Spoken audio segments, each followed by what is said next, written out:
what you want to say, baby. When you're alone in the darkest night, maybe you can give your radio back. Open your heart and show your eyes. Your destiny, and grow your love, baby. The future is waiting for you. And show your eyes. Your destiny,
what you want to say, baby, when you're alone into that gas night.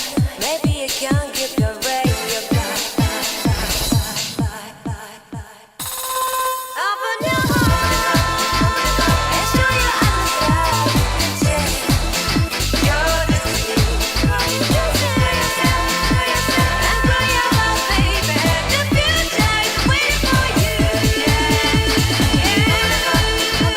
And show your eyes that you're destiny.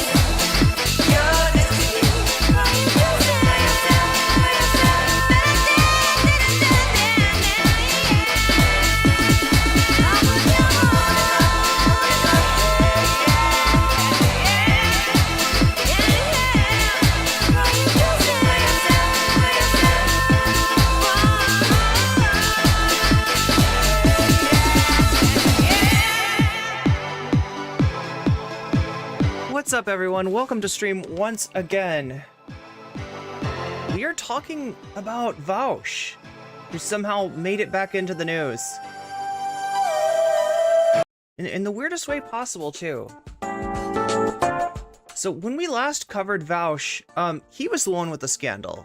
He was the one with the allegations. And I mean, like, that still stands, right? That's still a really bad look, despite what Vaush fans in this very chat may tell you. I don't know. Do we have any Vaush fans out there? Do anybody wanna like post a capital V to just like own that? Maybe not. Maybe not. I don't know. Hey, like, I know the Vaush fans stop by here. I can tell by looking at my analytics, right? That they check out my videos. I can tell looking at them mentioning me in their subreddits that they watch this channel. They just don't want to admit it. They definitely don't want to admit it to Vaush, and they probably are not talking that much in here. You'll represent. You'll take the V. You're taking the V, current Katie. Are you sure about that? That comes with a lot of baggage these days, more than normal, right?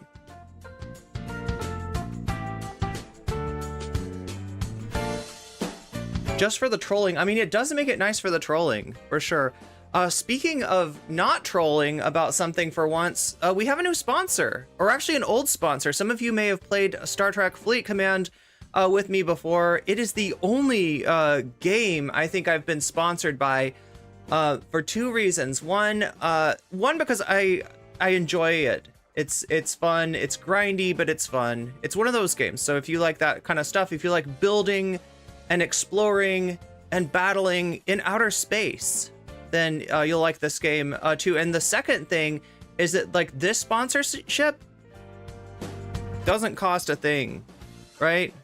Yeah, this is one this is one where you can actually put money in my pocket at no cost to yourself. So that's pretty cool. We always like it when there's a way to support your streamer without breaking the bank yourself. And this sponsorship only takes your time if you're willing to. If you find it interesting, if you would like an app on your phone or on your desktop where you can kind of do a little bit of idle AFK, sort of gaming, like set some things up, put some things in the queue, and pop out some starships.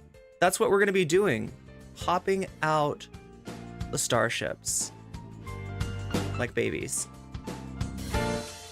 You play Star Trek Online on Xbox? I didn't realize it was available for Xbox. Oh my god, Buffy, that is a lot of weasels. That is a lot of weasels. Yeah, so this time, instead of like Ethan talking about Vaush, it's gonna be Vaush talking about Ethan, and there's a little surprise, there's a little Easter egg in there as far as something that they both agree on.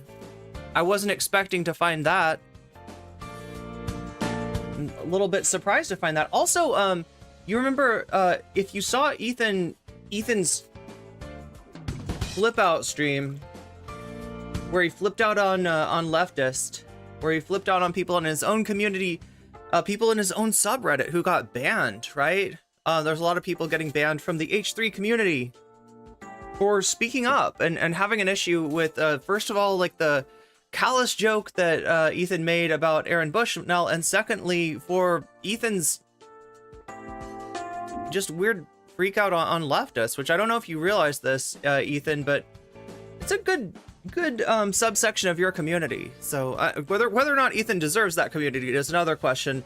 But we're going to take a look into what Vaush's opinion of that is. Also Frogan, the Hasan mob, not a mob, a mod that Ethan attacked last week, is back with her response. So Frogan has put together a video, essentially addressing the accusations. It's such a weird thing, because what are the accusations? The accusation is that in tweeting about a weird experience that Frogan had with a therapist, that Frogan somehow veered into anti-Semitism. And Ethan made that accusation, in my estimation, with almost zero evidence. So yeah, not a particularly strong accusation to begin with. You didn't see the Ethan freakout? Oh my god, it was last week. You can check on my live streams playlist. That's a great place to catch up with everything that I've been going over, covering, because these days I don't get a chance to put out nearly as many videos, like on the videos tab, as I used to. It's mostly streams, right? You're having to catch me on live streams. We're gonna try to do something about that, chat. I just really need to figure out how to get editing going, because I've been streaming so much. I've been striking while the iron is hot, and I've had no chance to edit my my videos. So Vaush is spending the last 2 years trying to get Ethan's attention, and Grace only to, yeah, I know, right? If you haven't been paying attention to the whole, I mean, it really has to do with the Vaush Hasan interaction, right? One of the ways that Vaush goes after Hasan is by feigning sympathy for Ethan. Feigning the idea that Hasan's community is abusive and harassing, and that Ethan is the victim of that, which is kind of, how Ethan, at least at one point, saw himself. Vaush is, sympathizing with, like, oh yeah, no, Hasan bad, Hasan, absolutely, Ethan, Hasan bad, only to find out that when Ethan became aware of what Vaush was doing, Vaush has officially lost 20,000 subscribers. Shall we check? Shall we fact check that? Not that I don't believe you. I actually do. I actually, like, that's tracking. He's officially at 20,000 down. Let's take a look. What we want to see here is 4,500, or no, 400,050. And that's what we see. You are correct, chatter. You are correct. That is 20,000, which, honestly, considering the evidence against him, is not much. Now look, this is 450,000 subs, all right? There could be people in this number who were friends of Vaush at the very beginning of his stream. They followed him just out of friendship and never really got into his content. There could be people in here that followed Vaush for like a gaming stream. Oh my god, there could be people who knocked down their lighting source and thus have terrible green screens. It's so easy to knock down. It's so precariously placed. Yeah, there could be like a lot of different people. There could be people that were fans back in the day and they haven't touched that YouTube account. Like that, I mean, YouTube does kind of try to purge those, I think, but there are all kinds of people in here who will never unsubscribe, who don't realize that they're subscribed to Vaush, who don't think about Vaush anymore, who haven't seen the allegations, right? There's a lot of people who won't subscribe and they're not viewers. There's people who are viewers and they somehow missed everything. There's people that only saw Vaush's response video rather than anything on H3, right? So there's a lot of different people in that 450,000 subs.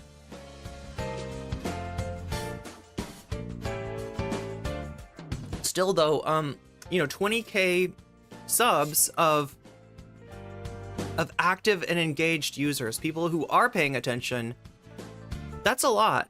Oh yeah, so yeah, we got the Star Trek, what, I guess maybe do I need to add this to my, yeah, we got the sponsored thing. I think we're good. I think we're good for this sponsorship. So yeah, we're gonna be playing that a little bit later today. I've got a lot to get through though, before we can even get to the fun part of the stream. which I'll show you how to play the game a little bit, right? I'll you know, just walk you through some of the basics of the game. And like I said, like all they're trying to get you to do for me is to reach level 5 in the game, unlock your second ship, and then reach level 12. Which, I mean, look, if you want to reach level 12, get started today. Like when I, you know, maybe even click on the link now and get started. Like I'll go over the game and how to play it and what the goals are and what the pitfalls are. Luckily, you don't get attacked until I think level 15. I think it's reaching level 15 that is like your, like, because it is PvP and you can attack other people. You can attack people's mining ships.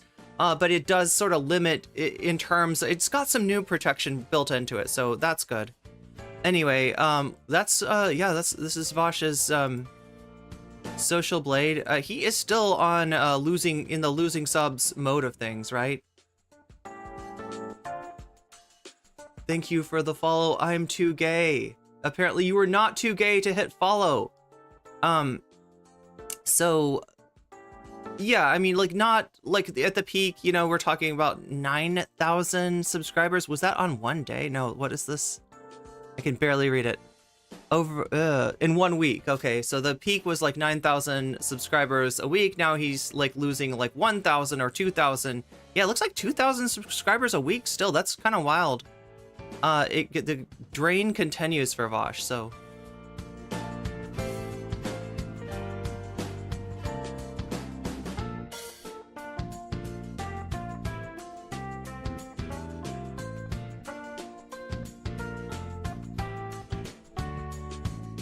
So yeah, yesterday we watched Anna Casparian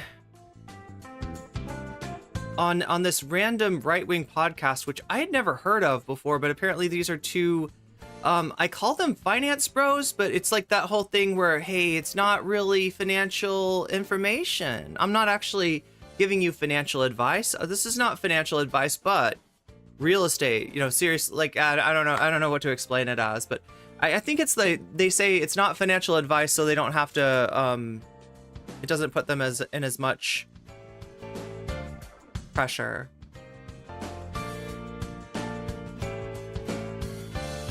It doesn't subject them to the same kind of scrutiny, basically. Yeah, Vaush is kind of cooked. And we're gonna see like what he does to come back from that, and also what is really interesting is what Vaush doesn't do, right? Because this could be an opportunity for Vaush. He got attacked by Ethan. Now Ethan is getting cooked, right? But it turns out that Vaush and Ethan have more in common than I think a lot of people even thought.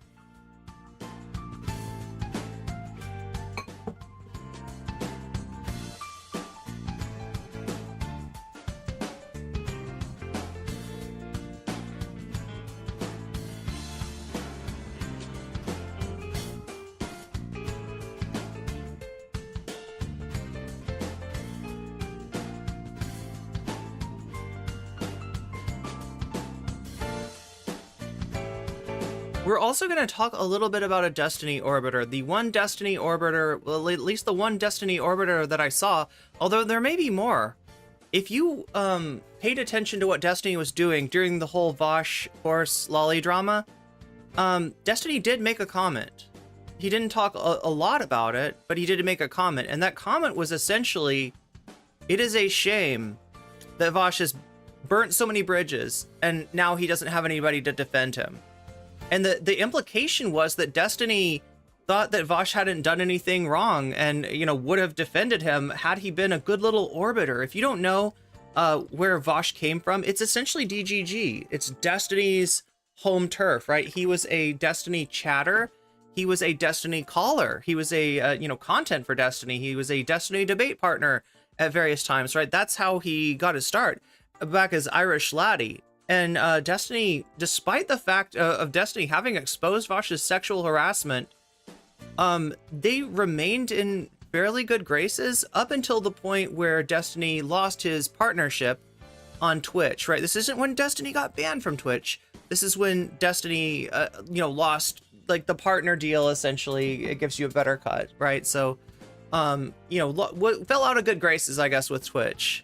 That was supposedly helped by Vaush's partner. Now, I can't speak to the truth or falsity of that. I don't know for sure whether Vaush's partner had much to do with Destiny losing a partner, but Destiny sure seems to think so. And so after that, things were really bad. They even sent Xanderhal over as a sacrifice. They were like, here, have Xanderhal. And Destiny was like, that's not enough. Destiny like throws lightning at Xanderhal, just like annihilates him, and is like, I'm still not satisfied. So yeah, Destiny and Vaush have been sort of at each other's throat ever since then. And it's not super surprising, but yeah, you got the feeling that had he remained an orbiter of Destiny's, like the person that we're going to talk about today, like Lonerbox, right, stayed in the good graces of Destiny, that Destiny would have had no problem defending him. And why is that? It's because the discourse that you hear Vaush put voice to in his most infamous clips, right, the ones where, you know, he makes comparisons of child exploitation materials to things like rare earth minerals mined by you know, underage workers, etc. A lot of those takes were kind of kicking around in the Destiny space, right, were things that people would say to get attention to themselves if they were like wanting to make a name for themselves. You know, that's what they respect most of all, is somebody that says something that everybody disagrees with and then defends it to, you know. That's called consistency in the Destiny community, and I would say they're consistently bad. So yeah, you got Lonerbox popping up and not defending Vaush, right? Because even though there is, they have worked together before, they have done content together before. Like I said, Lonerbox is mostly a Destiny orbiter, and as a Destiny orbiter, you can't get too close to Vaush. So Lonerbox doesn't want to give Vaush a free pass. Lonerbox does note some things that Vaush did that were legitimately bad, but makes an exception for all the lolly stuff and says that is not a problem at all. And if you think that that is a problem, you are a goddamn woke scold. Well, Lonerbox, I don't even want to say what I think about you, but that is some weird sussy apologia right there. That is some sussy apologia. So we're gonna look more into what Lonerbox actually had to say about Frogan, had to say about the Ethan situation.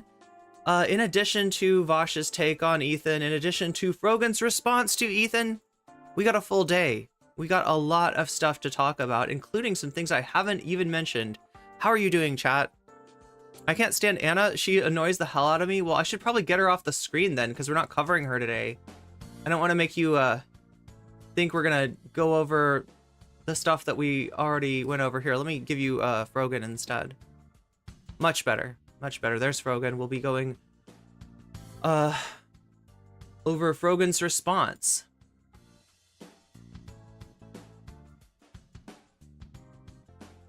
And I'm gonna try to save some time for a little bit of gameplay of Star Trek Fleet Command, which, like I said, it's not like a video game. It's not like, you know, you're not pew-pewing people in real time. You're building a base, you're building your capacity to build ships, and then you're building a bunch of different ships, and then you're going out and exploring the universe, fighting all kinds of enemies, and you know, eventually you get to some pew battles, even some PvP. Yeah, PvP. No, the PvP is available once you get to level 15. Including you know, people that are mining. You know, they're sitting there with their mining vessel at the planet. You can go and attack that mining vessel and take their resources from them, or they could do the same thing to you. Oh yeah, that is the one warning that I'll give you. Okay, so I said you couldn't get attacked till you get to level 15. Your mining ships can get attacked, right? And it's never happened to me. I've done a little bit of mining in the game now. I've never gotten attacked while I was mining, but I've never like AFK'd with a ship mining, and I think maybe that's when it happens. Like, somebody just sees you hanging out on a planet and they're like, ooh, those are some good resources right there. Oh my god, we've got more than this though. Let's make sure there's that. Oh my god, there's Lonerbox talking about Frogan, talking about Ethan, talking about all kinds of stuff. Who knows what Lonerbox will get up to today? I'm curious myself. because I like I said, I don't check in on this guy a lot. I do know that he has had some really bad takes in the past. I know that on Israel Palestine, it's maybe a little bit more nuanced. So, you know, there's some good takes and some bad takes as far as I know. But I feel like the worst takes are kind of sandwiched in there. And people don't see those all the time, right?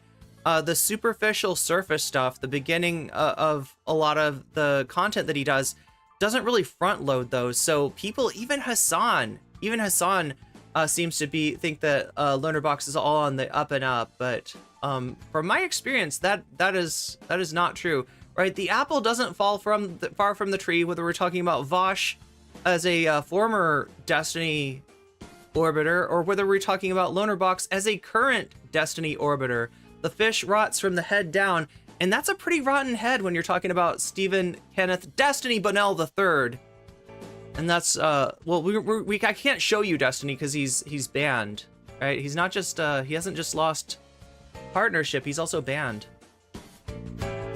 But we're gonna look at some of his surrogates instead. I'm trying to find the rest of what we're going over today. I have this huge playlist. I wanted to show you this thing. I'm not sure, has anybody heard of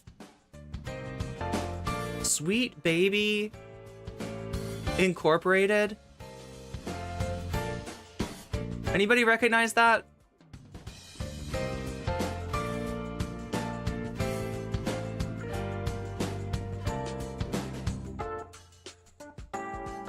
It's something that conservatives are freaking out about right now.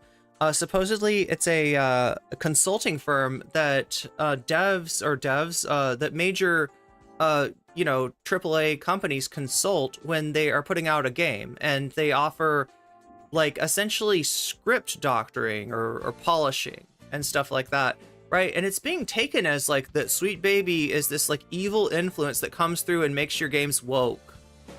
They make everything woke. Yeah, so the Gamergate's back on again. Yeah, no, not Sweet Baby Rays. I don't think a lot of people have heard of this, right? Because it's mostly like a right-wing thing. It is like, it's sort of attached to the, you know, you might have heard right-wingers talk about groups like, what is it called? Blackstone and the Vanguard group.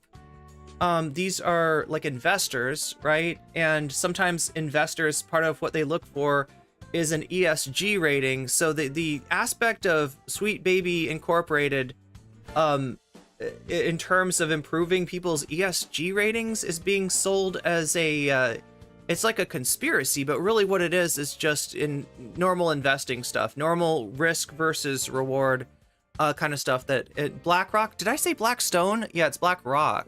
Thank you. I don't have my conservative talking points down quite enough.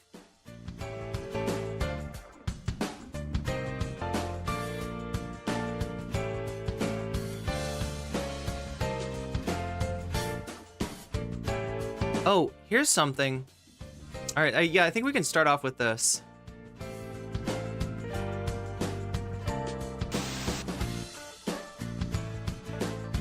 This is that Hasanabi Industrial Complex channel, which actually got Jordan Peterson to comment. And this is Hasan reacting to the fact that Jordan Peterson is now commenting on one of the channels from the Hasanabi Industrial Complex. If you don't know what I'm talking about, I mean all the channels like this. This is Hasanabi Fix. There's like Hasanabi Productions, Hasanabi Capital. Oh no, that's the bad one. That's the evil one. Yeah, there's even evil Hasanabi channels that are copyright claiming other Hasanabi channels. It's a whole thing, right? Hasan essentially has let it be known that he doesn't have a problem with people taking his VODs, ripping out segments, and posting them to their own channel and monetizing it, right? He's decided that these channels, you know, spread his reputation, spread his videos, spread his content, and that it's a net positive for him, and he doesn't mind them keeping the ad revenue from, you know, segments they rip from his stream. So this is one of those channels. Hasanabi Fix may be a little bit notorious with some people, because sometimes they will package older clips as if they are new, and they do a good job with their, you know, their title and thumbnail, making you think this is some new take from Hasanabi that you haven't heard before, and sometimes you click on it and it's kind of an old take that you already do know, you just didn't recognize it. Now this was a little different because they did bring out some new information in terms of Jordan Peterson's deleted stream with RFK Jr. He talked to RFK Jr., a famous, you know, vaccine weirdo, conspiracy theorist, anti-Semitic speculator on the idea that the virus might, you know, target certain you know, ethnic groups while leaving other ethnic groups completely alone. And they got a hold of some clips of Peterson talking to RFK Jr., which is interesting stuff, right? You know, it's actually Peterson. A lot of it is like Peterson going after RFK Jr. because, like, hey, you used to be one of those environmental guys, didn't you? You know that the environment is making all of our boys so sad. I see these young men come to me with depression and sadness, and it makes me cry. How could you dare contribute to that by implying that possibly a climate crisis is actually a real thing? RFK Jr. and RFK Jr. is like, whoa, you know, he's on the back of his heels. So, I mean, it's an interesting little video, but Peterson actually responds to the channel. Peterson got in the comments, or at least Peterson's channel, right? We don't know if it was Peterson or somebody managing his. It sounded like Peterson. They sounded really butthurt. So we're gonna watch Hasanabi respond to that. But the first thing we got to do, the first thing that we've got to do is look at Vamps' awesome thumbnail that I didn't get to use. This is sad, because I think this is a work of beauty, but Vamps does a lot of thumbnails for me, including ones that I don't even get a chance to use, right? If, you know, I don't know, like this is a possible thumbnail, like, right? You know, we were talking about Ethan, we were talking about Vaush, we were talking about Willie's chocolate experience, right? Very viable thumbnail. Unfortunately, I probably didn't stream the day that this thumbnail would have been applicable, so I didn't end up using it, but I just wanted to show you you know, the awesome work that my thumbnail designer Vamps does. And we gotta check Twitter, don't we? Yeah, we gotta take a look and see what's going on that might have happened at the last second. There's a new Fallout. This is like a Netflix Fallout show, I guess, that's coming. Oh no, Star Wars. What is Star Wars? What's going on with Star Wars?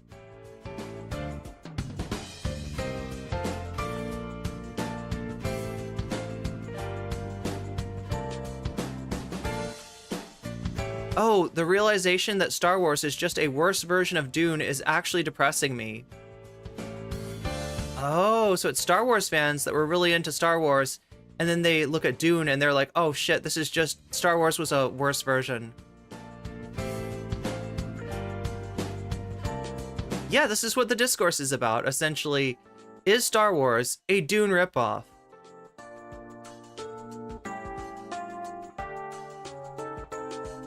I don't know. What do you think, chat?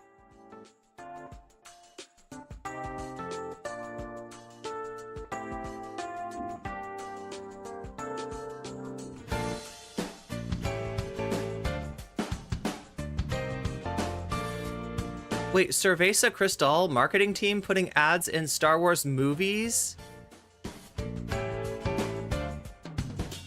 I guess you guys aren't ready for that yet, but your kids are gonna love. Oh, it's a Back to the Future reference.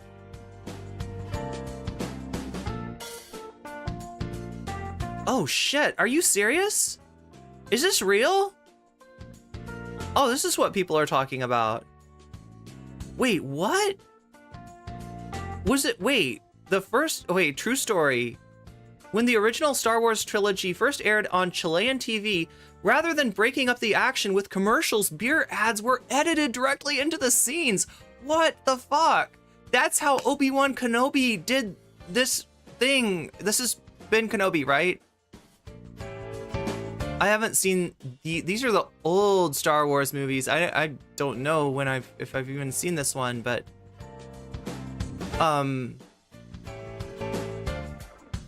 what's he doing? What's he cooking? Let's mute this so we don't get copyright claimed. Oh shit, wait, he's trying to get around the... Is he like going to fight Darth Vader in this one or something? He's got to have his Cerveza Cristal. He's gonna be buzzed. He's gonna do some drunken monk. Maybe that's why he lost. Didn't he get like owned by Vader? He was drunk on Cerveza Cristal. Who knew? That explains a lot. Oh my god. Listen, do not drink and what is it called? What is the sword they have? It's called like a... Wait, there's more. There's more. Yoda. Wait, Yoda's got Cristal in his cave too? Or in the swamp? Yo, there's a lot of ads in this. Okay. This is the original trilogy. Yo, he's gonna get his Cristal on too. The Emperor wants a Cristal. That's why he lost. This is not good advertisement, right? Lightsaber. Yeah, it's called a lightsaber. Yeah, when you're gonna do a lightsaber battle, maybe don't get drunk first. Just my advice. You know, you probably, I don't know, for most people, you're gonna be better. You're gonna be better sober, unless you're that certain kind of character that just actually is fighting better with a Cristal in your hand. That like, hold my beer. I'm gonna go battle Darth Vader. What the hell? All those movies are heroes' journeys to a degree. Yeah, and Joseph Campbell was very like influential. So when we're talking about hero's journey, we're talking about Joseph Campbell's framework, where he hypothesized that all mythology was built on a pretty basic template with sort of, you know, fixed elements like the call to adventure, you know, the hero's, you know, call to go on whatever adventure that they're going to go on. You got the threshold where the hero can't come back after this. You know, you're now a intergalactic criminal, and so you gotta fight the Empire. It's like that kind of stuff. And then there's like a night journey, there's a dark night of the soul, there's all kinds of good stuff in there. The galaxy needs legal. Yeah, legal highs, true. Well, I guess that's why Star Trek is trending today.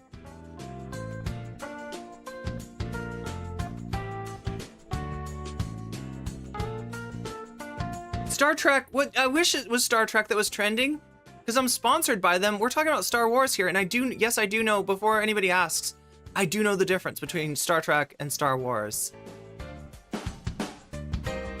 Right? Star Wars is the one with Cerveza Cristal. And Star Trek, I don't know, what do you drink in isn't there like a Klingon beverage? Like a Klingon, don't I feel like there's a Klingon beverage in Star Trek.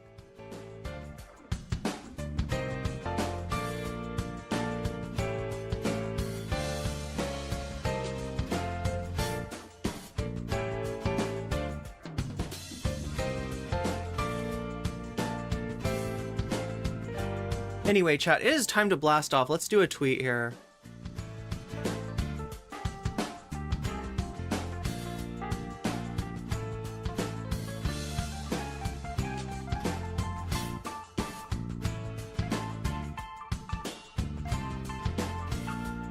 Respond to Vaush's response today. Watch Vaush's response. We watch Vaush react to Ethan's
All right, something like that. And this is where my folders of weasels come up. Oh no, I can't believe I accidentally showed my weasel folder. All the weasel pics, all the weasels in compromising positions. No, you know, it would be like the weasels, you know, screenshots of weasels saying ridiculous things. That's what my folder would be.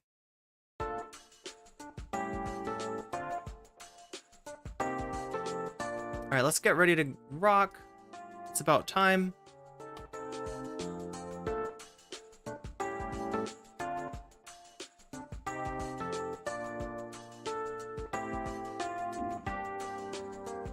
I'm just gonna hit the button.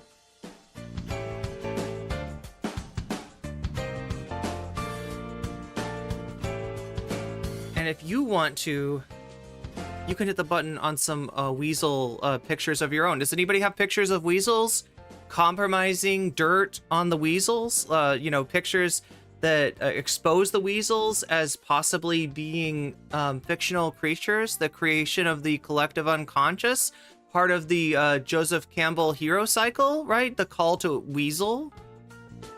That's one of the elements that can reoccur across various cultures. In the heroic cycle is the weasel becomes your partner. Like, isn't there a movie where a guy partners up with weasels? What is this movie? You know what I'm talking about, chat? It's like Conan the Barbarian, but it's not Conan the Barbarian. It's like some big dude with a sword, and he partners up with some weasels to take down some kind of sussy baka. Imagine the Next Generation Columbo crossover. They would do that. I feel like they would totally do that.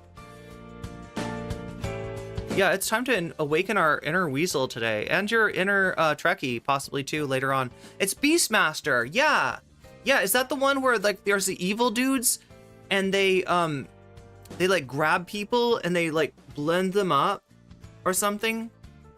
They have like blenders in their clothes, and they wrap their cloak around you and they turn you into a smoothie, basically. I'm gonna summon Dr. B. Wait, which Dr. B? Dr. Jordan B? Anyway, that's the tweet. If you want to help me out on that, if you want to post some weasels, expose those weasels, right? For the weasels that they are. Look up Cotimundus, South American raccoons. Ooh. Or you could post some Cotimundus. Any sort of cute little creature will probably work.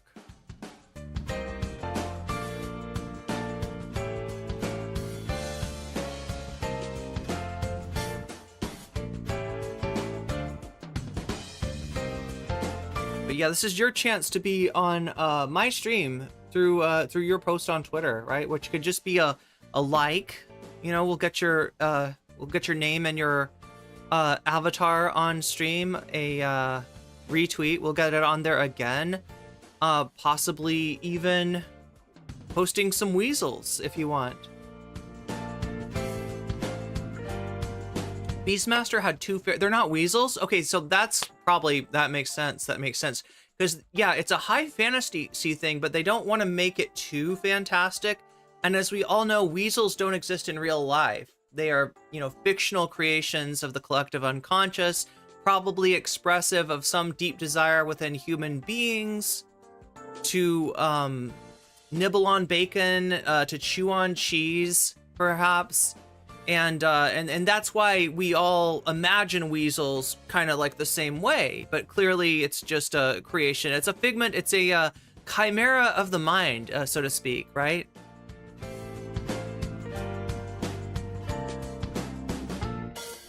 And if you're feeling chimeric like I'm feeling chimeric, then you know exactly what I mean. Otherwise, you might have also... What's up, Bird Word List?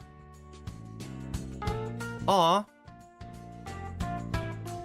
That's just what Big Weasel wants you to think? You think they're hiding the weasels from us just like they're hiding the aliens?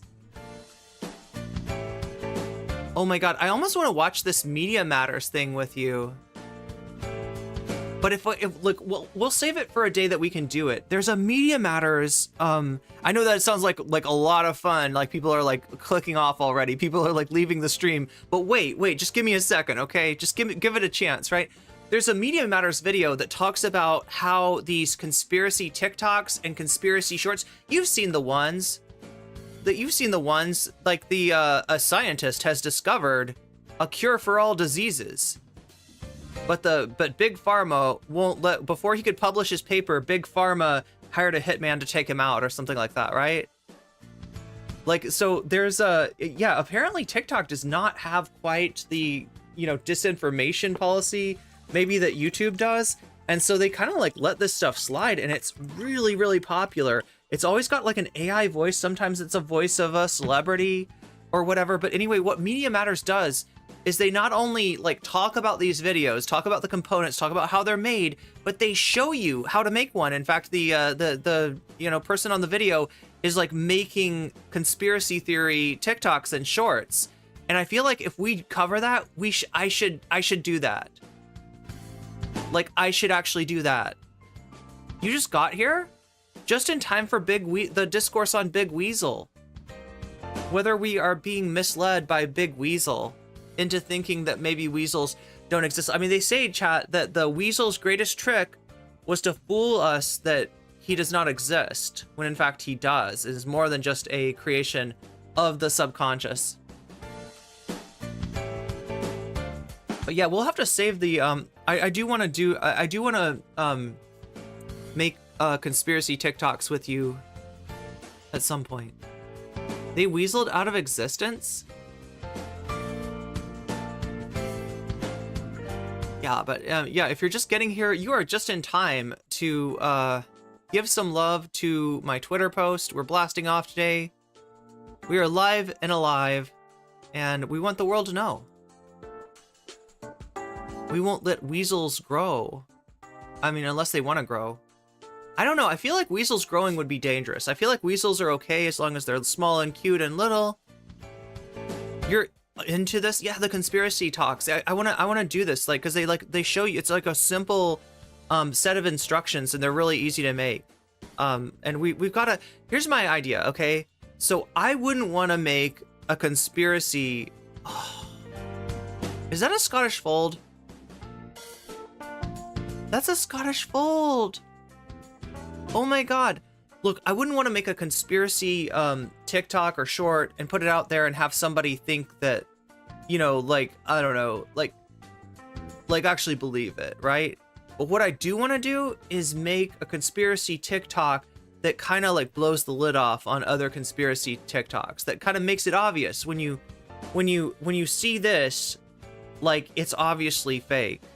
And it just kind of puts that in your mind. So maybe the next time you see one that's like, the liberal media doesn't want you to know that trans people are taking over ice cream parlors around the world. We've got to stop trans people from dominating the ice cream, or else there's going to be no ice cream for cis people. Like, right, some shit like that. Next time they see some wild...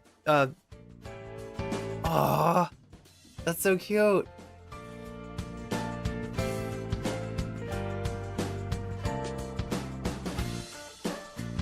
So much cuteness.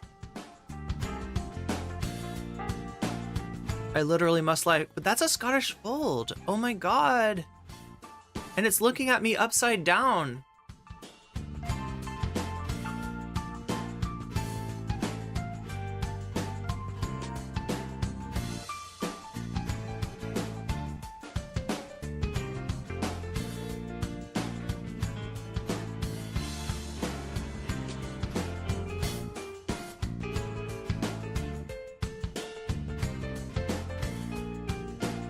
All right, chat, are you ready? Are you ready? Ad break in 5 minutes. Well, Buffy, I don't have time to tell them that there's an ad break every hour at the top of the hour, and if they want to not see that ad break anymore, they can do so for free by using a Prime subscription, right? It's the best deal going right now. Get it while it's hot, right? Because Twitch is apparently losing money on this, but right now, if you have Prime, you have a free sub to use on the streamer of your choice. If that happens to be me, then you will no longer see those ads at the top of every hour. You can also get yourself out of those ads by spending $5 to get yourself a sub, or possibly, if you're one of the fortunate ones, you might just get gifted a sub. Although I gotta be honest, that sort of thing more likely to happen if you are actually active in the chat. But right now, it's time to see what Hasan's reaction to Dr. Peterson, Mr. Peterson, is.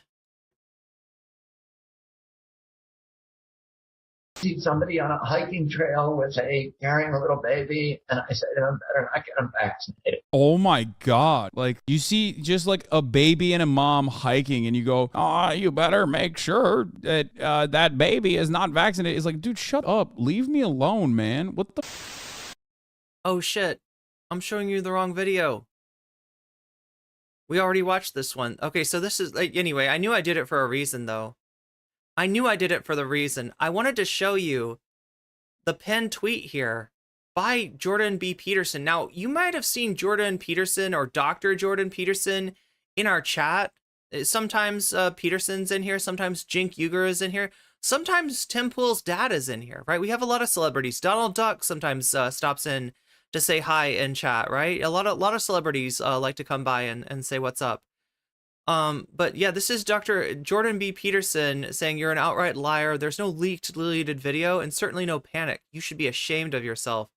So it is now, like, I know what you're thinking, right? This could easily be a fake Jordan Peterson, but notice that YouTube has implemented a new policy here.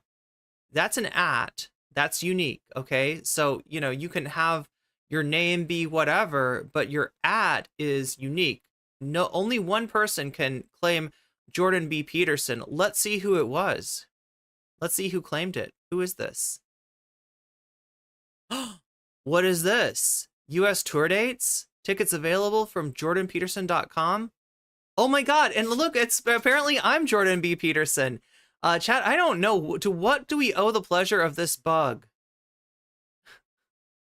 That makes it look like, yeah, look at this. I got 7,770,000 subscribers as my fake Jordan Peterson account. No, I don't know why it's showing you my avatar. Let's reload this and see if it shows it correctly now.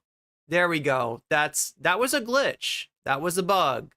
That was an amazing bug. That was a cool bug. But no, I do not have a fake Jordan B. Peterson account with 7,770,000 subscribers. That would be really cool, but I no, it's not mine. That's the real Jordan Peterson. This is the account. This is Jordan Peterson's YouTube account. All of his videos here with millions of views on them. His you know, subscriber number within the millions. That's the real Jordan Peterson account. Okay, now I don't know, was it actually Jordan Peterson who commented? It kind of sounds like it. I mean, take a look. Take a look. If this will load again. Yeah, so there's the thumbnail. You gotta love Hasanabi Fix. They make the best clickbait thumbnails. Like, look, I'm not even mad at these guys, okay? Like I said, I've been clickbaited a few times into thinking that they have a new clip from Hasanabi on a subject that I didn't know he covered for me to watch, only to find out that it is old news. It is something from, you know, several months ago, right? Look, that's all fair game. That's all fair game. I don't think that this one is clickbait though, since they do show the new video of Jordan Peterson. But yeah, there's the like, you're an outright liar. There's no leaked deleted video, and certainly no panic. You should be ashamed of yourself. It sounds like Jordan Peterson to me. I can't tell you it is, or if it's Jordan Peterson's like social media manager or somebody that he hired, an intern. It could be a lot of different people. But anyway, let's take a look here at Hasanabi Fix, because I believe they've got a video. On a hiking trail with a... I don't know. Like, RFK is so bad, but he's so funny. There we go. Wait. There it is. Yeah. This is the one. You are an outright liar. There's no leaked deleted video and certainly no panic. You should be ashamed of yourself. Dude, I don't even know what's happening here. Why is the actual Jordan Peterson responding to a fan account called Hasanabi Fix. Look, shouts out to Hasanabi Fix. This is a huge W for you. I may have doubted you in the past. I may have complained about the fact that sometimes you get me to click on a video that I wouldn't have otherwise clicked on through your amazing thumbnail and title skills, but this is a huge W. Did you see JBP commented on one of your fan account posts? Wait, what? No. First thing you need to know is these are tiny Elon Musk heads. This motherfucker is literally turning into like a shitty third grade Batman villain. You know what I mean? It's just it's very strange. Like all these like suits and stuff. Like what is he doing? My sartorial expression is that of a villain in like a comic book.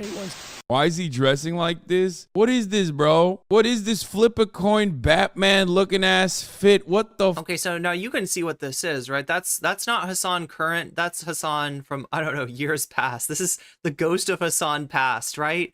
So yeah, this is exactly what I was talking about in terms of recycling Hasan's content. However, in addition to recycling that content, I gotta look on the positive side and say that Hasanabi Fix is also like aggregating all of Hasan's comments on Jordan Peterson's attire. So if you want it all in one place, here it is.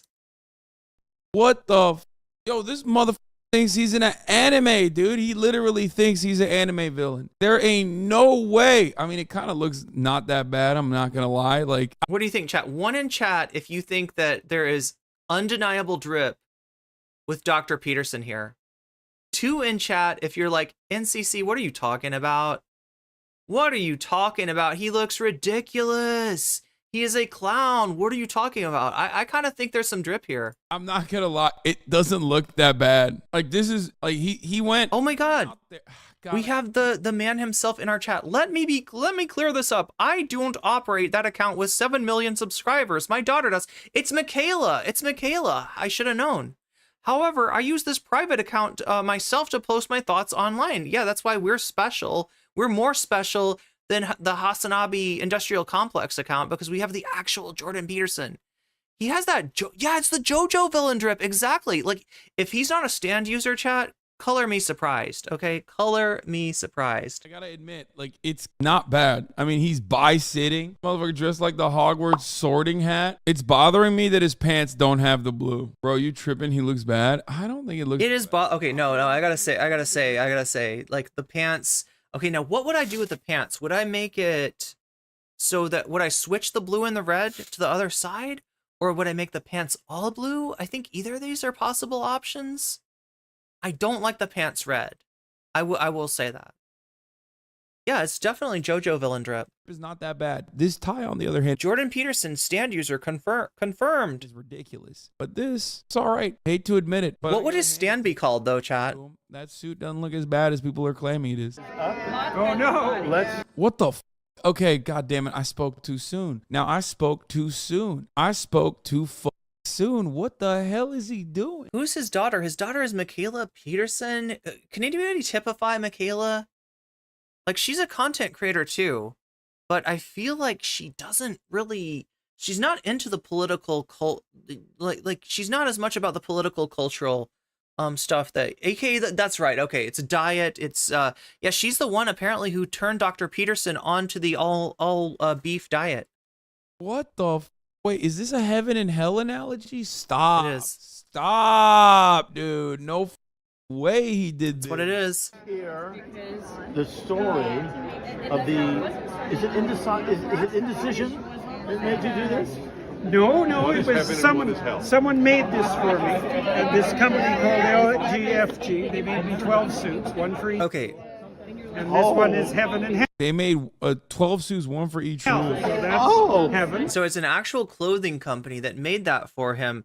They approached Dr. Peterson and they said, hey, you got this book, 12 Rules for Life. And we are massively inspired by your work, Dr. Peterson. It would please us so much to be able to make you 12 different suits, one for each rule. And apparently he said, you go right ahead, bucko. You make me those suits. Hell. Dr. Peterson, I agree, except I don't know about the pants. I feel like just solid red pants was a mistake. I feel like you could have done solid blue pants. and you could have switched it up in the other direction. But if you do that, you look too much like a Batman villain. And I get that what you're actually trying to go for is the JoJo villain drip rather than the Batman villain. Anybody can do the Batman villain drip. Am I right, Dr. Peterson? But you're a stand user. And so you got to dress like a stand user, and you got to have that menacing kata all around you. And then that's, I think, what you achieve with this drip. And this, by the way, is wool from a sheep, and this is wool. He needs a neckerchief? From a goat. Of course. That's my God judge's suit. Damn. Dude. Wait, was that Dennis Prager? Libertarian convention goes crazy. Imagine the smells. You know what I'm saying? Wait, that means there's a lobster suit? Oh my God. Oh my God, that's such a good take. Oh, dude, No, literally that means that there are 12 suits out there, okay? One for each rule. One for the first rules. Remember, there's 12 more rules as well, right? He did write a sequel because, like, why wouldn't he? Of course he's going to write a sequel. He made so much money off of the 12 rules. There's got to be a sequel. It's just like a Marvel movie. Even if there's no more, there's not another comic book, they're going to make another movie if the movie made money. And just like that, Dr. Peterson has to do 12 more rules. 12 more rules. And so, yeah, there are 12 of these suits, apparently. And I would say that much like Pokemon, it's up to you to catch them all. Right? Or maybe it's up to me to catch them all and make a video detailing the fashion, the drip, right? The drip of Dr. Peterson. It's undeniable. imagining. I can't stop imagining that. And why should I take fashion advice from the woke left who dress in Hey, it was I had a busy day, Dr. Peterson. Oh, I really hope that there's a lobster suit. I really want to see it. Leviticus 19:19, you shall keep my statutes. You shall not let your cattle breed with different kind. You shall not sow your field with two kinds of seed, nor shall you wear a garment of cloth made of two kinds of material. That is fraudulent, by the way. PragerU donated they got $4 million at this gala. Why is he at the PragerU gala? I thought he was a centrist. Does anyone think he's a centrist still? Is that a thing? Do you see how old this is? Hasan's still having to point out that Dr. Peterson is nobody's centrist. Right? Everybody knows he's not a centrist, right? What is this? What is that pose, bro? What is that pose? What is he doing? He's like, It's like the guy at the grave. Like that hand sign is like that. That's the, what is that meme called? Like, right? It's the guy that's standing by the grave with the sign. I don't know. You know, his ass was like, I don't know. I'm seeing the zoomer right here. The young kid right here throwing up the peace sign. I think I'm going to do that too. What the fuck? Wait, who even is that? What the fuck? There, I'm in trouble again. Remember when pride was a sin? Are you gonna kill me? Hopefully it will not come to that, although who the hell knows in these increasingly strange days. Pride was a sin and had been recognized as perhaps the cardinal sin for thousands of years. It still might be regarded as unacceptable to the woke authoritarian moralists who now insist that we celebrate Pride Month, not hour or day or week, but Well, no. If you can do Pride Minute, right? That's an H3 podcast special. Does anybody know about the Pride Minute? and to have literally They always do that. They take a minute to celebrate Pride on the H3 podcast. called it Pride Month instead of LGBT plus month or whatever else alphabet acronym which is currently insisted upon up I always insist on my alphabet acronyms, like NCC month. yours, woke moralists. We'll see who cancels who. I mean, that is the Batman drip. If you think we've made a mistake, submit an appeal to us. I didn't know that Jordan Peterson was straight up smoking dudes. Jordan B. Peterson, two-face ass motherfucker. He's smoking dudes. This goddamn suit, okay? Smoking them. This is a Twitter suit. In the lining here, there's a bunch of comments from Twitter about Like, what the I mean, look, I make some weird fashion choices from time to time, but goddamn, dude, this is like absolutely insane. He literally has more style than you. Brother, I know we love shitting on me as like, you know, this chat's favorite thing to do. But like, just imagine if I wore this suit, okay? Just for a brief moment. Just for a brief moment. Yeah, and imagine if it said something like fuck the rich. Imagine if I had worn this suit. What would happen? I mean, dude, the website would break down for the day, okay? I would get I would get cumpstered and dumpstered upon so incredibly hard, okay? Are you out of your mind, dude? Like, I wear normal shit that, like, a broad majority of people in fashion would be like, oh, that's a... I mean, it's not always normal shit. Sometimes it's pretty pricey. Solid choice. And I still get shit on. The best dressed Twitch streamers. I'm not here to talk about the best dressed Twitch streamer, but I am here to talk about the worst. And it's this man right here. Get my man a stylist as soon as... What am I doing? No! Oh no, chat. I just ensured that our stream ends at 6 hours. I'm sorry. You saw what just happened. You saw what just happened there. Yeah, we gotta cut that out. You gotta cut it right out of the VOD. I was jamming to the tunes for a second and I was like, wait a minute, this tune is too good. This is not copyright-free music. This is copyright-full music. This is maximum saturation of copyright. Like, even the samples that were used to make that song are copyrighted. I'm gonna get multiple copyright claims. I'm gonna be copyright claimed like the infinite spin in JoJo Part 7, you know what I'm saying? I'm gonna get gyro Zapellied by that shit. No! Okay, in there, I put it back on. I put it right back on. All right. I wanted them to make... Oh my god, chat. Oh my god. So I gotta be fast today. For life. And they sent a little deck of creative ideas, and they were very creative. And so I thought, well, sure, why not? And so they've been working extremely hard and extremely creatively. 2 years. Bro, they should have worked less hard. I'm gonna be honest with you. They should have worked less hard. Okay, they worked maybe too hard, or maybe they should have worked harder to figure something else. Figure something out that wasn't so cringe. Okay.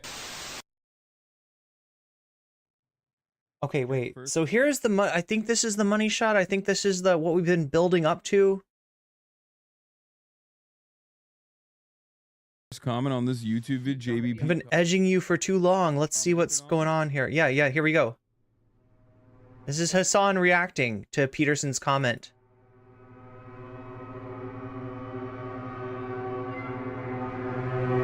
Wait, what? What is this? Hasanabi fix? Jordan Peterson panics after deleted interview gets leaked. Hasanabi reacts? What is this? I have never told anybody. I have never told the public. He said, you are an outright liar. There's no leaked deleted video and certainly no panic. You should be ashamed of yourself. Calm down, Jordan. So your interview with RFK was not deleted by YouTube for misinformation? Dude, I don't even know what's happening here. Why is the actual Jordan Peterson responding to a fan account called Hasanabi Fix? I mean, that's where you go. That's where you go when you want to get your fix. Hasanabi Fix.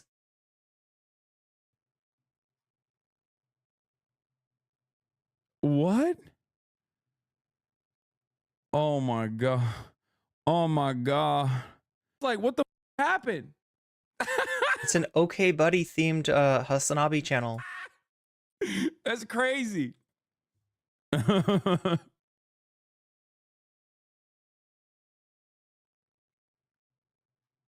Bro was getting his fix, dude. Oh no, he got them fixins. And this is at like 14,000 views in 3 hours. So, I mean, like, you know, you could come up with a lot of different explanations for this, right? Now, the boring explanation is that the Peterson account, you know, uploads Peterson videos and then looks at them, makes sure that, you know, quality control and everything, watch the video. And so the algorithm is tuned to respond to Jordan B. Peterson as a keyword. Now, that's a boring explanation, okay? I don't like that explanation because it's boring. I think a better explanation than that is the idea that Jordan B. Peterson's social media manager or even Jordan Peterson himself, or Michaela, or somebody associated with Jordan Peterson, right? They're like a secret Hasanabi head. I want to think that JBP is a, low-key Hasanabi head. Like, this video was uploaded 3 hours ago. Jordan Peterson responded to it 1 hour ago. What is happening? He got the notification. At least that's what I want to think. I want to think that that's Jordan P. Peterson subscribing to this channel like you should do right now and getting the notification. Like you could even you could even subscribe to my channel if you want to make sure to get my stuff in your feed. You could hit the bell if you want to get the notification, just like Jordan B. Peterson did. You could even hit the like button while you're up there screwing around. So he just saw this fuck around and hit like. Video be uploaded immediately? Is he a Hasanabi head? Like, what's going on? There's so much lore here. I want to think so. I want to believe. My brother in Christ, what the is this? Make me these crazy suits, and so it's been kind of fun to wear them. Turns out I like this. I didn't think. Oh my Lord, what are you doing? So yeah, chat. I mentioned that you could subscribe. You can hit like. I appreciate that a lot. That costs you nothing. There are a lot of different ways that you can support me. If you're worried about me losing ad revenue, as I likely will in this very VOD, you can support me through super chats, super stickers, through memberships, through gifted memberships to others in the chat. You can support me over on Twitch through subs, through gifted subs, through bits. There's a lot of different ways that you can support me. Even go over to Patreon. Even take a look down in the the details. What is it called? The description. Yeah, you can take a look down in the description box and find a bunch of ways that you can support me, including supporting me over on Patreon. Or just by hitting that like button, which actually helps me out more than you realize. But yeah, we got more copyrighted music. Okay, so here's one thing that I'm pretty sure will not have copyrighted music.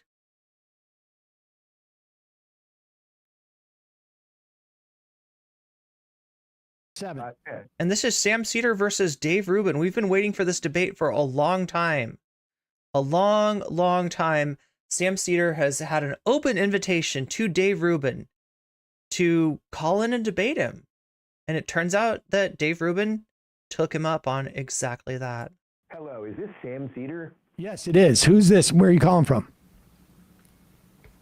Hey, Sam, this is Dave Rubin. I just wanted to say I'm sorry that I walked out of that podcast the other day whenever somebody brought you up. I was kind of scared that if I talked to you, it might put my brain... Erok 121 super chatted $5. $5 from Erok 121. There you go. Oh, thank you, Eric.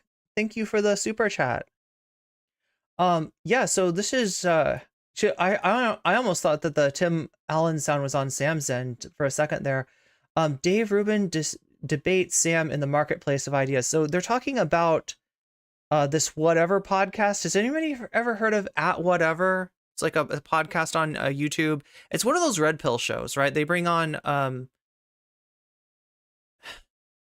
they bring on like models to shame them, to quiz them, to interrogate them, and make sure that they don't believe that misogyny is a real thing, that misandry is the real, like, it's just this weird, I mean, you know the kind of content that I'm talking about, right? It's like what Fresh and Fit used to do, but Whatever is probably, it feels like Fresh and Fit has fallen off. Whatever is probably pulled up some of the slack. Into recovery mode. But, I thought about it a lot, and I decided, Sam, that I'm going to be the bigger man and call into your show and, finally, just crush you in the free marketplace of ideas.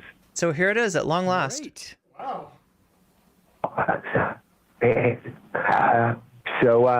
Sam, there's a lot of things that you've said about me that I have a pretty big problem. This is not an old video. This is a 6-day, was posted 6 days ago. I know that, you said that you weren't a big fan of my flat tax idea a while back. And, you generally just, you mock my predictions, you call me stupid, you claim that I irresponsibly platform people like Stefan Molyneux. And, I just wanted to, hash a few of those things out. Okay. So I need you to vote in chat right now. 1 in chat if you think that's an AI Dave Rubin. 2 in chat if you think we've got a Dave Rubin impersonator on our hands. Where do you want to 3 in chat if you think it's actually Dave Rubin talking to Sam. start? Dave. Well, Sam, what was your problem I feel like that's an impersonator. with my flat tax idea? I thought it was a pretty high level idea, personally. Do you see what I'm saying? He didn't just, it's not just like, you know, it doesn't sound like an AI. I don't think would have been able to, an AI would be pre-programmed. The answers wouldn't really correspond to what Sam was saying, or, you know, it would take a second while they type it in and stuff like that. I think that's a Dave Rubin impersonator. Well, it's regressive. Flat taxes are regressive because if I know this is amazing. This is amazing. We have entered to the future. It's regressive. Flat taxes are regressive, right? Because if a lot of Dave Rubin believers in chat today. Everybody pays a voice changer, huh?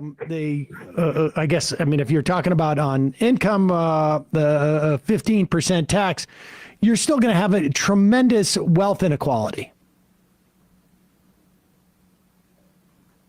Well, see, that was a little bit of a gap. Isn't it wealth inequality that drives all of the best innovation in America? You know, this is the thing, Sam. No, Dave, really, it's not. It comes down to wait, Dave. People like you. What number means impersonator? Wait, I think 1 was AI, 2 was impersonator, 3 was that's actually Dave Rubin. Are pushing all this what? It's Rohan who did the Destiny Vaush makeup vid. This is amazing. Dave, can you please explain why wealth inequality is necessary for innovation when we had the greatest expansion of the economy in the 50s and 60s during what was known as the Great Compression, where we had the least amount of wealth inequality in this country's history? Well, Sam, you see, whenever the rich get to do what they want to do with their money, it just results in the best thing for everybody. Now, we can get into, you know, the nuances and, you know, the details of economic policy, but, you know, really the main point here, Sam, is that it's really about freedom. It's about freedom to be, do, and say whatever you want. And people like you push all this, you know, this woke crap and this communism and this control. And people like me are pushing freedom. And this is really Dave, you just changed that is behind Trump right now. Dave, you just changed the topic, right? Didn't you ask me about flat tax and then you changed the topic to freedom? Listen, Sam, I hang out with really smart people, okay? Like Brett Weinstein and others. And listen, you know, say what you want about me, Sam, but people respect me, okay? And I respect the differences of other people's opinions, you know, on the right. Now, we can get into nuances of like gay rights and, you know, civil rights in general. But, you know, the point here really is freedom. And that's kind of the broader point. But David, why did you bring up flat tax and then change it to freedom? So you're just against taxes.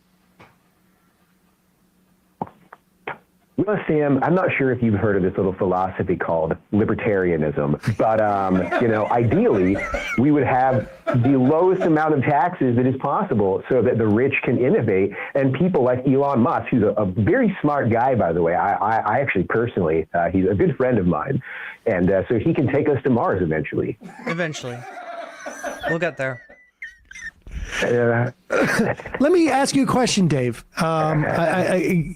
When are you concerned about the Republican Party attacking IVF? How do you square the fact that you have 2 children, but the party that you support, this so-called freedom agenda, they're assaulting people's right to determine what they're going to do with their bodies? Well, Sam, you know, that's just one of those differences of opinion that some people on the right have. And it's, you know, that's one of those things. It's, you know, it's a nuance that we can sort out later. But I mean, it's just a minor thing. Like, you know, if your best friend Ben Shapiro refuses to come to your anniversary party because he views you as living a lifestyle of sin. That's just a minor deal. It's just a minor thing. It's, minor difference of opinion. But here's the real thing, Sam. But wait, David, excuse me. I don't mean to interrupt you. You want to make things personal. David, make things personal. I'm not making it personal. I'm asking you how you reconcile that. What? How is he going to make it personal? Is he going to go after Sam's acting career? Is he going to go after Hugo from Bob's Burgers? You say it's a difference of opinion, but there's literally now operating law in one red state, and you have Project 2025 that wants to make that the law of the land. Well, Sam, I guess we'll just have to cross that bridge whenever we come to it, because listen, Sam, I can look my partner in the eye and I can tell them, babe, I am making so much goddamn money, and no matter what happens, I'm going to be okay.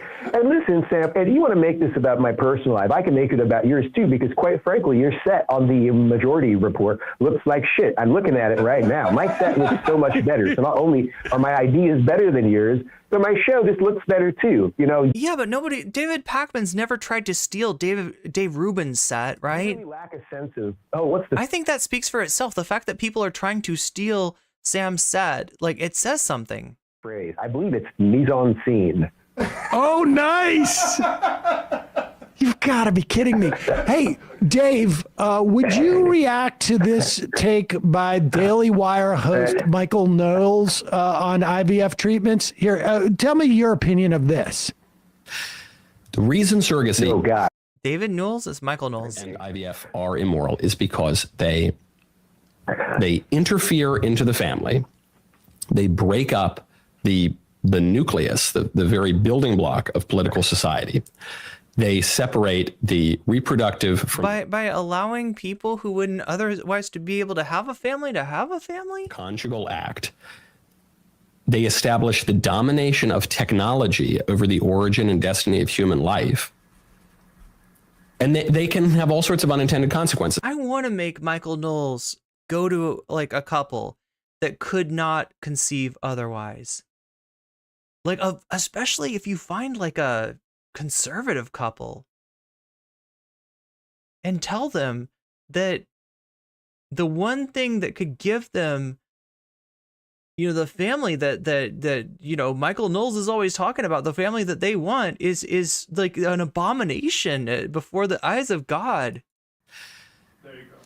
So, Dave, let me ask you, how do you react to that? How do you react to the fact that you are assaulting the nucleus of our political society? Well, I don't know much about nucleuses, but, I think that states should be able to do whatever they want. And so if there are Christians who want to have a Christian government in their state, I'm totally okay with that. I'm all for freedom. And, But what about how does that people love the gas? How does that allow freedom? Are you saying that there should be no Christians in that state because those non-Christians wouldn't have freedom, would they?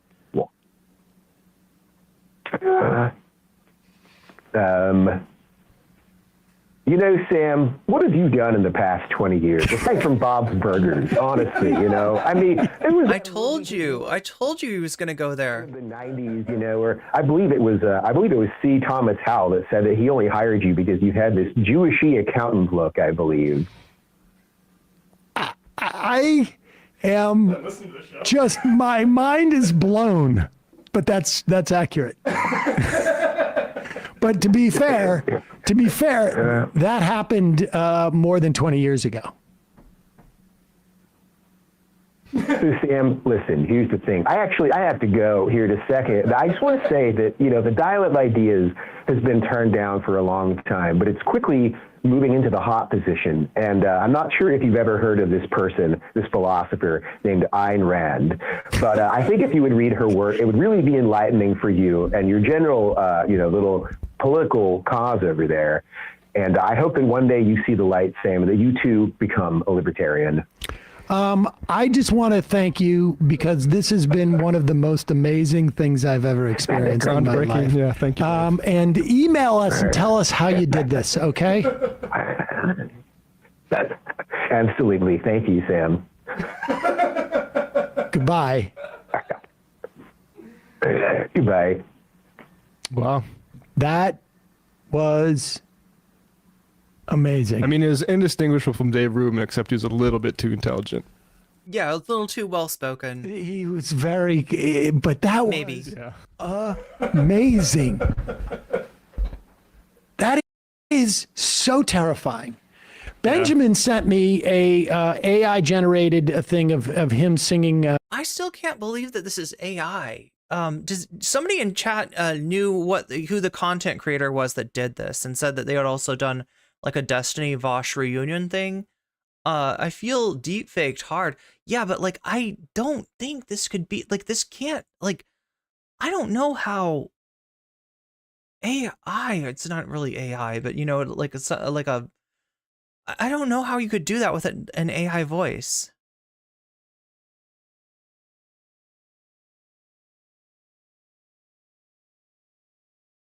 It's hard to underestimate Dave Rubin when it comes to.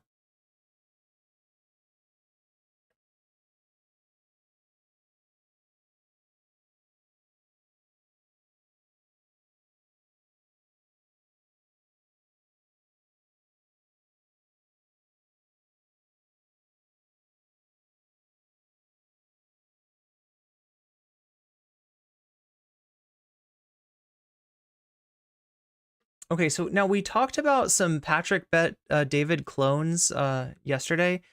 If you don't know who Patrick Bet David is, you've probably seen him, right? He is he's had Anna Casparian on as a guest. He's had Sam Seder on as a guest. Apparently he caught some major flack because, you know, you're not allowed to have Sam Seder on. He's on the Tim Pool blacklist, right? So he caught some flack for having Sam Seder on, but he's just like a right-wing, you know, essentially talk show host that seems to have come out of nowhere. Now, in actuality, he didn't come out of nowhere. In actuality, he essentially scammed his way into prominence. And I finally found this video that goes into the true lore behind Patrick Bet David. So you might recognize him when they show some clips here. And say, I actually like a lot of Patrick Bet David's content. He's done some really compelling, good interviews. I would have even gone so far as to say that I was a fan of Patrick Bet David a few years ago until I learned that Patrick Bet David made. So understand, we're watching, I mean, somebody that I'm assuming is a conservative. If you like Patrick Bet David's content, you're probably a conservative. He was all on board until he looked a little deeper. Millions running a multi-level marketing company. If you're unaware or unfamiliar, multi-level marketing companies are scams that depend on a mathematically impossible endless chain recruiting scheme in order for you to make money by rising up the ranks of said scheme. Recruit 5 people, who recruit 5 people, who recruit 5 people, and so on. Patrick Bet David got his MLM start, as far as we know, in World Financial Group. World Financial. Okay, so there we go. There's the first organization. He was part of an MLM, right? He was doing the MLM. Now look, they're scams, MLMs. They are generally scamming not just the end user or end purchaser, but a lot of people along the way, right? It's a pyramid, and only people at the top of the pyramid are really getting paid for the work that they do. The rest of the people are kind of like, you know, they might make the money that they invest in the scam back, or they might not. A lot of people don't, but you know, I mean, like if you catch on to like what's going on, I'm not completely.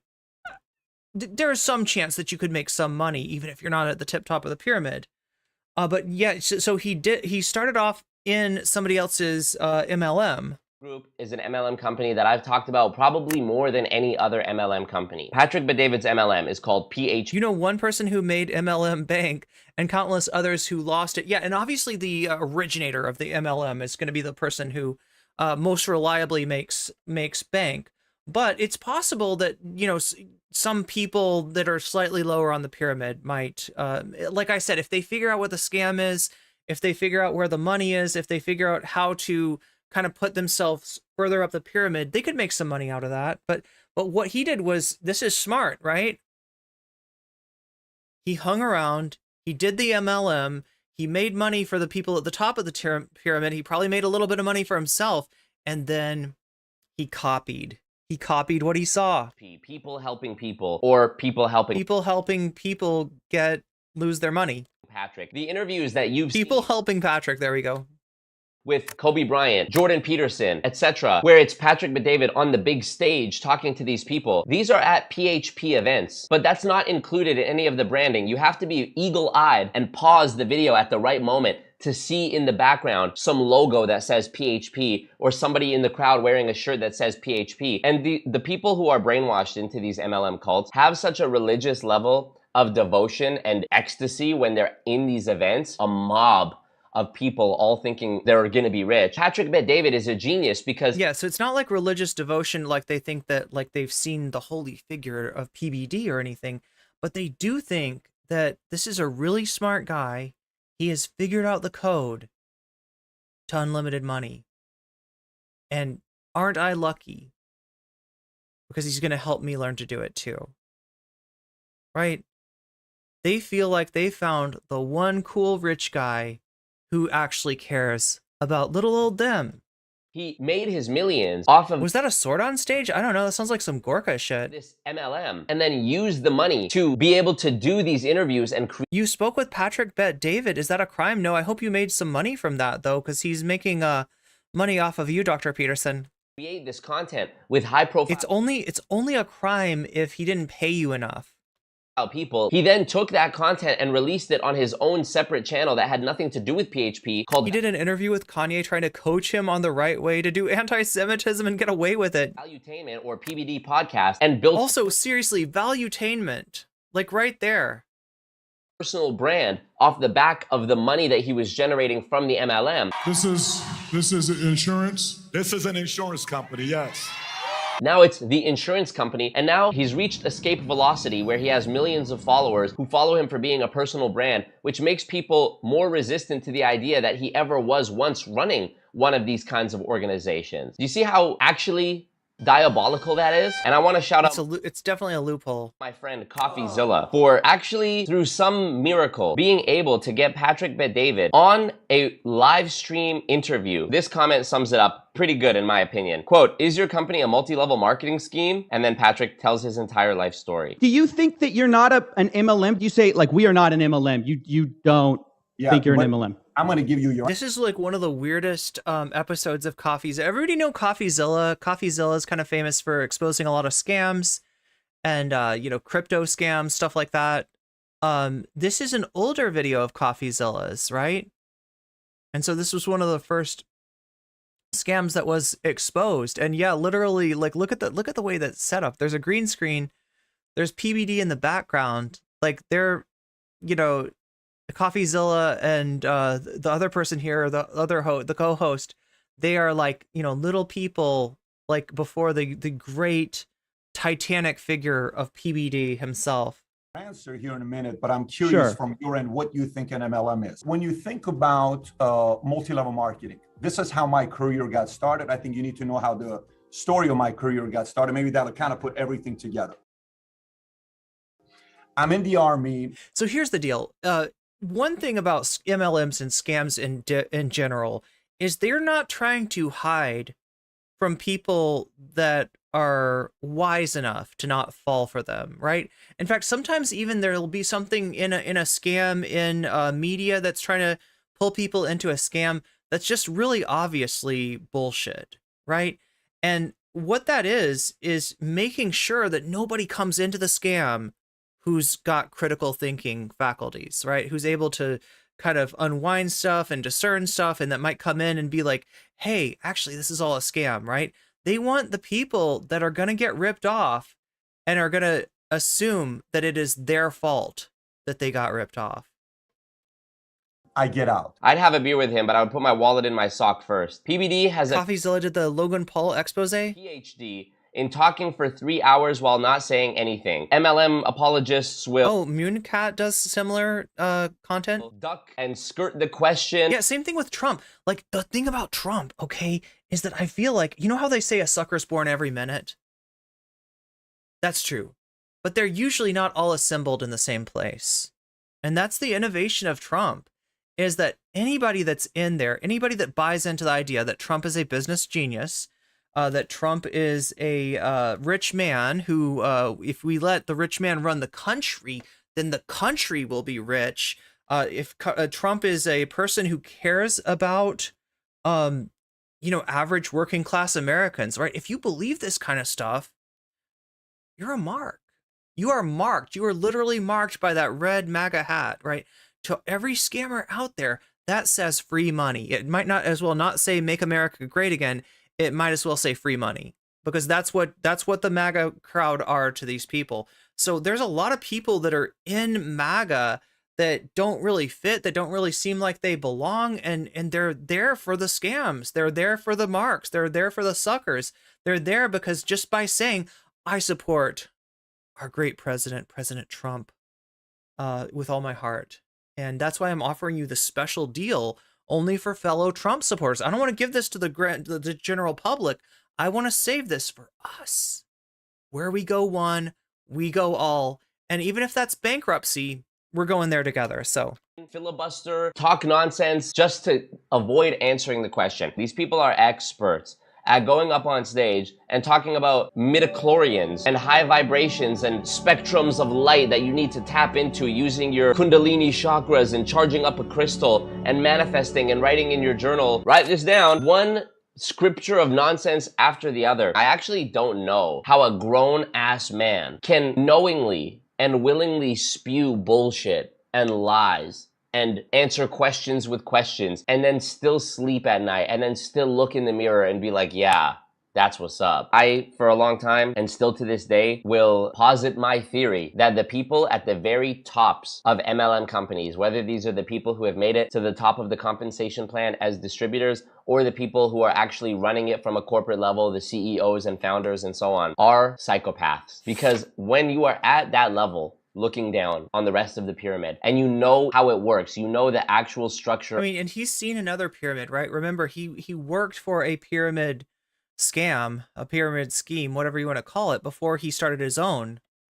Of it, you know the mechanisms in which you make money, predicated on the vast majority of people losing their money. How do you reconcile that without feeling such an overwhelming amount of guilt that you stop doing it? In my opinion, there has to be some sort of link that is broken in your brain chemistry or whatever that makes you lack empathy, or you're so lost in the sauce and you've heard so many of these rationalizations and deflections and excuses that you yourself have started to believe it. And there's a great quote that I've included in videos before. It is hard to make a man understand something when his salary is dependent on his not understanding it. I want to show you this video. I've talked about this gentleman on my streams before, Eric Worre.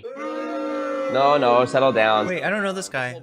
Go Pro, and he provides education on how to become pro in your network marketing, multi-level marketing company. Purple suit like the Joker, of course. He thinks he's Robert De Niro in the movie Casino. You could have chosen a lot of different marketing models for your company, but you chose a network marketing model for distribution. Why did you choose that model? What do you like about it? So why did I choose this model?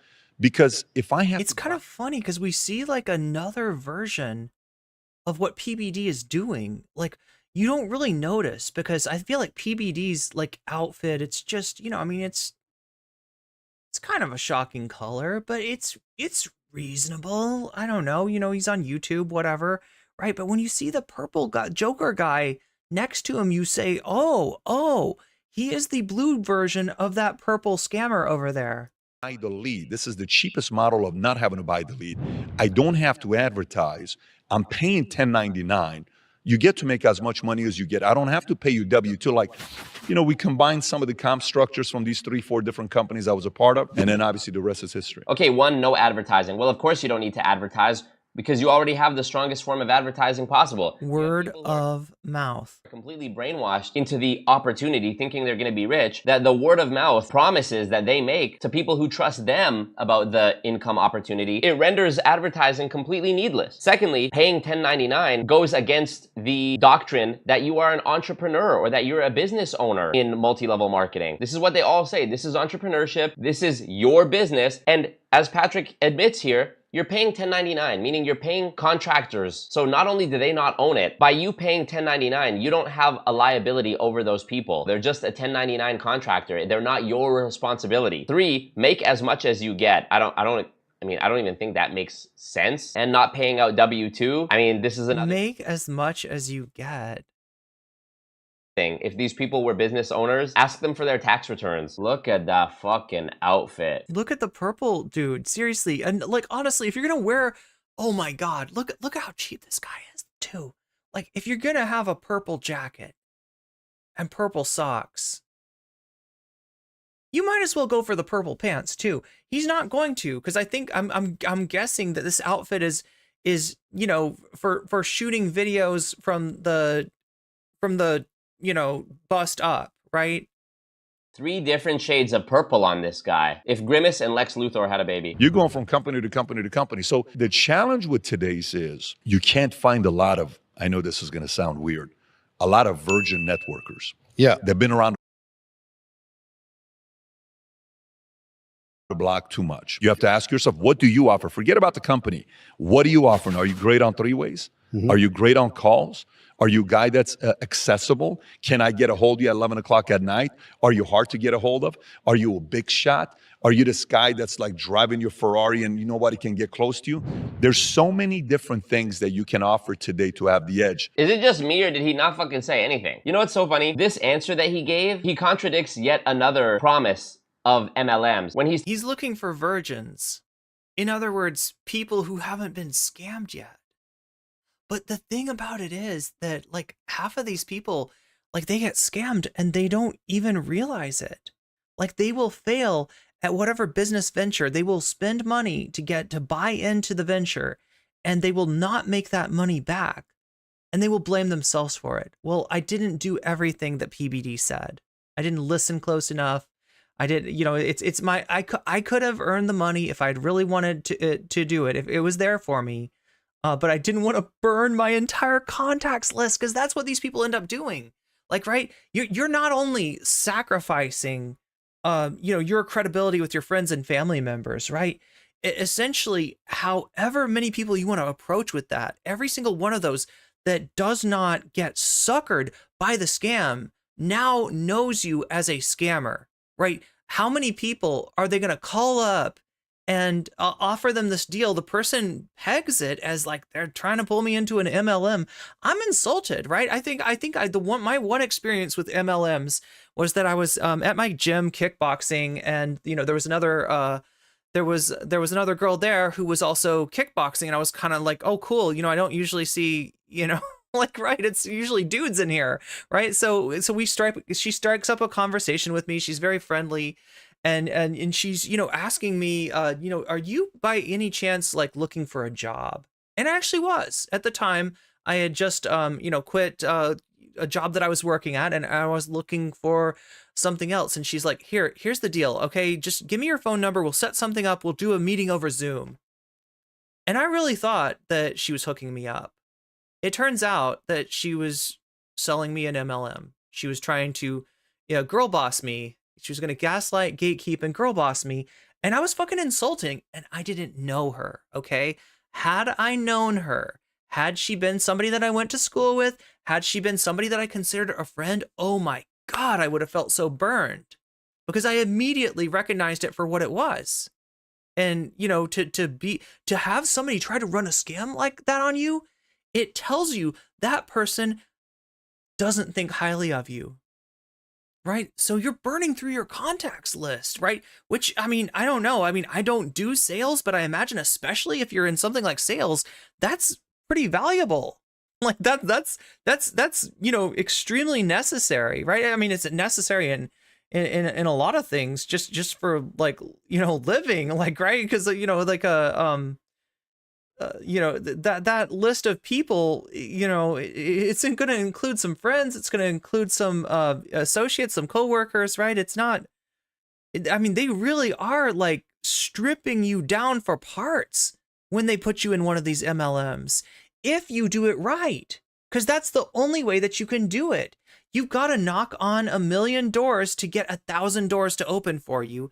And if those doors are people that you're either, are either like contacts, business contacts of yours, or worse yet, friends, classmates, associates, coworkers, oh my God, are they ever like they are really burning you as a person in a way that's hard to describe. Talking about, can I get a hold of you at 11 o'clock at night? You will only hear these people talk about time freedom, financial freedom. I can work if I want. I don't have to work if I don't want to. Why the fuck would you have to be answering the phone at 11 o'clock at night? Even those horrible 9-to-5 jobs that you guys shit on religiously would not require that. If you worked from 9 to 5, there would be no world where you're having to take a call at 11 p.m. at night. There's a video, I'm actually amazed this is still up. This is a video on Patrick's channel, Valuetainment, called The Real Truth About MLM and Network Marketing, 7 years ago. Let me read you some of these comments here. MLMs are pyramids, period. Pat gaslighting his audience. He ran a sleazy MLM life insurance scheme where 95% of the licensed sales agents make less than a minimum wage worker, making $7.25 an hour. I cannot wait to hear the madness that's going to ensue from this. Okay, so a few things about MLM and network marketing that you got to think about. That's a bad rep. One. Okay, what I want to know is what coffee shop did he buy that board from? People that join everything, it is extremely annoying. No one likes it. You lose friends. Every other day you want to sell a new product. It's too much. It's like you're prostituting products. You're becoming promiscuous with everybody. Why does he always make the analogy sexual? This is crazy. This is from 7 years ago.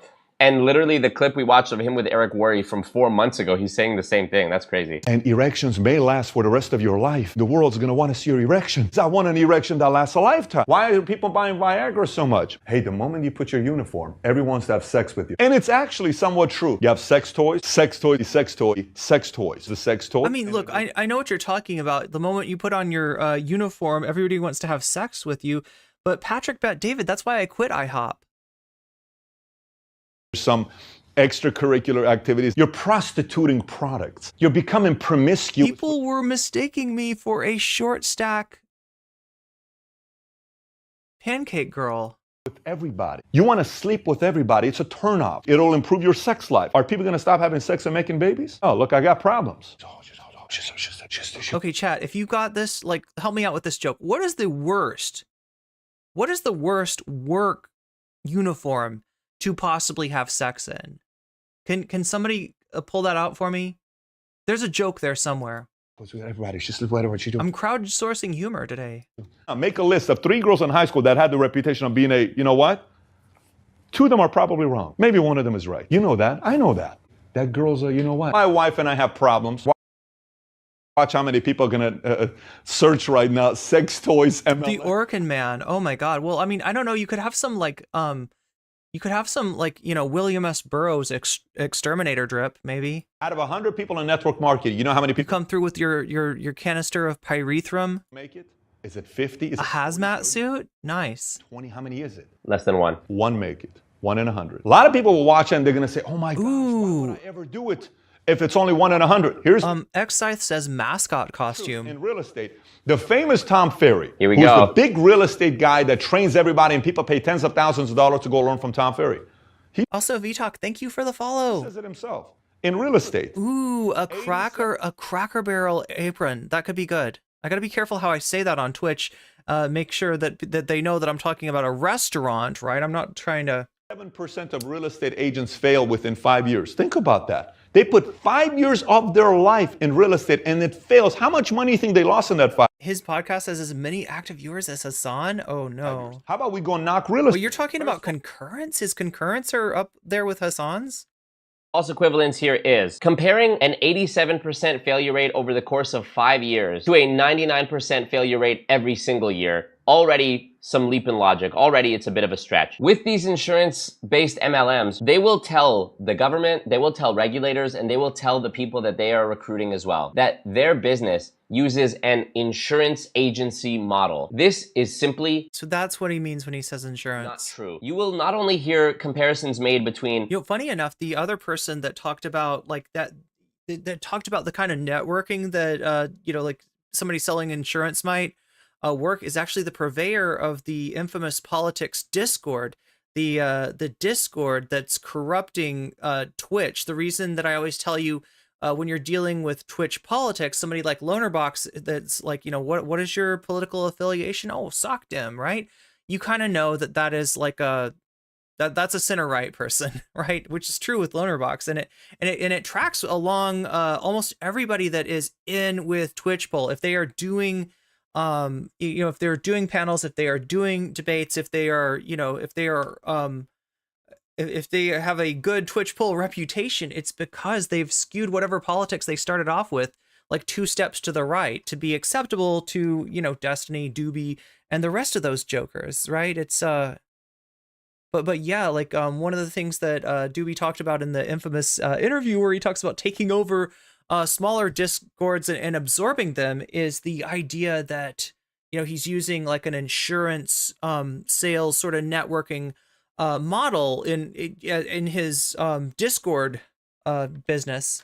Insurance MLMs and regular insurance companies, you will hear them compare themselves to doctors' offices, real estate brokerages, law practices, etc., etc., etc. And what is their basis for making these comparisons? Well, they will say, if you're a lawyer, maybe you've been a lawyer for many years and now you want to start your own practice and have lawyers that work under you. This is just like what we do. No, it is not like what they do. In all of... So yeah, you feel like you're getting groomed for a mentorship. You're feeling like, okay, this is this Patrick Bet David guy. Look at his suit. It's nice. That's an expensive suit. It probably is an expensive suit, right? Do you want to be wearing that suit one day? Yeah, you could, because he wants to get a better suit, and you could inherit that suit, right? He's going to teach you the ways. And this idea, like, can you imagine like taking a pyramid scheme like seriously, like actually logicking it out, like how that would work? Yeah, like, you know, you start with this one pyramid, this one group of people, then they get people under them and they get lifted up, and then those people get people under them and they get lifted up. You know, a logical analysis of this concept reveals that it's got a natural limit. It can't go on for, you literally can't make everybody rich. Although, isn't that the promise of capitalism?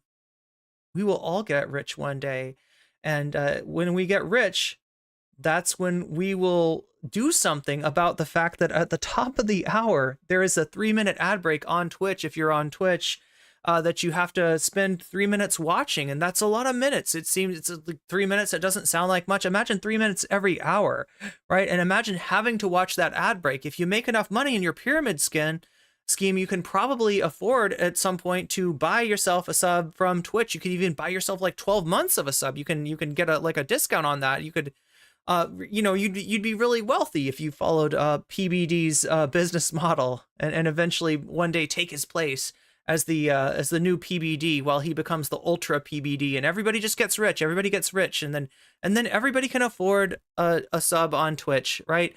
Now we know that's not true, and we know that also there is a way to get yourself a sub without paying any money out of your own pocket. That's right. If you have Prime, you have a free sub to give to the streamer of your choice. If that happens to be me, then you will no longer see those ads in my chat for, you know, for as long as you're sub to me like that. You can also pay $5 if you are wealthy, if you've already completed the PBD training, if you're an upper echelon MLM kind of person, or possibly be gifted a sub through the kind generosity of a wealthy person like PBD, who might be looking to do a good deed to make up for all the people that they scammed.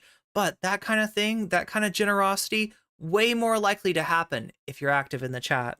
Examples. You are not required to purchase the thing you are selling in order to be a part of it. That's the first one. In multi-level marketing, you have to purchase something, some mandatory fee that you must pay in exchange for being part of said company. Or if it's like a physical product MLM, you're having to pay for a starter kit, which is really just the means of disguising what is actually the cost of your recruitment, you paying to join the scheme. If you really wanted to make the analogy a one-to-one analogy, then these realtors would be having to not only pay for a house themselves to become a realtor, they would have had to keep paying each month for other shit relating to the house, like bills, and then they would have had to recruit other realtors who also bought a house, and that was where they got their commission from, and they would have never sold to anyone who genuinely wanted a house ever. If you're a realtor, the biggest asset that you have is the geography, the territory that you are selling houses in. If there's 1 million realtors in your city of 10 million people, that's gonna be hard for you. It behooves you to have as few realtors as possible and to control as much territory as possible. If you are recruiting more realtors... So yeah, the very fact that they're recruiting so hard, it kind of shows you,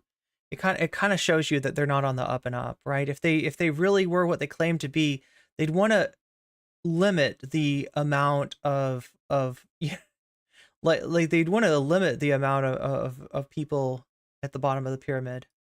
You are recruiting your own... Instead, what they're doing is they're making money off of the people at the bottom of the pyramid. Competition, who is then going to steal potential sales away from you. The idea of an experienced realtor or insurance agent sharing a listing with someone who is still learning the ropes, this is commonplace. That one level of commission being shared is as far as it will go. You will never in your life see a legitimate real estate brokerage or a legitimate insurance brokerage with multiple layers. Again, multi-level marketing. The words multi-level in the phrase multi-level marketing is also a disguise because it's not multi-level, it's infinite level. And this is what it shows you that at the end of the day, there's nothing that's really being sold. There's no, I mean, there might be some ostensible product, but there's not, the product's not the moneymaker. The moneymaker is actually the starter kit. So frustrating to and me. If you're buying the starter kit, then you're the bait. You are not the wait, what, how do I put this, right? You're the food. These companies try to say, we're not even multi-level marketing. We're just an insurance company. We just use an insurance agency model. No, they do not. Oh my God, Buffy Geek, thank you. Oh yeah, X-Scythe, looks like Buffy Geek may have found a loophole. Look, I won't tell if you won't tell, but yeah, you just got a gift sub from Buffy Geek. Buffy Geek, thank you. One of the best ways that I've seen MLM apologists try to get off the topic of what it is that they do wrong or what it is that they do that's deceptive is to immediately bring up shortcomings in a different industry and bring up things wrong with a different industry. They might say something like, you know what the real scam is? College. The student debt system is broken and most of these people are never even going to end up getting a job and blah, blah, blah. All valid points. But pointing out why something else has shortcomings does not wash away your own shortcomings. This is just a distraction. Why don't we go knock real estate and blah, blah, blah. And then this can obviously segue into a conversation about how you don't have the right mindset and blah, blah, blah. Next one. It's a ton of work. This is what people in network marketing and MLM are afraid of saying. And if you want to change the reputation of your industry, stop saying that you're going to be a millionaire in 2, 3, 4, 5 years if you only do this, this, that. It's a ton of work in network marketing. It's a ton of work. You're not going to work 40 hours a week. It's a lot of work in network marketing. This is actually a cult tactic, not a business tactic. Getting control of your time, behavior, information, thought, and emotion. These are the... Oh shit, the bite model. Oh, now wait. I feel like I've heard some shit about Dr. Stephen Hasan as well. That he like correctly identifies some kind of patterns in cults as far as how they, try to dominate people, girl boss people, if you will. But isn't there something? I feel like there's something sus about Dr. You heard some shit about Hasan? Yeah, I heard that he's really rich and he lives in a mansion. That's what I heard. Like model. Time falls into behavior. What are you doing with your time? This is something that he can then use to bolster his... So I can't trust him because a socialist must be dirt poor to be a real socialist. But if the socialist is dirt poor, then they're a hater. And they're just hating on capitalism because they are unsuccessful at it, and you can't listen to the...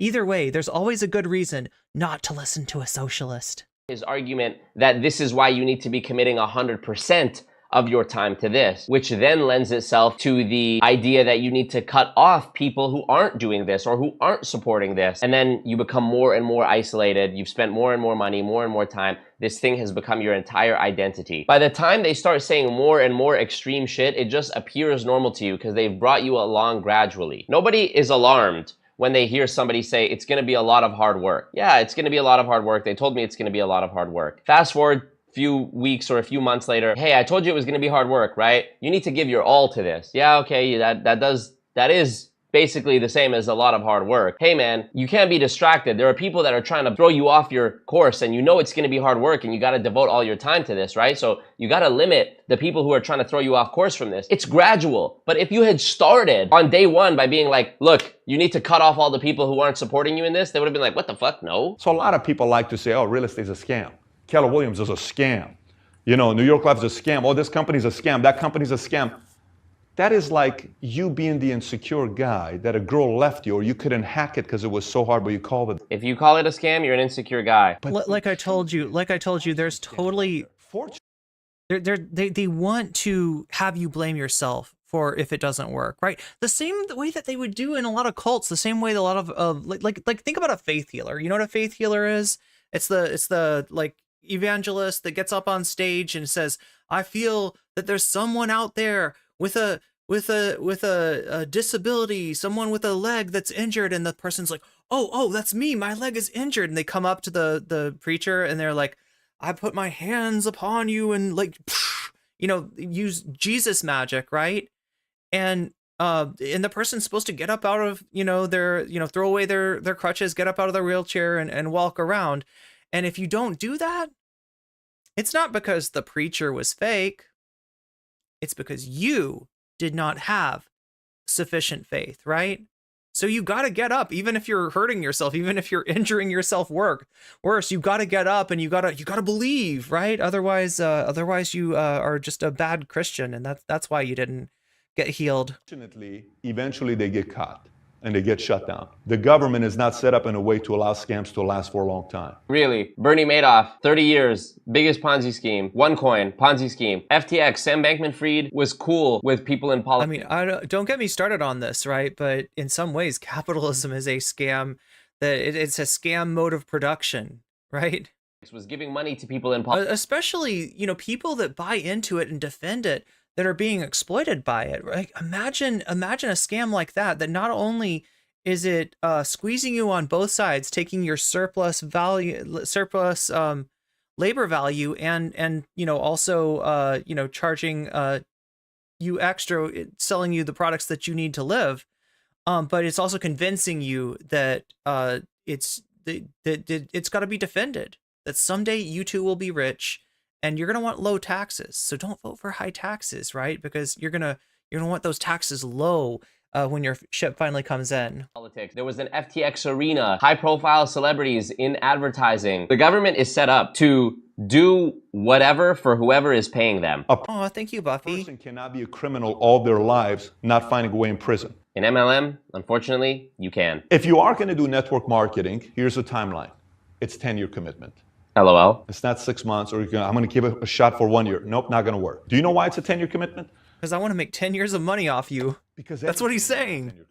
It's a 10-year commitment because once you've given yourself 5 years or 10 years, God forbid, there is this element of the sunk cost fallacy. Ooh, that's a nasty one. Doing this, that the idea of walking away becomes such an insurmountable task that it almost feels like it might be better to just keep plugging away and hoping that it changes. Like being an addicted gambler. Oh, well, I've already lost 100,000 sitting at this slot machine, but I'll put in another 20 because maybe the next one will hit and I'll make it all back. 2-year-old, go get a job. 5-year-old, go get a job. 10-year-old, you can be an entrepreneur and a business owner. Entrepreneur and a business owner. Again, this would contradict what he said only a few months ago, which is that you're paying $10.99, you don't have to pay. Did you catch up to the stream, Good for Gabby? I saw you there in the delay for, you got stuck in the delay, right? Pay W-2, you're not a business owner, you don't own it, you don't set the prices, you don't decide what you sell, etc., etc. I'm down the street. Every time I go home on this freeway here, I see Mary Kay to my left. You know how many women I've met that talk about Mary Kay in a way that she changed our lives? You know how many people in the Heaven's Gate cult exit videos talked about how the leader of that cult, whose name was Doe, changed their lives in their I thought his name was Marshall. exit videos that they filmed right before killing themselves as a group because they believed that they were going to transcend into a It's called Unaliving. Come on, we're on YouTube. galactic plane of existence going on an alien space. Look, my streams, my monetization is already screwed for today. I already got tricked by I was watching a Hasan video and there was music and I was like jamming out to it. I was like, yeah, this is good music. And I was like, oh no. This is copyrighted music, isn't it? All collectively committed suicide. He changed their life. Do you know how many men I've met? Yeah, what was he saying about 2-year-olds getting a job and 5-year-olds getting a job? That when they bring up the name Rich DeVos and Doe was his nickname. Andal, I've never been part of Amway. Every time somebody's brought up the name of Rich DeVos and Jay Van Andel, who actually had a chance to work with him directly, you should see what they talk about. People get emotional saying, this man changed my life. Does that seem fucking normal to you, bro? Having your MLM company disguised as an insurance company is very clever for a multitude of reasons. First, because people know that, I mean, you're not going to call it an MLM. Well, you might. I don't know. I swear to God, I have seen advertisements for like that have like multi-level in their name. But I think that people have pretty much caught on to that. You know, I mean, like you're talking about like old scams there. So if you say it's insurance, right, then, you know, if you've got a product, I think that's probably what people have been taught to look for. Pyramid schemes are, you know, famously have no product, right? Whereas an MLM or something like that is gonna, there's maybe something that they're ostensibly selling. you actually do have to get a license from the government to sell insurance. When these people say, you have to get a license to be with us, we're highly regulated by the government, know this, insurance as an industry is regulated. That does not mean that the specific base shop office of a World Financial Group or a PHP or a, can't say the name because of reasons, that specific office is not highly regulated. Secondly, when they say we have licenses, so there's no way that we're doing anything illegal, it's like saying there's no way that I was driving drunk. I have a government license. Wait, Shakespeare, you're talking about FTX? Is that the Sam Bankman-Fried thing? To operate this vehicle, and driving is heavily regulated. Do you see how fucking nonsense that is? Here's the next layer of the disguise. When you sign up as a distributor to, let's say, an MLM company that sells protein powder, and you go to one of their base shops that they sort of make it look like an athletic, you know, hangout space. Everybody there is wearing what? T-shirts, shorts. It's sort of going with the brand. But when you're an insurance broker and you're going to the office, which again is a pretend playset Fisher Price office. If you go into the office of any World Financial Group building, every one of these I've seen, whether it's in person, and yes, I've been inside of them, or on Zoom, you will see an immaculate office, which has very little personalization. There's probably not going to be a family photo framed on the desk. Or you see that lion picture? Like it's one step above from one of those motivation posters. Probably not going to be any sign of like usage, no paper in the printer, nothing on the table, nothing that's actually being worked on, a bunch of trophies behind them on the shelf. For all intents and purposes, it looks like an office, but it doesn't look like any work has actually been done there. And spoiler alert, no real office work is being done there. So the next layer of illusion is literally just the physical outward appearance of it. When you go to the office as an insurance broker, you're wearing a suit. Automatically wearing a suit just gives off the impression of legitimacy and business and professionalism more so than if you were wearing a t-shirt. And if you're in an office and you're talking about being an agent,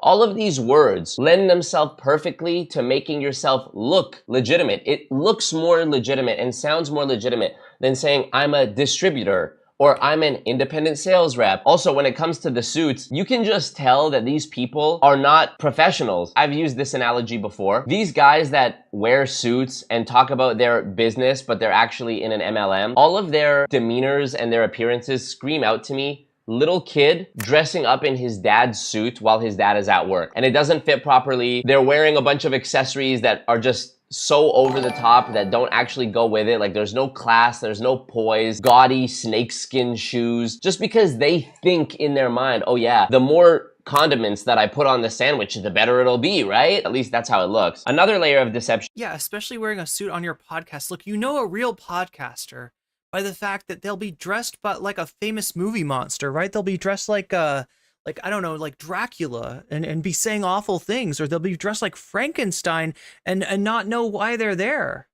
Is this one of the common... That's how you know a podcast host. Phenomena that exists. A real podcast host, right? Within MLM companies that you see a lot in documentaries about MLM, like for example the LuLaRoe lawyers call it peacocking documentary on Amazon Prime called Lula Rich. In that documentary, you see women hoarding these leggings and clothes because they kept making purchase orders every month. Oh no. To continue to earn their commission and their rank and maintain, and they ended up becoming garage qualified, which means they filled up their entire garage or rooms in their house with the products, and they were just trying to get rid of it at that point and ran out of money and had to take a loss on all of it. Insurance is not a physical product, so it's less perceptible to you that you're continually paying each month for more products. That's one of the things that insurance MLMs will say, like, oh, with those other ones, you have to buy lotions and potions and it's sitting in the garage and you got to buy it every month. Just because it's not a physical product doesn't mean that you're not buying it. I mean, it actually makes it more like more similar to like a traditional pyramid scheme or scam.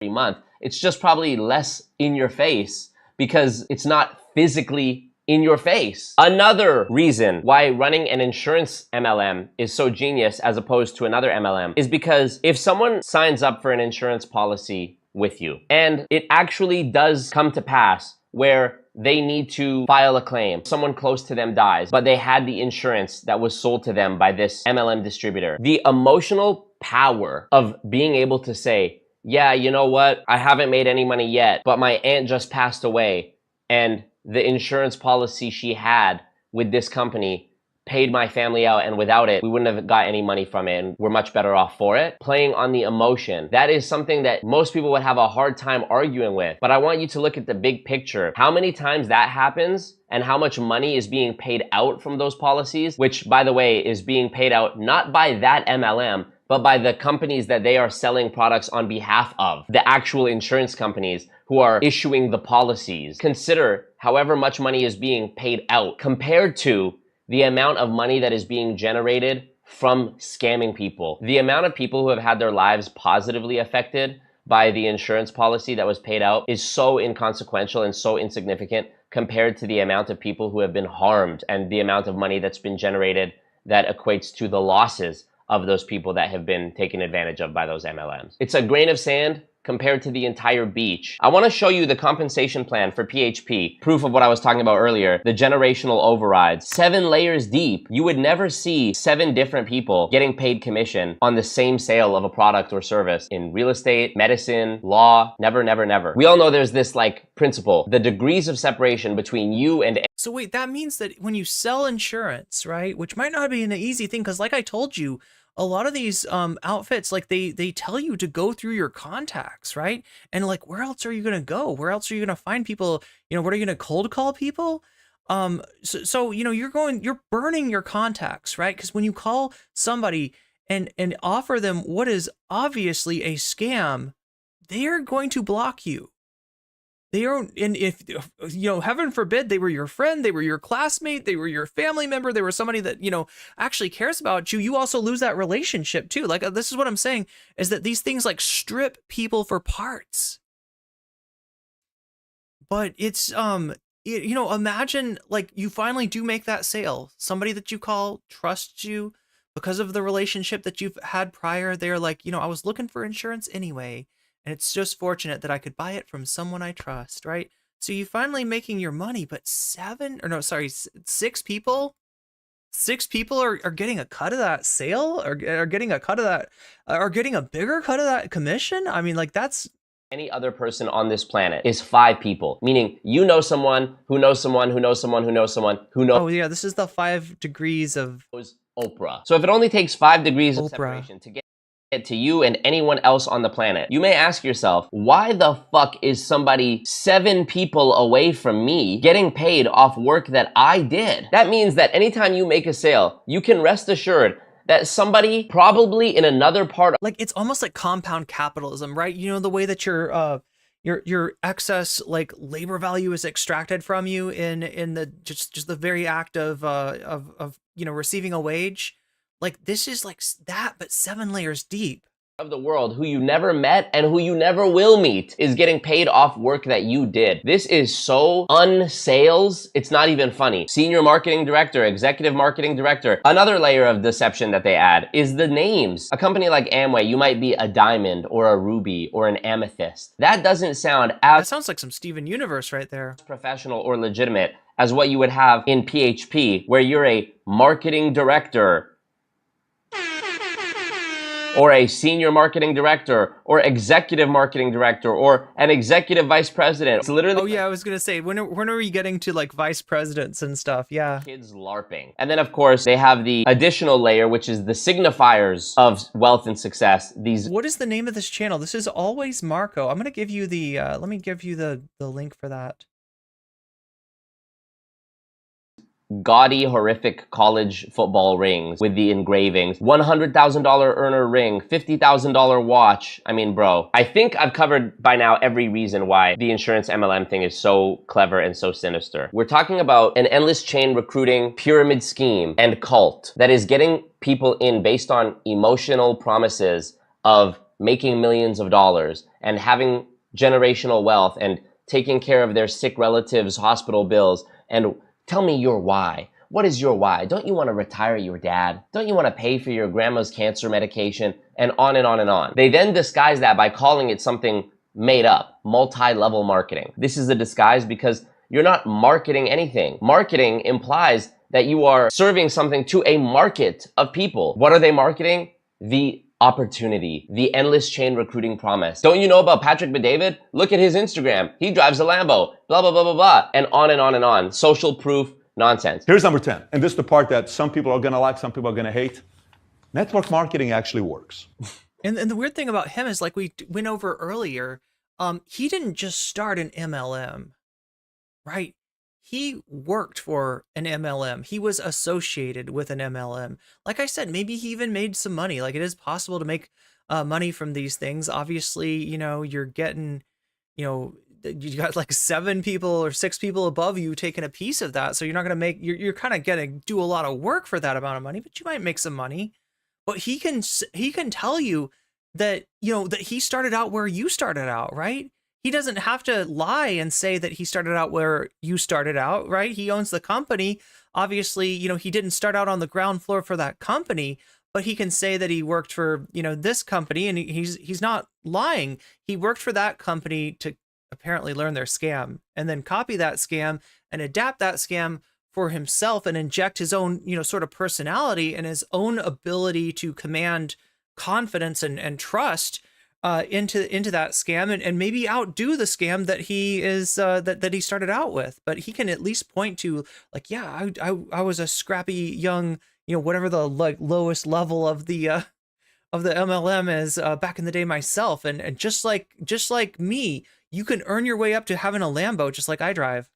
I agree with that. Network marketing does work if you are the one on top of it designing it. It works exceptionally well. I will say, I will go one step further. If you are that person's friend, right? Maybe that works. If you are that person's fan, maybe not though, because like, don't put it past these assholes to scam their friends and family. All you have to do is lie and deceive people in mass, and it is a guarantee that with an MLM model, 99% of the money that people invest will go right to you. All right. Well, that is a great deconstruction of Patrick Bet-David and what he's doing. Not just Patrick Bet-David, but like a lot of people. It's a great deconstruction of you know, one aspect of what Matt Bender might call the scam economy. And you know, it's out there, right? There is like passive income to be made, but it's not to be made by joining one of these, you know, it's by becoming a scammer yourself. And there are people, you know, figuring out new angles and new, you know, I mean, like with this guy's angle, like he's talking to Jordan Peterson, he's talking to, you know, all kinds of celebrities, right? You know, that kind of gives him a little bit of extra, you know, trust. And we sort of found out that it's a little bit of a, it's like he found the hack around the catch-22 of getting, you know, famous and rich enough to get big guests, and using those big guests, using those, you know, relationships to engender trust in people that you're trying to scam. So yeah, this is always Marco. There's also a Coffeezilla video, right? Coffeezilla talked to PBD after making videos about PBD and how he's a scammer, and PBD, you know, wanted to have a little conversation. It's weird because he comes on and it's almost like he is scamming Coffeezilla's audience. And I wonder, you know, if he made any sales through that or not. Obviously, you know, Coffeezilla's angle here is to, you know, give him enough rope and see what he does with it. So, wait, are people starting playing Star Trek already? So we do have a new sponsor, or an old sponsor. We've done this before, and this is kind of a cool sponsor because this is one sponsor that where like I get paid without you having to pay any money. Oh my God, right after I talk about a scam. This sounds like a scam, right? It's almost too good to be true. But no, the scam here is to get you to reach level 5 on this game, which I've done. I haven't paid any money for it, and I don't suggest you do either. Unlock the second ship in Star Trek Fleet Command, and then reach to level 12. Now, I will tell you, the level 12 is a little bit of an investment. It's an investment of time. If you want to get to that level 12, right, then it's good to start. Like, I started the sponsorship today. We're going to do it for 8 days, so this is a great time to get started. Here's the link for anybody in YouTube. I think you can already see it on the Twitch side, but here is the link. Wait, is it not letting me? Oh, it's a very long link. Okay, let's make that less long. Boom. There it is. There it is. So this is only if you want to. Again, it doesn't cost you any money, but if you want to play along with us, we're going to start the Weasel Alliance back up. We're going to play some Star Trek. We're going to fight some aliens, and we're going to take over the universe with the Weasel Alliance. So if you want to get started on that, there's the link to it right now. That is my affiliate link for Star Trek. Again, you should not have to pay any money for this, like, right? You can play it on mobile, you can play it on desktop, you can play it however you want to. We'll get to some of the gameplay a little bit later. I'm not going to bore you, you know, for those of you that are not interested in that, I'm not going to bore you with that right now, because we've got so much else to get to. Like, for instance, the content that I promised you. That's not the content I promised you. Where is it? Oh, that's right. I already put it in this.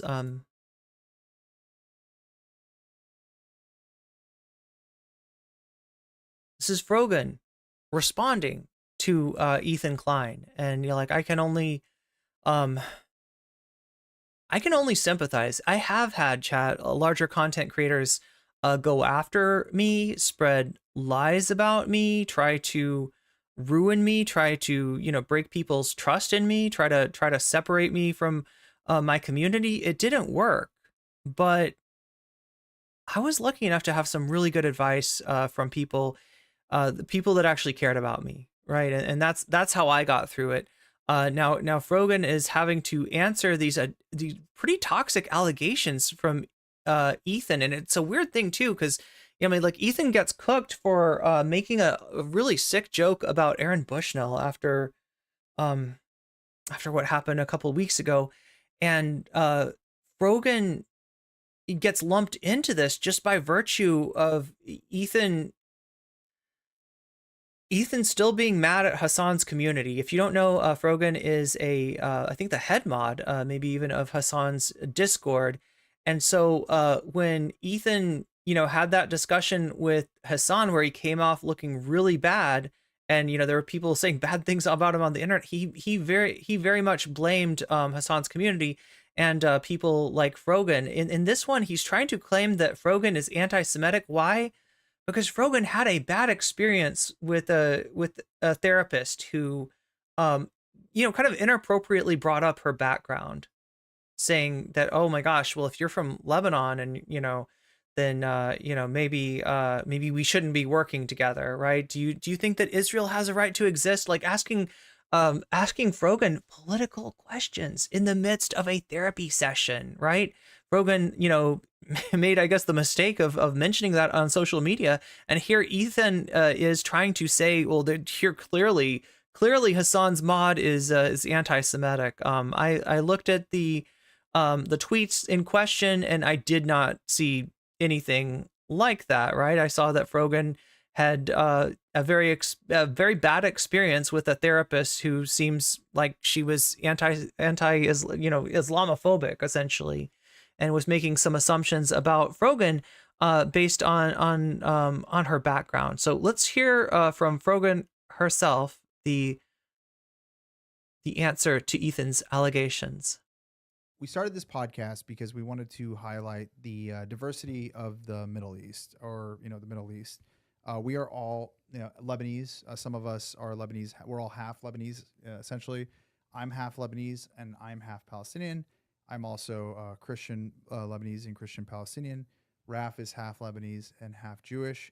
Raf is Jewish, and then we have Frogan, who's half Lebanese, half white, but Frogan is Muslim. The reason of the pod was to kind of highlight what it is to be Arab. How's the sound, chat? Do I need to turn them up? Like what it really is to be Arab. It's not what people really think it is. People tend to think this like monolith of like every Arab looks the same or they talk the same, and it's really a very diverse place. I've been to Lebanon for a while. You've been to Lebanon. You've also done Birthright in Israel. So the whole reason we did this pod was to basically open people's minds up to what it could be. Now addressing like the elephant in the room of what's been going on recently with Frogan, kind of want to kick it to Frogan and just, kind of tell what's been going on with you lately. Okay, so for context, 5 years ago in 2019, I went to therapy and my therapist was a Zionist, and that kind of off-put me from therapy for a very, very, very long time. So now Ethan's allegation was that Frogan was jumping to a conclusion based on the therapist being Jewish, based on the therapist being Israeli, that the Zionism thing was something that Frogan was putting on this therapist with no real evidence. On the contrary, right? This is a therapist that like asked the question of, do you believe in the right of Israel to exist, in a therapy session, right? So that's where that comes from. It's not just random. Up would be good. Yeah, I feel like so the kind of microphone that they're dealing with here, I don't know if this is the issue, but this microphone needs some gain in order to work. It's a really good microphone. It's a really professional microphone. It's the microphone that I'm trying to crowdsource right now on Throne. If you check down in the description, if you want to help me out with that, getting a more, but you'll see that I'm also crowdsourcing something called a cloud lifter right now. I don't know if that's the issue, if there's no like preamp or cloud lifter attached to this microphone, but regardless, I can turn the gain up on my end. Now I gotta ask you, chat, okay? We're gonna make a deal here. I'm gonna turn it up on my end, and you are hopefully going to remind me when we get done with this segment to take the gain off. Otherwise, my audio might be kind of bad. So it's all for you. And, we want to turn the audio up here so that you can hear it. But I also want to make sure to turn the audio down after I'm done. Otherwise, you're going to hear a lot of garbage, a lot of bad, clipping and garbage audio. And you don't need that. So just please remind me. Please remind me when we get done covering Frogan today to take the boost off of that. I finally found a therapist that was covered through my insurance, and I made sure to find somebody that was, one, a woman, and two, a person of color, because I had that assumed. Janelle, I feel like the person that would need to offer the proof, like if you're making an accusation against Frogan of being anti-Semitic, then it's up to you to prove that, right? Rather than just claiming that because Frogan had talks about this bad experience that she had with a therapist asking her inappropriate questions. What kind of evidence would you like, Janelle? Would you like for Frogan to have recorded the session which I don't know if that's legal to turn your phone on, to turn a recording on, and just like, oh yeah, here it is, here's the tape. But like, what would prove that the therapist had asked an inappropriate question? And is that something that you would expect somebody going into therapy to have, right? Do you, when you go in and get therapy, assuming that you've been to therapy, do you turn on your phone and record everything? Do you know about the laws in your state or province about whether that's legal or not, right? It's kind of a strange question, and it's kind of a strange assumption to jump to. Now, I'm not gonna jump to any assumptions about people asking those kind of questions, but you got to recognize that the burden of proof is got to be on the person making the accusation. In this case, Ethan. Ethan didn't have any proof. He just had vibes. I think Frogan's being anti-Semitic. I think that therapist was probably perfectly appropriate. Okay, so you're just going to randomly call Frogan a liar? Cool beans. Cool beans. I wonder where that shit comes from. Empathy between the therapists, that they'll understand like potential discrimination I face as somebody that's an visible Muslim Arab woman. So first session with her was fine. Second session, I delved into social media and the toxic things that happen on social media. She told me that she doesn't really know or care about Palestine because as a Black woman, she faces discrimination in America every day. So to her, it's just another place. So I left that session feeling kind of frustrated. And whenever I'm frustrated, I go to Twitter. So I tweeted out a tweet talking about how, So yeah, the tweet obviously not mentioning the name of the therapist or any sort of identifying information, just saying I, have this therapist that I'm seeing, and kind of a bad, frustrating interaction.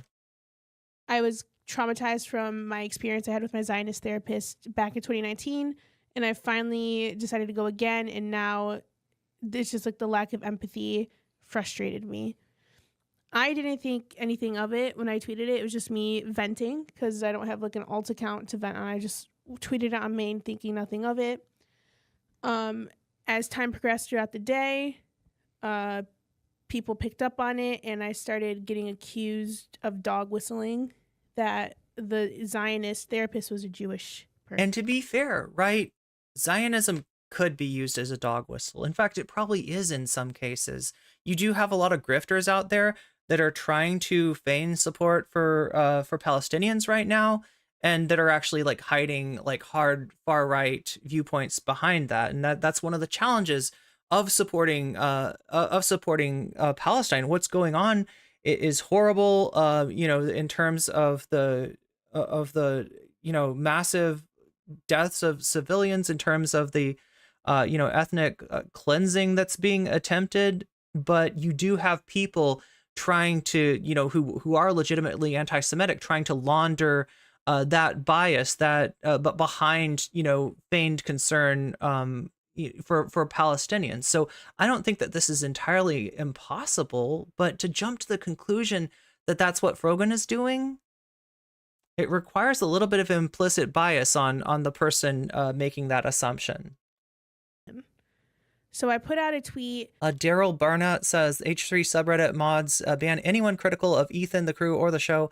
Yeah, I saw that. Like there's in fact, there's what I found was that there's a secondary H3 subreddit that is fan run, and the people that are getting banned off the official H3 subreddit are kind of congregating there, and they're showing their bans. And yeah, like a lot of people, including members, including people that support the show, including people that absolutely support Ethan and the crew and Hila and everyone else, are getting banned just for having, a divergent viewpoint on, for having criticism, for not being happy with the kind of callous joke that Ethan made, and then with the response of like, let's attack Frogan, let's attack everyone on the left, let's attack and like I said, because there are bad faith actors like using Zionist as a dog whistle, that's all the more reason to not jump to this kind of conclusion, right? Because it's a bit of crying wolf, right? If you're just gonna take every bit of criticism of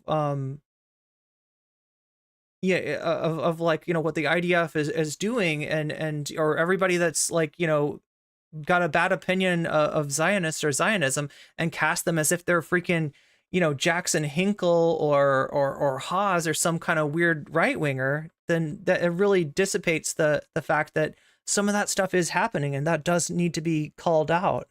That night, like, liberals on social media want to assume and like apply their implicit biases towards Jewish people, that all Jewish people are Zionists, which I don't believe that. Yeah, so see, she's aware of what Ethan is talking about and the fact that that's a real phenomenon, but that's neither here nor there. So I put a tweet out clarifying that, and I went to bed thinking nothing of it. Next day I woke up, I was going on about my day, and I started getting like spam mentioned about Ethan mentioning me again, and I'm like, oh great, like, what could it be? And then one of my friends sent me a clip of Ethan talking about my tweet about my therapist. To be honest, I didn't watch the clip. The last time he went on like the hour rant about me was very traumatic, and I didn't really want to experience that again. So I didn't. Even as a content, I almost said a conflict creator, as a content creator who deals with this stuff pretty regularly, because if you make,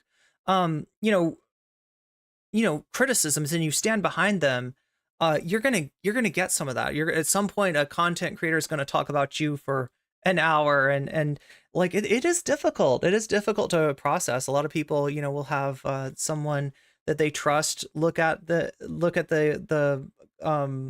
video for them, look at the clip for them, and tell them kind of what they need to know, because it's difficult to watch it. I sent it to my friends, Capri and Raph, and I wasn't going to respond to him, but it was like a whirlwind of hate towards me, and accusations of me being anti-Semitic like took over.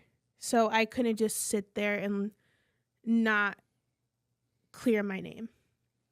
So whenever I was clearing my name, I went into depth about the therapy sessions I had with the therapist that was a Zionist back in 2019. I had 2 sessions with this person. So in the tweet, I was talking about how she brought up me being Lebanese unprompted. Me personally, I didn't know about therapists not asking for your familial background, because she asked me straight up where my family's from. So I went on the whole spiel about my dad is a Lebanese immigrant. He left during the 90s, blah, blah, blah, blah, blah. And whenever I was so, I mean, like that part, I guess isn't really, that's not necessarily a red flag. There's going to be some, question about your background. If a therapist is seriously going to help you, knowing a little bit about that kind of stuff is probably a necessary thing. It doesn't really get just undeniably weird until it goes a little further. The session with her, she was like, I'm Israeli. Do you have an issue with that? And that kind of took me aback. I said no whenever she did ask me that. And I was like, you know what? We're just going to carry on, because I was at a point in my life where I felt really mentally ill. I just wanted to like start this because I put it off for so long at that point in my life. Yeah. When you're seeing a therapist, you want that to be the therapist that works for you.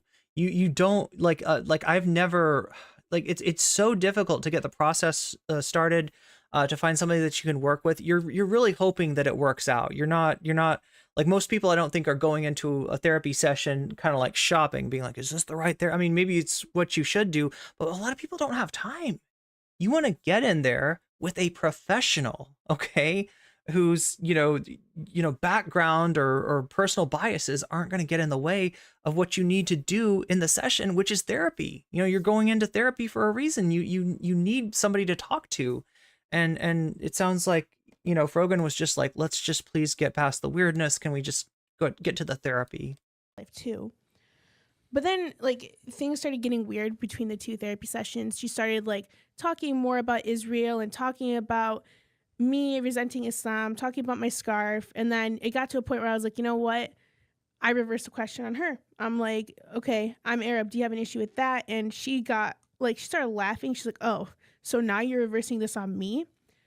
And at that point, I was like, you know what? Yeah. So as far as making assumptions, right, based it's perfectly acceptable to ask I guess you would call that not sure if it's client or I guess it depends on the therapist, client or patient, what their background is. But then when based on like their answer being, I'm from Lebanon and my dad, left during the war, if the response is, okay, well, are you like anti-Semitic or something?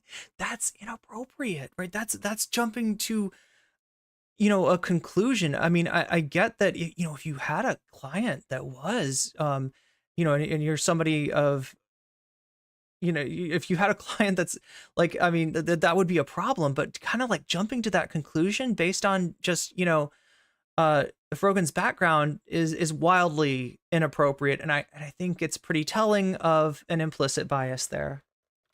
Isn't for me, I'm done. So after the first therapy session I had, whenever she brought it up, I talked to a couple people, one being my old therapist I had from 2015. She wasn't practicing anymore, which is why I wasn't going to her. So I told her what happened, and she told me that I should get a new therapist.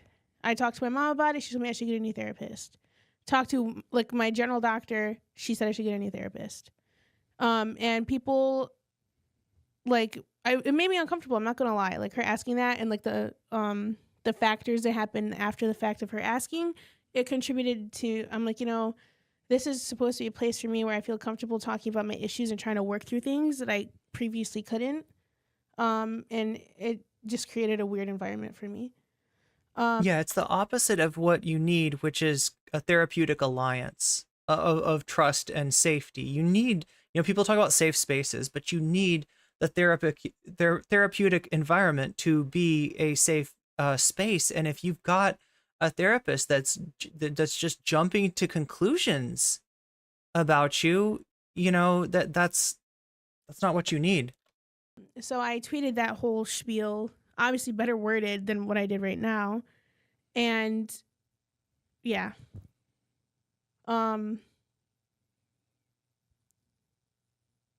it's just like a fucking mess. I'm getting, now I'm on the anti-Semite page. I'm the face of an anti-Semite Oh, fuck. page. I forgot about this. There's an account. I can't remember what they're called. And it's probably better that I don't mention them. So don't mention them if you know the account I'm talking about. But there's a Twitter account that essentially, takes people that are doing, pro-Palestinian activism, that are asking for a ceasefire, that are protesting the mass civilian casualties at all in Gaza, and like essentially tries to ruin their names, right? Like it's kind of like a libs of TikTok, but for people who stand with Palestinians.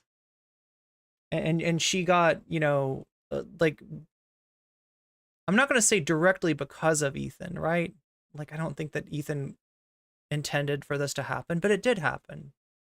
Like, she got the attention of some really toxic people that have absolutely directed some very real hatred her way. Exposes people as anti-Semitic people, which I'm not. But yeah, I do realize that like anti-Semitism does. And like, for the record, like the account that she's talking about, I don't think they expose anti-Semitism at all. I think that they are harassing and intimidating people from standing up for Palestinians. That's what the main bent of this Twitter account that we're talking about is. People think that anti-Semitism has a root in the pro-Palestinian movement, which it doesn't. It's safe to say it's directly because of Ethan. It's not the first time he's directed hate. Well, what I mean is that I don't think that Ethan thought that from what he was saying that this would be the result of that, right? I'm not. What I'm trying to make really clear is that I'm not implying that this is like, that Ethan had a plan and that this was part of the plan. It's but yeah, when you put somebody on blast to like such a big audience, you should expect that this might be one of the consequences, right? Otherwise you're not being responsible with your platform. So yeah, I mean, like I'm trying to, not jump to conclusions myself, but one unavoidable conclusion that I do kind of have to jump to is that Ethan acted irresponsibly with his platform. I think we can say that safely. there are people, like you said, that make that their whole motive as to why they're pro-Palestine, but they're tainting the movement. People need to realize that when you're pro-Palestinian, it doesn't mean you're anti-Jewish. If anything, conflating Judaism and Zionism is anti-Semitic. You can't just assume all Jewish people are Zionist. That's not how it works. Yeah. And those people that use their anti-Semitic tropes to be pro-Palestinian, like I said, taint the movement, and that's not me. I don't believe that at all. Whenever we say free Palestine, I want everybody to coexist. I don't want it to be one side or the other. Yeah, I mean, I'm Palestinian. You know, I've been saying free Palestine my whole life. I mean, I tweeted. We got some mod solidarity in chat. Yeah, I don't like it when people go after my mods either, and that's happened time after. Almost every major controversy I've been involved in has resulted in somebody going after at least one of my mods. Like a week before that happened, I don't know, like a month, I tweeted a picture of me just with free Palestine before anyone knew about this stuff. Also, I've had the Lebanese flag. I've taken it out of my bio, the Palestinian flag, multiple times because of hate. Just so you guys know. You know, I know that there are... Yeah, a lot of people are afraid to put a Palestinian flag in their bio or anywhere. I mean, that's why the adoption of the watermelon has come up as a way to symbolize that. Because yeah, that is probably one of the things that can get you targeted for this kind of harassment. There are bad people in every movement, but like me personally as a Palestinian, I just want one country, no religion, coexisting, walls taken down, and that is considered radical. Okay, unfortunately, it shouldn't be considered radical, but the idea of one secular state, because the area has been a home to, has been a home to, oh my God, Michael Seitz, you already reached level 5. Damn, we got people playing Star Trek Fleet Commander already. I don't want to derail the content too much, but we already got somebody that's reached level 5. So if you're playing along, if you've clicked that affiliate link and you're grinding your way through there, you got to grind harder because somebody's already at level 5 together, as it was before. Yeah, that's my opinion. That's the thing too, is that Germ, there's a huge like power differential and just in terms of reach. Palestinians, Christian Palestinians, Muslim Palestinians, Jewish, and that's what happens when you reach level 5. It literally shows your name, and I don't know, a random. I guess it's a random character. Wouldn't it be cool if it was like the character that was like that was like on your bridge or something? It would anyway. I think it's just a random, probably lower decks character. Palestinians all lived together in harmony, like they really did, and it wasn't until the Nakba where everybody was starting to get pushed out, and it was becoming But yeah, it makes sense like to have like one secular state for everybody living there, right? The one state solution, which, oh my God, it's considered so radical. Like in terms of the, especially people with power, people involved in the U.S. State Department and involved in the government, like suggesting a one state solution is considered radical. But to me, it's like the only thing that makes sense. Jewish monolith, a Jewish union. And it bothers me when I see people just want to go, oh, they're anti-Semitic. I mean, for me, it's such a cop-out. And so when I see, people... And also, like, the fact that there are... Anti-Semitism is, I would guess, stronger than it's ever been in a lot of our lifetimes, okay? It's real. It's out there, and it is scary, right? But that's all the more reason not to just use like accusations of anti-Semitism, unfounded accusations of anti-Semitism as a cudgel to go after people that, that piss you off. And that's what Ethan has done here, unfortunately. Conflating Judaism and Zionism. I feel bad for the crew too. I know, right? Zionism to being the same thing. It's like I was so worried that AB was going to get fired just for, trying to put words to what a lot of the people in Ethan's audience were saying, just for explaining to Ethan, here's how people feel about what you said. I was like legitimately worried for AB. It's totally it hurts me a lot because I'm like, I'm not a Zionist and I'm Jewish. So does that make me less of a Jew than everybody else? Am I less a part of that culture again because I don't believe in Zionism, which is a political movement from the government of Israel and not like a real Jewish practice. So it's just it's mind-boggling to me that people make the comparison, and it's mind-boggling to me that people are just like ready with pitchforks and knives to find an enemy in this who has nothing to do with what's actually going on. A lot of people like on Twitter were wondering, like, you're not even Palestinian, why do you even care what's happening so much? And I feel like a lot of people don't realize that, like, even though like we're all Lebanese, Capri's Palestinian, even growing up, our families were affected by the government of Israel. Like, my dad fled the war in the 90s. He grew up in it. The Lebanese Civil War. Yeah. Because of it, you know. And like even now, like with everything happening in Palestine, Lebanon is being affected too. South Lebanon is being bombed right now. There's white phosphorus.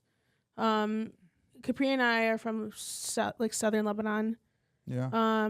So if you don't know, white phosphorus is, I think, I mean, it's the use of white phosphorus on civilians is considered a war crime, right? It gets used though. The United States has used it. It looks like Israel has used it both in Gaza and now we're hearing in Lebanon as well. This is a particularly horrible weapon, right? Which essentially gets on, your body and it burns through your flesh. And even after it's extinguished or whatever, it can like reignite. I mean, this is like horrible stuff. Has decimated some crops. Yeah. So the use of it on civilians or in civilian areas, right, is should not be happening, but it is. Serious war crime to use it at all, even against military targets. Naively thought we were moving past nationalism. I know, right? You thought that, you got a feeling that maybe the United States learned its lesson with that. That maybe something was learned, something was gained. Like some mistakes wouldn't be repeated. No, I mean it very much feels like the same sort of reaction for a lot of people that you saw in the post 9/11 environment that empowered monsters like Bush to do their war crimes. So it's like the first political issue you learn as an Arab. And like even now, like with everything happening in Palestine, Lebanon is being affected too. South Lebanon is being bombed right now. There's white phosphorus. Capri and I are from southern Lebanon. Yeah. So it's like the first political issue you learn as an Arab, what the government of Israel has done to the region. So one thing I feel like whenever everything happened in October, we all were educated on what already happened. We didn't have to get the run up of information. All that confusion yes. and the stuff that's coming from people now trying to understand what's going on. Oh my gosh. I hate to have to do this right now, but I will let you know that over on Twitch, we have a 3-minute ad break that happens every hour at the top of the hour. And guess what time it is about to be? That's right, top of the hour. It's the top of the hour ad break to all of you. Happy top of the hour ad break. That means that if you're on Twitch, you've got a few minutes to maybe get out of that ad break this time. You might have seen it before. It is 3 minutes. That doesn't sound like long, but it really does take you out of whatever's going on stream. If you no longer want to see those ads, you can get out of the ads with a Prime sub, which costs you nothing.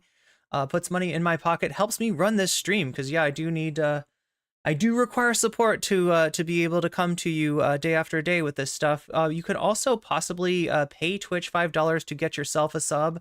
That works too as far as getting rid of the ads at the top of the hour. You could also maybe possibly be gifted a sub. I don't want to get, I don't want you to expect it, but it can happen. It does happen, but it's more likely to happen to you if you're active in the chat.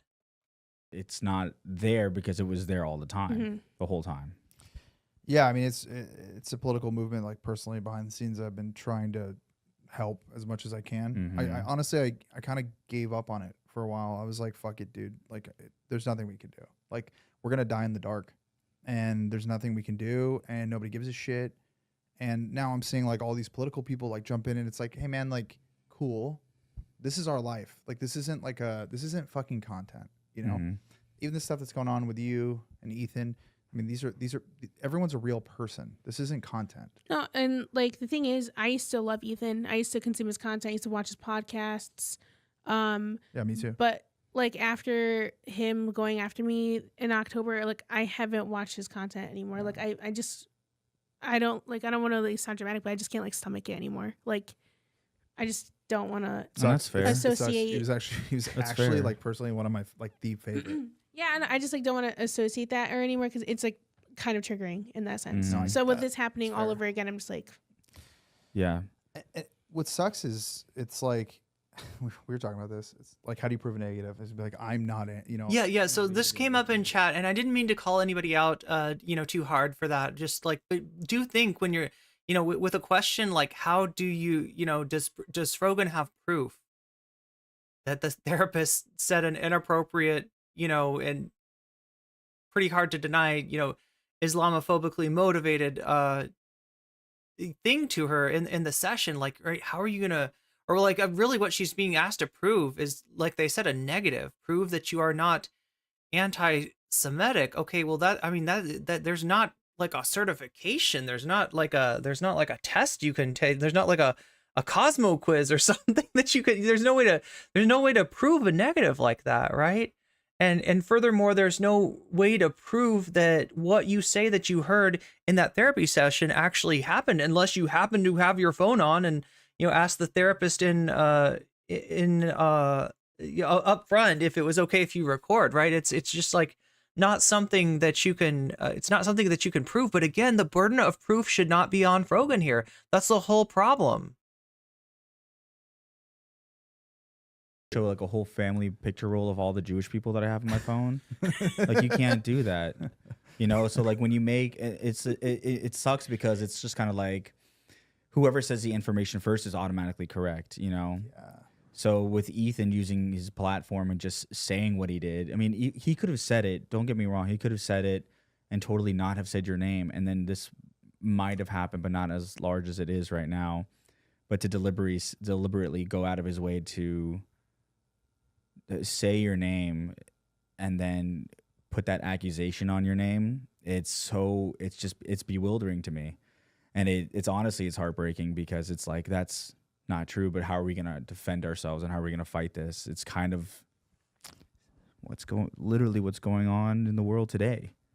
There's no way we can really fight and defend ourselves unless we are put in this position where we have to fight back. And I'm like, why should we even be in that position? It's because of something someone said. What's crazy is like Frogan's story is not something that's unheard of. It's not unheard of. We already knew about the story because we were talking about it. Right. When you were getting your therapist, we were talking about the story. You're like, I don't want to go. We're like, just go. They're not like, it's going to be like good that. for you. It'll be fine. Yeah, it's going to be good for you. And I'm like, even with my therapist, he said stuff like, I love my therapist. He's great.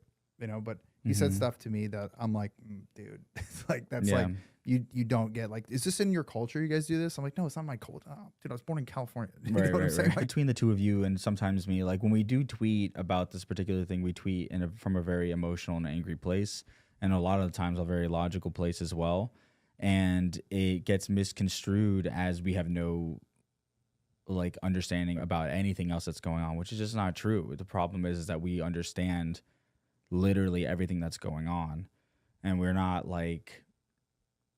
afraid to like really kind of come out and say it, because I'm Jewish and I'm pro-Palestine, but does that make me, to see people like even assume that I'm anti-Semitic towards my own people is fucking awful. I saw you going in with someone, and I'm like, and I'm not the person who tweets back. I don't do that. I'm like, all right, they're gonna talk their shit no matter what's gonna happen. They're always gonna say whatever. I can't please anybody on the internet. And the irony is that what Ethan accused Frogan of is exactly what Ethan's doing to Frogan. Like, Ethan said that Frogan was essentially jumping to conclusions based on her therapist's background, that her therapist was a Zionist, right? That like somehow Frogan had confused, like, you know, what is a Zionist with being being Jewish, and that's not what Frogan was saying at all. However, to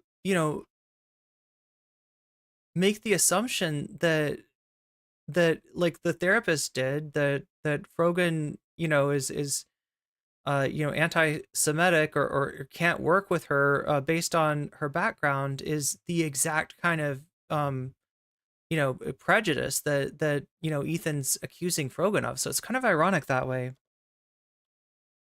On the internet, no matter if you're in the right, you're wrong 100% all the time. Yeah. So, I finally blew up on a couple of people, and I'm like, dude, this is like just bullshit. I'm not any less of a person of my culture than you are. You're doing this. I can't even like really put into words what's going on, because it's so like, frustrating too, because they make the number one, like a lot of the stuff is like it's hateful and racist. Because what they'll do is they'll be like, you're Muslim, you're Muslim, you're Muslim. Right. And I'm like, no, not at all. None of us. I'm like, me and Raf are. I'm Christian. Raf's Jewish. Yeah, and I even have Christian. I have Jewish and Christianity on both sides. So I'm like, again, like, why are you guys making that assumption? Mm-hmm. And it's just because, oh, Arab, haha, Muslim. Mm-hmm. And it's frustrating because then I go like, hey, I'm Christian. Then I'm equivocating it. Then I'm putting Frogan down in the process. Like, well, I'm not actually Muslim, and it makes me feel like I'm distancing myself from Frogan. Right. And I'm not trying to do that. I'm just trying to educate people to be like, hey, man. Like one of the lies I hear is like all the Christians were pushed out by the Muslims, and I'm like, what are you talking about? I mean, is there anything else we want to address about this? I mean, that's really frustrating when you get,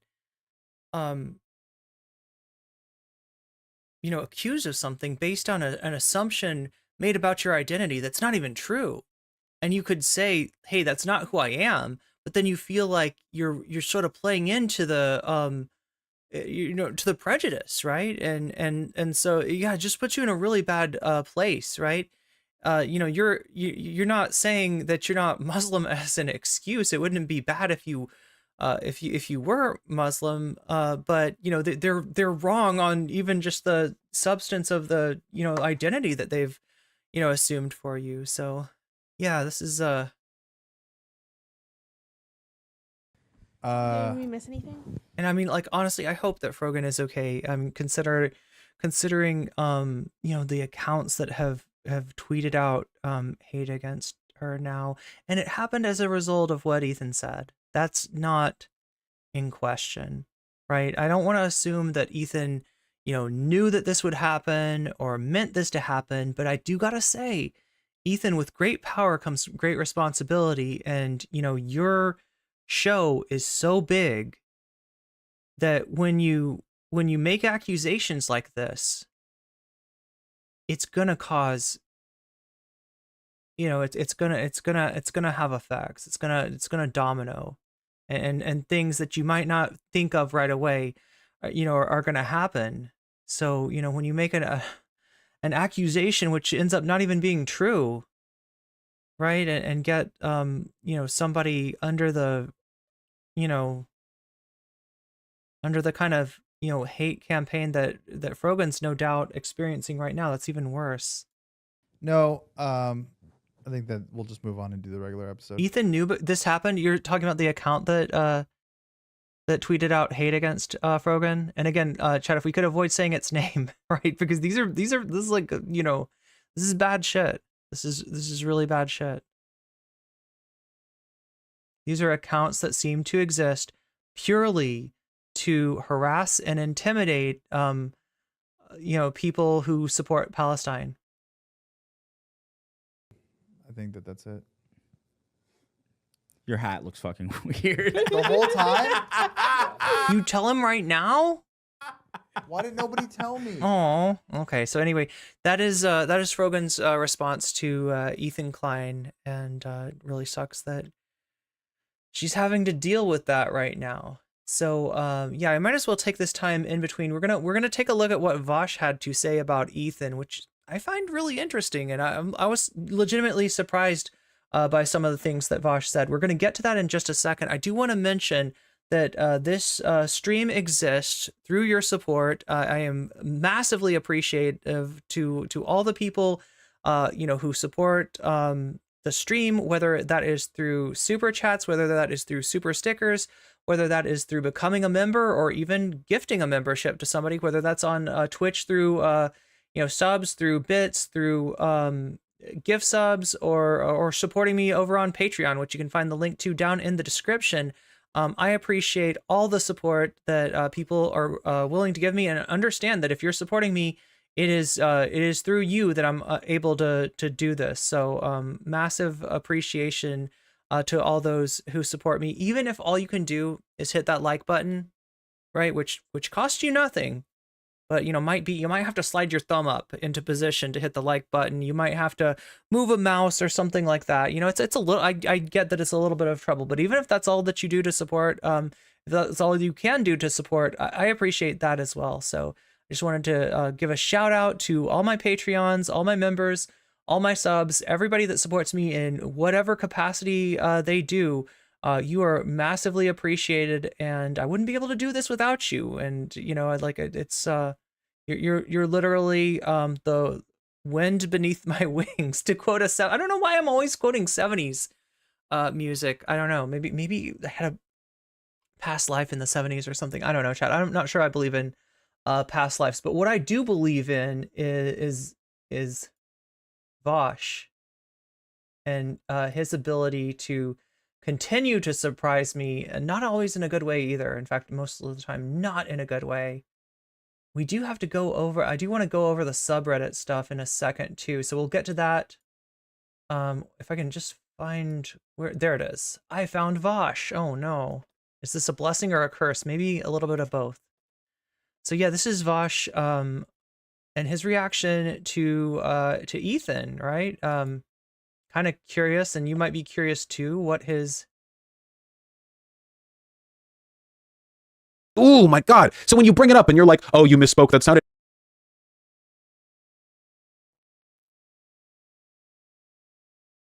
Frogan for a while. Well, I don't really like Frogan that much either. I mean, Hasan mod and everything that comes with it. No surprise. Well, I'm kind of like edging you here. I'm kind of teasing you here. As far as what Vaush's reaction is going to be. Let me try to find you the exact moment where Vaush starts to talk about. Oh my God. Mar84 super chatted $5.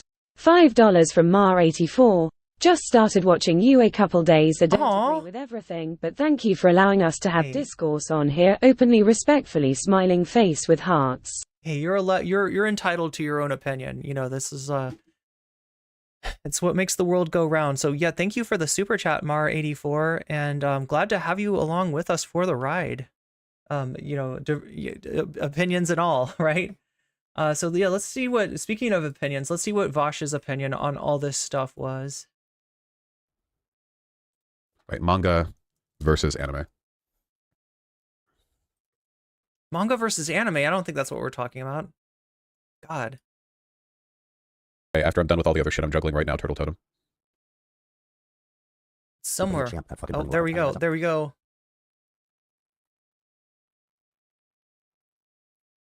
Is this it? He's reading chat.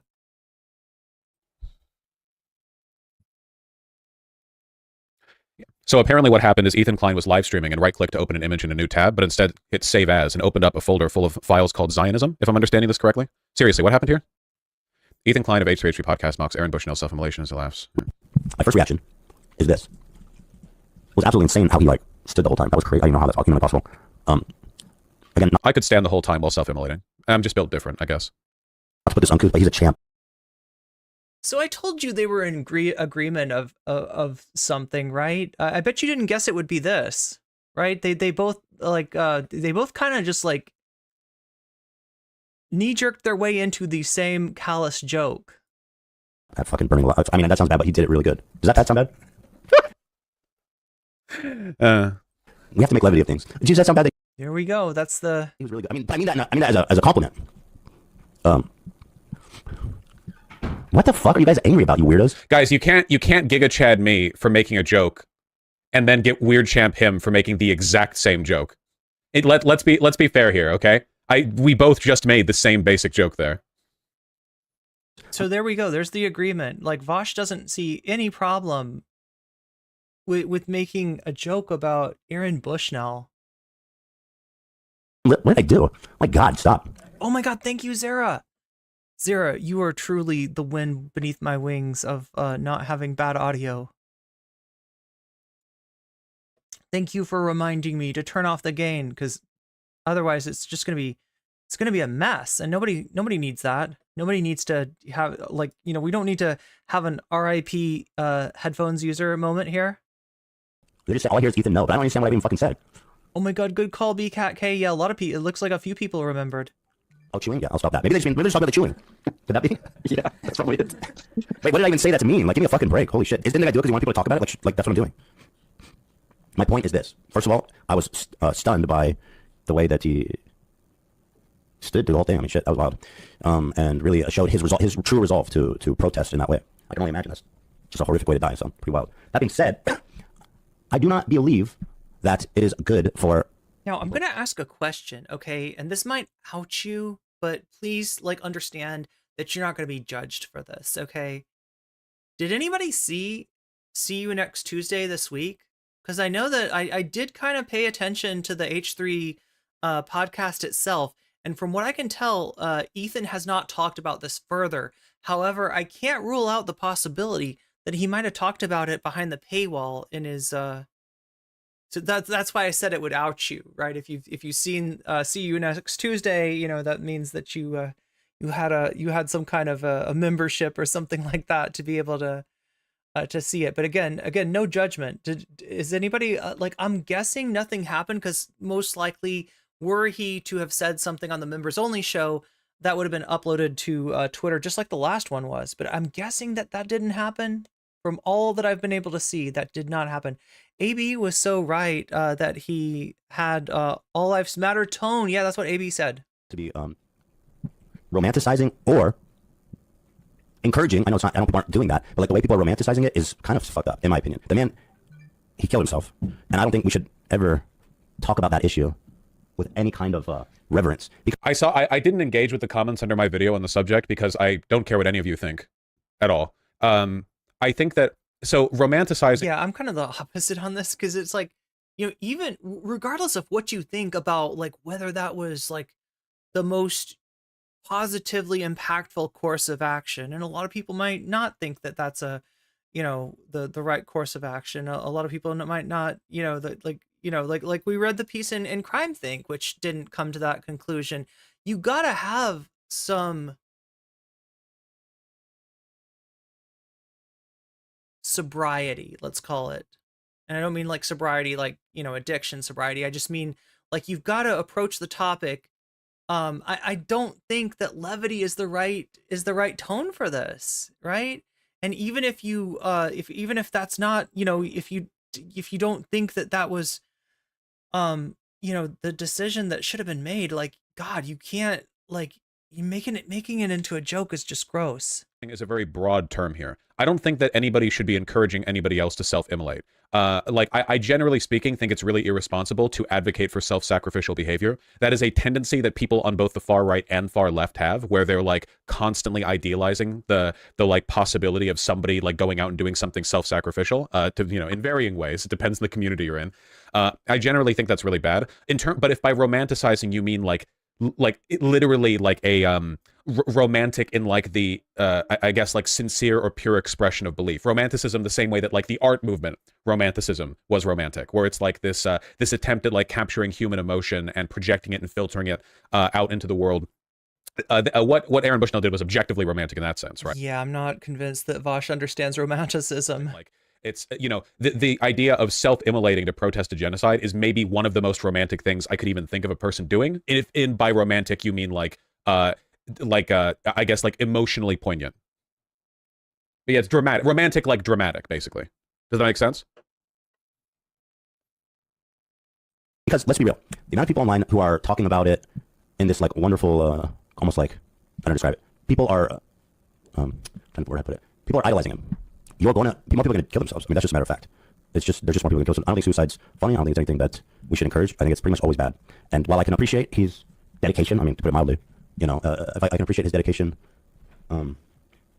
Honestly, he's sounding way more even-handed here than I expected him to. I was expecting him to say some way worse shit. For him to be trending over this, like, I don't know. Like, did anyone think Ethan Klein was going to go like, yeah? And this is where we get super weird, because I mean, you know what went on between Vaush and Ethan Klein like a couple of weeks ago. You know that probably in Vaush's mind, Ethan destroyed, or at least harmed his content creation project, right? But there's a certain degree of that he's in accord with a lot of the sentiments that got Ethan in trouble in the first place, right? So I mean, I guess, I don't know, can we there's some consistency there, right? It'd be really easy for him to just jump on the dog pile, but at the same time he's agreeing with one of the worst sentiments that Ethan has expressed in a really long time, which is almost worse somehow. I don't know, chat. Glory to Aaron Bushnell. Of course, you should watch the other clip. Well, I guess there's a second clip. Dude, no one is glamorizing it. Dude, I don't know what world you're living in. If you don't see that, I don't know what to say. Like, people are literally glamorizing it. I've seen images of him on fire being like, free Palestine, and they're turning him into a cultural... Is this the Frogan clip that people are talking about? They're trying to turn him into a cultural icon. And whether you agree with that or not... Well, he is a cultural icon, right? Like, that's already the case. No, it's not. There are more clips? Okay, well, I guess it comes up a lot. And not to comment on his cause, which is, I said, again, is just, and I understand, and his resolve is incredible, but I do think that, trying to ignore the fact that the man killed himself, and that there's probably... Yeah, Krachi says, Vaush comes to the defense when people have terrible commentary, consistent in his terribleness, I guess. Some mental health issues at play here is remarkably, what's the word? It's like reactionary. It's what it is, which is why it remarks to me as so fucking odd that this is coming from... I don't think that's reactionary. The left. They're exhibiting really reactionary traits when they're saying, like, it's not suicide. Because here, this is the way... Yeah, so Mar84 says, Vaush seems like he was a fan of Ethan before Ethan exposing him. Yeah, I mean, I don't know about a fan. I don't... Okay, so let me be real with you. When you are a streamer, and this is not a Hasan take, this is not me saying poor me, and I'm so unfortunate. I am extremely fortunate to be able to do what I do, and it's only by virtue of the support that I get from my community and from this chat that I'm even able to do this. So, like, understand, I'm immensely grateful. But I will say that this thing that I'm doing right now limits the amount of time that I've got for a lot of other things. One of those things is watching other people's content, right? Ethan puts out 3 hours on Monday. There's I don't know how much on Tuesday, because that's the members only show, but it's like Monday, Wednesday. Is it Monday, Wednesday, Friday? Is that his schedule? So there's a lot of content coming out of Ethan, and I wouldn't expect somebody like Vaush to have time to watch a good portion of it. I think that Vaush's interest in Ethan is this. He's a vector of attack against Hasan, right? Maybe not as bad as Destiny, has that hate on for Hasan. Vaush is jealous or something, or sees hating on Hasan as a good strategy for his content, I guess, for whatever reason. Yeah, he's definitely like a Hasan hater, and I think that when the thing blew up between Ethan and Hasan, I think Vaush viewed that as an opportunity. So, yeah, but he came out and he supported Ethan in the, at least saying that Hasan's community was being horrible to Ethan. I explained it, and I think this is good. When you watch the video, he's pulling the gasoline on himself, and he's a fucking icon. Okay. I'm remembering when he said indignantly that it's possible to get blood diamonds ethically. You just might not know what reactionary means. Good, you can believe that. I don't think that's what he was saying. Look, I'm not trying to defend Ethan here, but I don't think that he was saying it's possible to get the blood part of the blood diamonds kind of indicates that, it's not ethical. What he said is that it is possible to produce the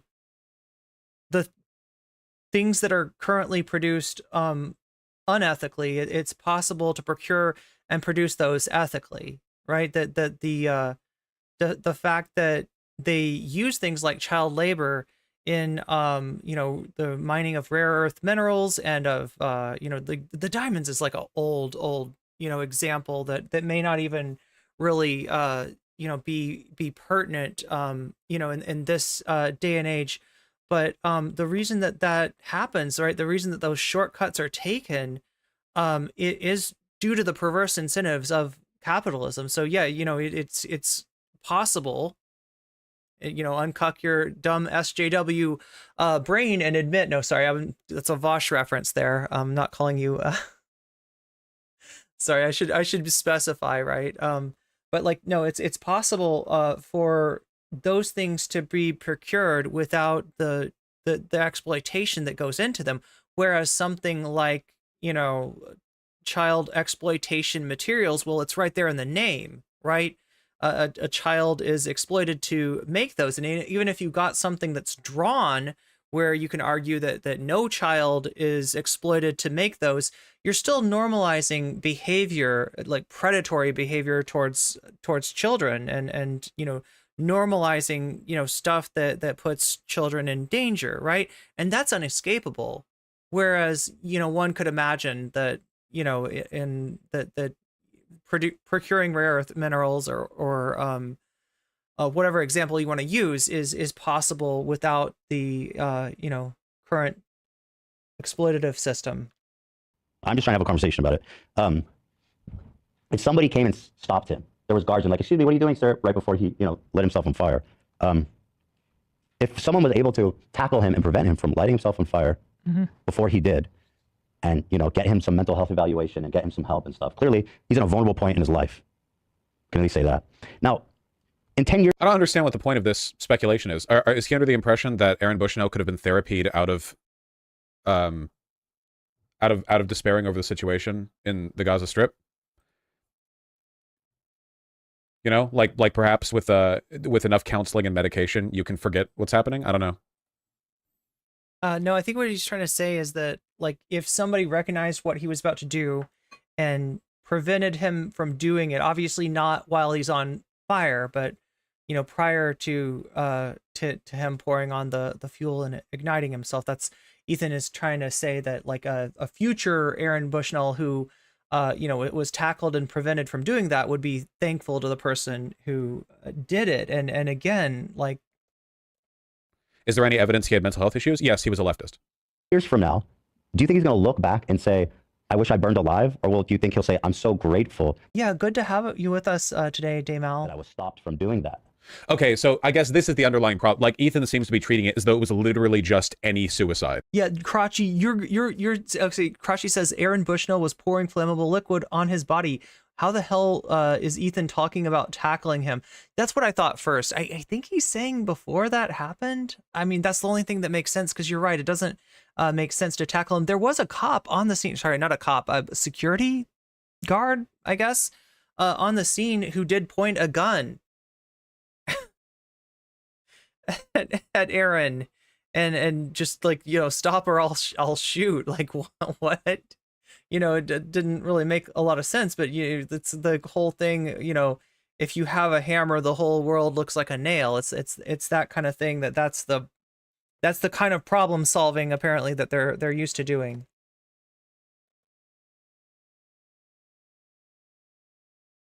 Like, just any, this is just not true. There are so many examples throughout history of like self-sacrificial behavior or martyrdom or people like dying for a cause or whatever that are not, like, even if the action they engage in is objectively going to result in their own death with no immediate material gain, we don't consider that just a suicide,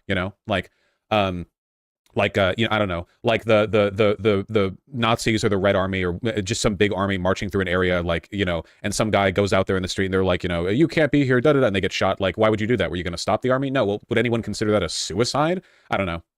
Tank Man needed therapy. Yeah, I guess. It's just weird. I don't know. Again, it's an innately uncomfortable topic.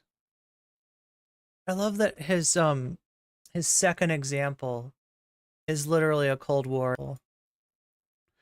Vaush, altruistic suicide is literally in every popular action movie and nobody bets on it. I really just don't think people want to reconcile with the idea that somebody might sincerely be so distraught by what's happening in the Gaza Strip that they genuinely believed that their death could, through like optics and morale. Yeah. How wild is that? March '84, cops literally pointing guns at him. Alone be more useful, like in the like moral scale of things. You know what I mean? I'm not saying that was a correct assessment. I can't know. Nobody can know. That's the point. I'm only saying that like that is a thing people can think, and they have thought that many times throughout history, and we just don't usually treat all of that like it's just a regular suicide. You know, like, yeah, like Tank Man, like, man, if only like a therapist had reached out and pulled Tank Man away. Ethan is just being reductive and can't understand people feeling. That is, yeah, VCAT, that's something that Ethan says like later, is that like, well, unless you yourself are, you know, under oppression, like that, it doesn't make any sense. It's like, and it's like, no, it like I said before, news is not getting in and out of Gaza right now. For somebody, you know, who's being attacked by the IDF to do something like that, it just like, it wouldn't even probably make a ripple. No one would notice. That's not to say that like Aaron Bushnell's, you know, answer, you know, to the fact that these massacres are going on, this, you know, ethnic cleansing is going on, and nothing and no one seems to be able to stop it. That's not to say that Aaron Bushnell's answer was the right one, but it is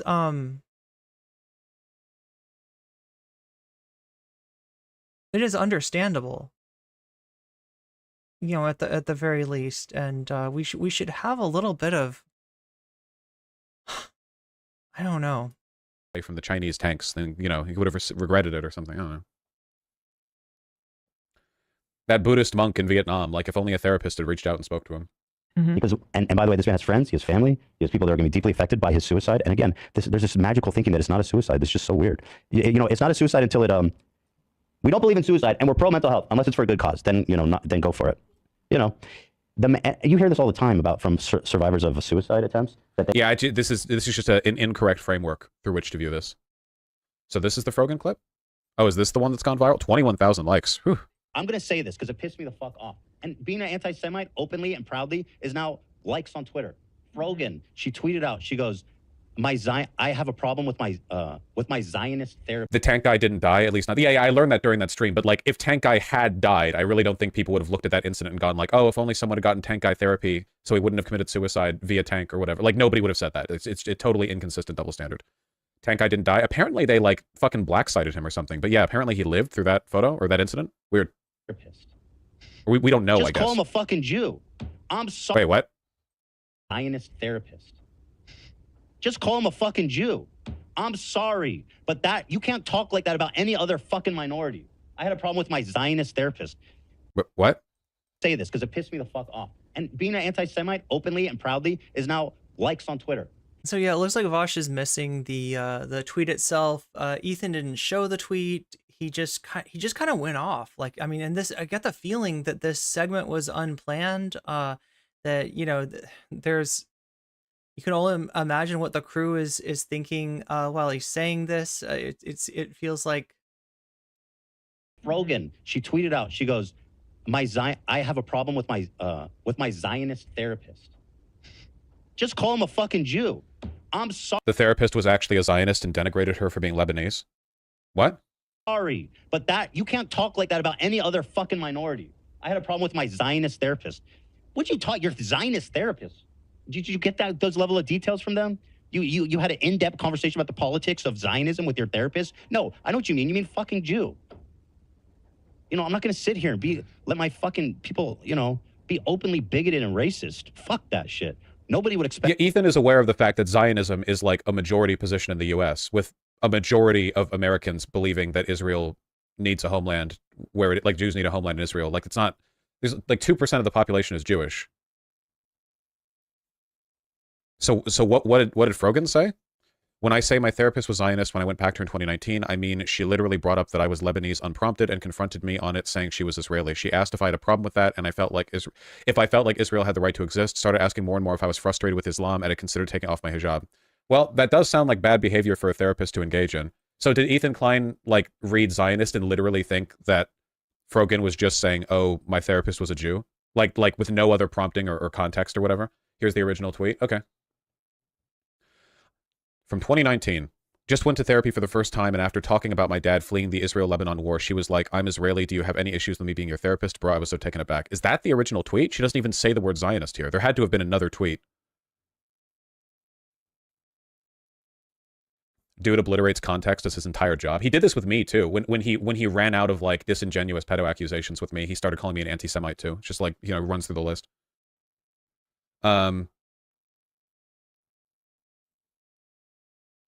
Ethan Klein is a hate-on for Frogan for a while. Well, I don't really like Frogan that much either. I mean, Hasan mod and everything that comes with it. But like, what is the tweet where That's all it takes. That's all it takes, apparently, for Vaush to hate your guts. Frogan said, Zionist.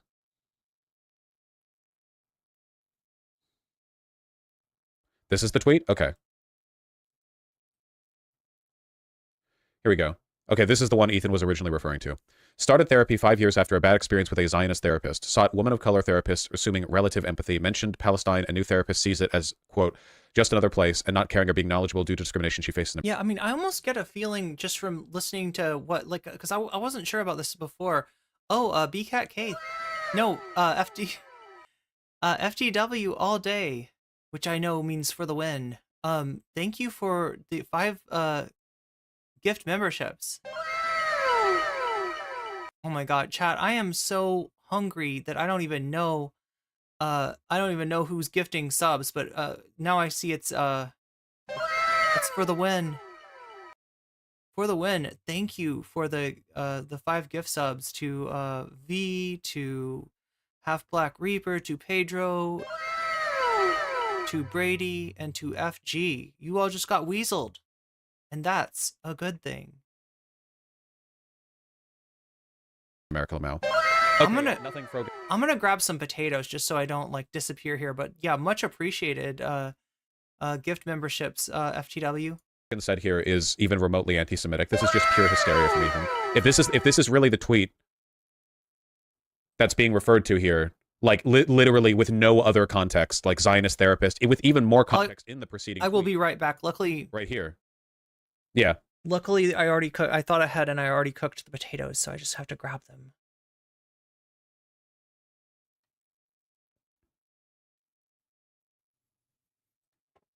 Expect that from any other minority. Nobody.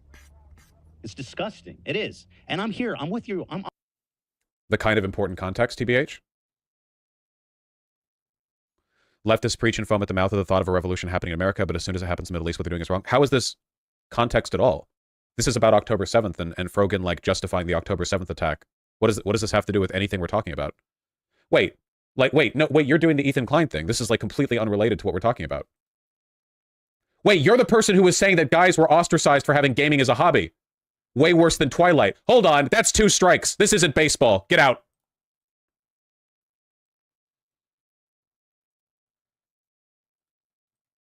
About a swing. Oh, the context was right here. Anyway, yeah, pretty fucking bad from Ethan Klein. I don't know.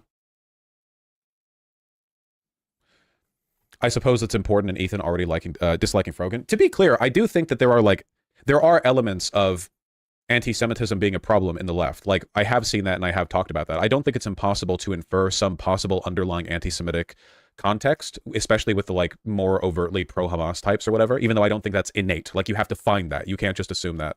That being said, this is not it at all. Like, this is clearly not it. There's more clips that are even worse from Ethan in the original post.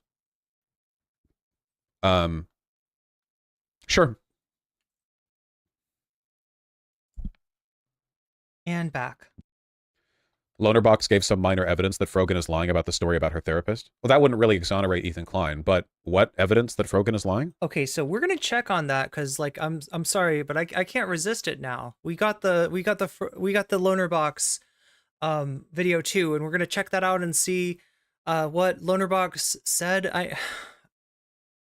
Look, Lonerbox says a lot, and some of it's not great. And we took a I was trying to remember what we looked at last. Oh yeah, the last time we were looking at Lonerbox, it was that he doesn't necessarily approve of Vaush. He doesn't think that Vaush is great, and he brought up some things that people haven't really been talking that much about Vaush, although Ethan did go over these things, that he has a problem with. But then he went on to say that the loli thing, that's not really a problem. Those are just drawings.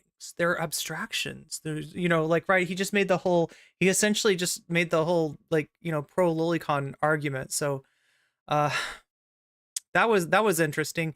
And now apparently he has got proof that Frogan was lying. I'm pressing X to doubt in my in the controller in my mind. Okay. Yeah, no, that's it. Just that you were focusing on the suicide aspect rather than the genocide. Well, yeah, the reasons for that being is that Vaush, don't you think it's weird she was simply taken aback by "I'm Israeli. Do you have an issue with me being your therapist?" Because that's not pro-Zionism inherently. Wait, did you read the tweets that we just read?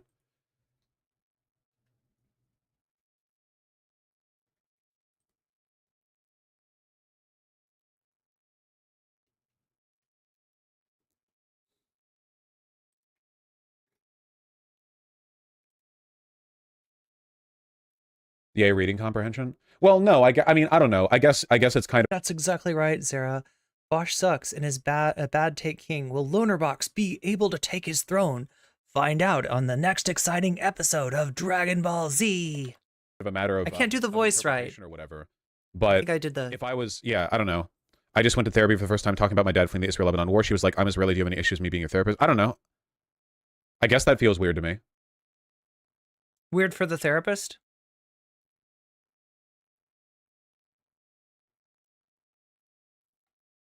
I mean, I don't know.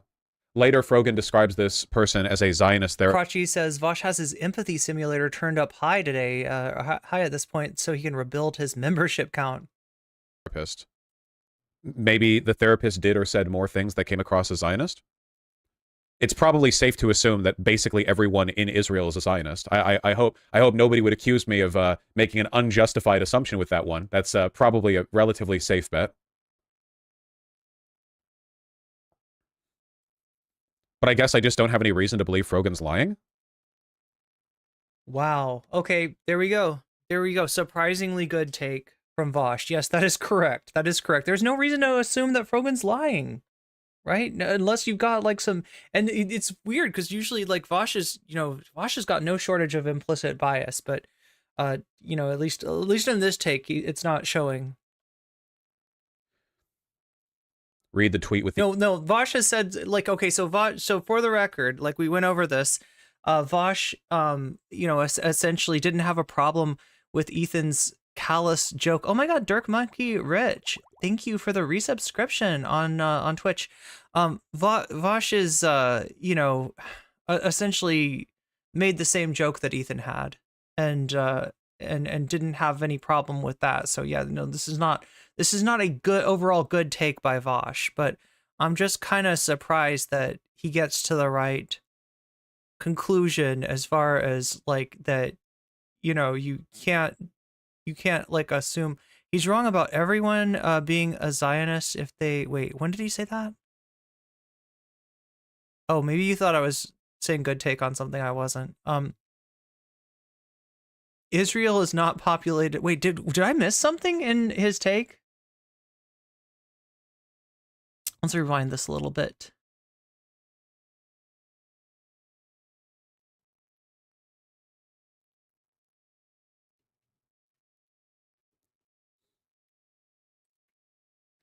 Here, I'm gonna see if we can pull up the transcript to see exactly where he says. Yeah, reading comprehension. Well, no, I mean, I don't know. I guess it's kind of a matter of interpretation or whatever. But if I was, I don't know. I just went to therapy for the first time talking about my dad fleeing the Israel-Lebanon war. She was like, "I'm Israeli. Do you have any issues with me being your therapist?" I don't know. I guess that feels weird to me.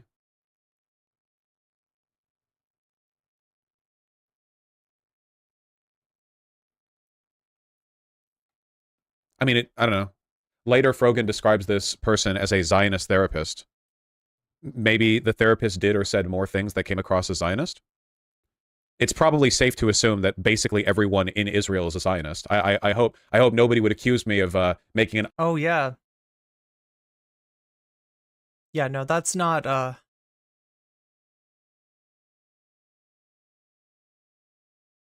unjustified assumption with that one. That's probably a relatively safe bet. But I guess I just don't have any reason to believe Frogan's lying. That's the part. I don't have anything to believe. I don't have any reason to believe Frogan's lying. Is what I thought was surprised that that Vaush had that take. But yeah, right after assuming that everyone in Israel is a Zionist.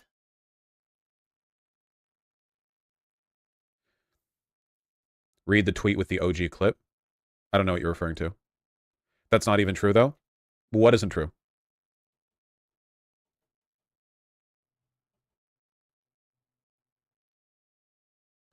No, I disagree. Doesn't a majority of Israelis disagree with the government?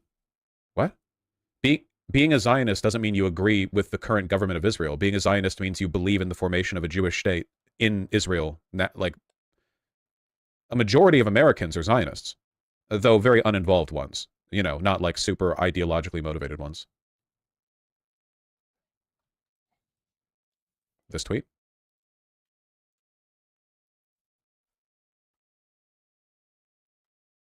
Of it. Mental illness can be present and moral goodness can also be present at the same time. And I think that's just like, I don't understand when people say it wasn't suicide, just because I don't understand the logistics surrounding like the definition of it. It's because, you're right, it is because they're carving out a moral barrier for themselves to say, oh yeah, well in this case. Who is Ethan Klein talking to here? There's nothing wrong with a therapist asking that in the first visit. If the patient has some deep-seated... Actually, it's kind of hard for me to tell. Is he talking to Olivia? I mean, he's talking to somebody off screen, so I'm guessing it kind of sounds like Olivia. I could be wrong though. I just listened to Frogan's podcast episode. Yeah, we just watched that FTW. They dismantle all the silly arguments. Yeah.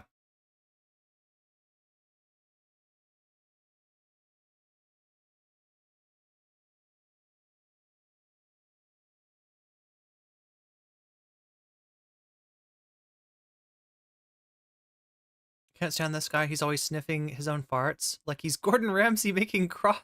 Are we talking about Vaush or are we talking about Ethan? I just realized he has his chat something on screen. Problem with their ethnicity? Okay, but that's what I mean. In the only context we have in Frogan's tweet, Frogan didn't say anything that indicates she has an issue with an ethnicity. Like, I feel like that implication is really fucking weird, right? Vaush, I think you need to... It's the kind of implication that you would only arrive at through some kind of implicit bias. Be more careful about what you mean by Zionist. What? Why are you... Yeah, his chat is calling him out on this. Guy's being weird. I don't think I've said anything even slightly controversial or... Oh, the chat replay. Yeah, you can see the chat on screen. Yeah, it's a weird thing, chat, because like this is something that I've struggled with. Now, if you watched me not so long ago, I had my chat on screen too, and because I started on Twitch, and that's just the custom. But when I moved over to YouTube, I noticed that a lot of people like the Vanguard, they don't, and their video looks cleaner because of that. I would like to, though, get something where I could pull up individual chats on screen and, reply to them or whatever, like kind of like what the Vanguard has. I feel like that's, but the thing is they use a software that's kind of expensive. I talked about like my Restream software being a monthly subscription that I have to pay for. This would be like another monthly subscription. If I wanted to get what the Vanguard used, which I assume is StreamYards, which is the software that allows you to pull up chats on screen. But I'm looking into possibly seeing if I can get like a Firefox extension or something that would let me do that. Bad of you. I have no idea how people in chat are already getting weird. What are you guys on about? Zionist has a definition, a belief that a Jewish state should be formed in Israel, or that should be a Jewish state there. That's like, you can waffle and have like slightly different definitions, but that's generally what I mean. Like, that's what I'm referring to.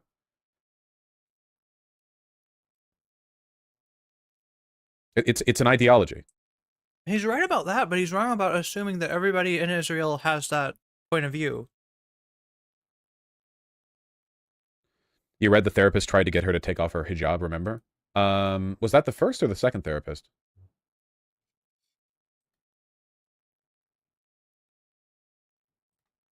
Oh no, that was the first therapist. Yeah.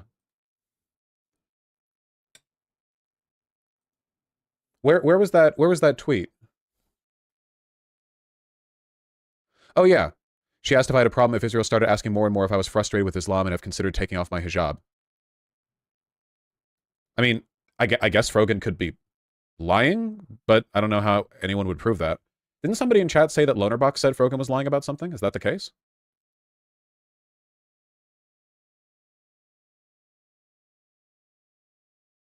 Chat, I'm just noticing something.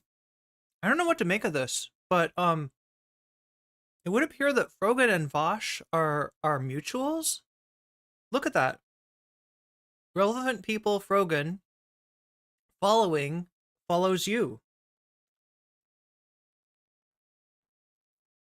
Would there be a different term for someone who lives in Israel but doesn't want it to be an ethno-state? I mean, if they want Israel to exist as a Jewish state, then that would still be Zionism. Even if they don't want it to be an ethno-state, it's just varying, like, I guess, flavors of the same basic, you know, colonial ideology. Again, I feel like he's jumping to a conclusion here. Can't even stomach Vaush, the sound of Vaush's voice anymore, yeah. What if they were born there? Okay. What? It makes sense if they keep an eye on each other. Yeah, I mean, like, who knows? Like, I'm honestly probably following some people that I don't see eye to eye on with, and you know, people that I followed a long time ago, or I don't know. I'm not saying, yeah, I'm not throwing any shade on Frogan for that. Genuinely no idea what you guys are on about.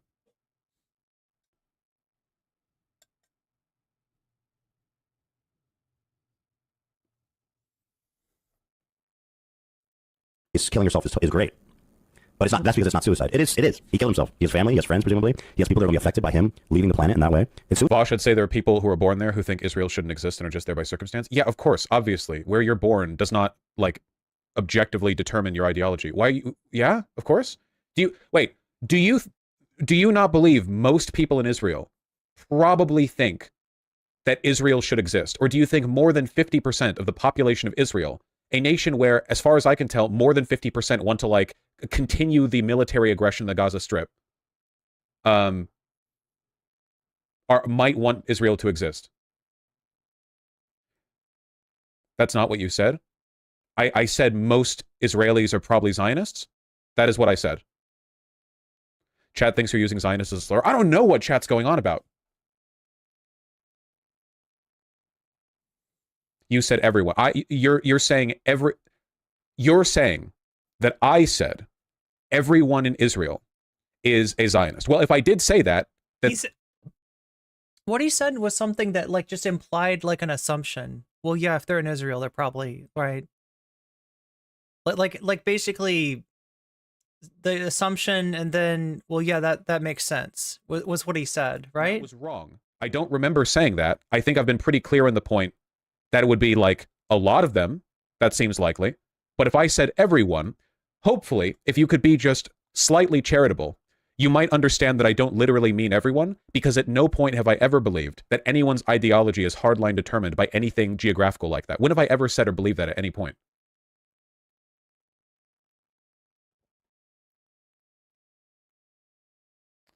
Vaush, you actually did say, I think it's safe to say everyone in Israel is a Zionist. I just don't remember. I think I thought it said it's safe to say a person from Israel is a Zionist. If I misspoke, then I misspoke. Has that been the source of the past 10 minutes of waffling? Is my position not clear? Is it what do you think is more likely? That I misspoke once and have since provided 10 minutes of clarification that people in chat are— This is how he reacts to to chat going yikes, right? Chat was waffling? I don't think they were waffling.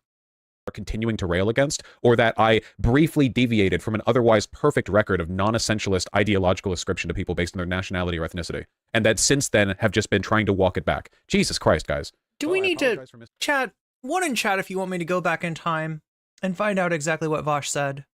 He apparently, like, listens to his own clip or something like that, but you don't hear it, and he says that he's right. You want to hear him out? How can someone with so little respect for his audience be so popular? I don't know. That's a good question. Speaking. Oh, okay. Suicide. It literally is suicide. He was a service member. Well, then, did he have any delusion about what the United States military was? No, I get it, Bad Lefty. I misinterpreted what you were saying. The ones that like killed a million fucking Iraqis like a decade before. Why did he join? I think he was mentally ill. I think what you said is right, Olivia. I think he did. I think he did something that in his mind didn't hurt anybody, and he made the ultimate sacrifice. Do we want to go back? I mean, this is gonna. Now I'm like curious. Wait, at least in the transcript. Let's see what the transcript says.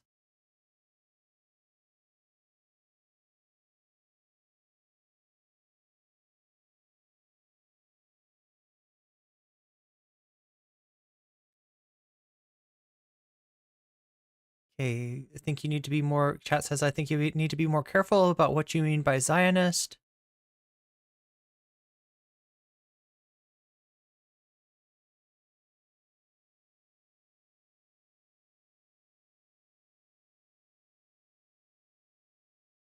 Okay, it's probably a safe, yeah, there we go. Okay, so let me read this whole thing. I mean, I don't know later, if later Frogan describes this person as a Zionist therapist. Maybe the therapist did or said more things than came across as a Zionist.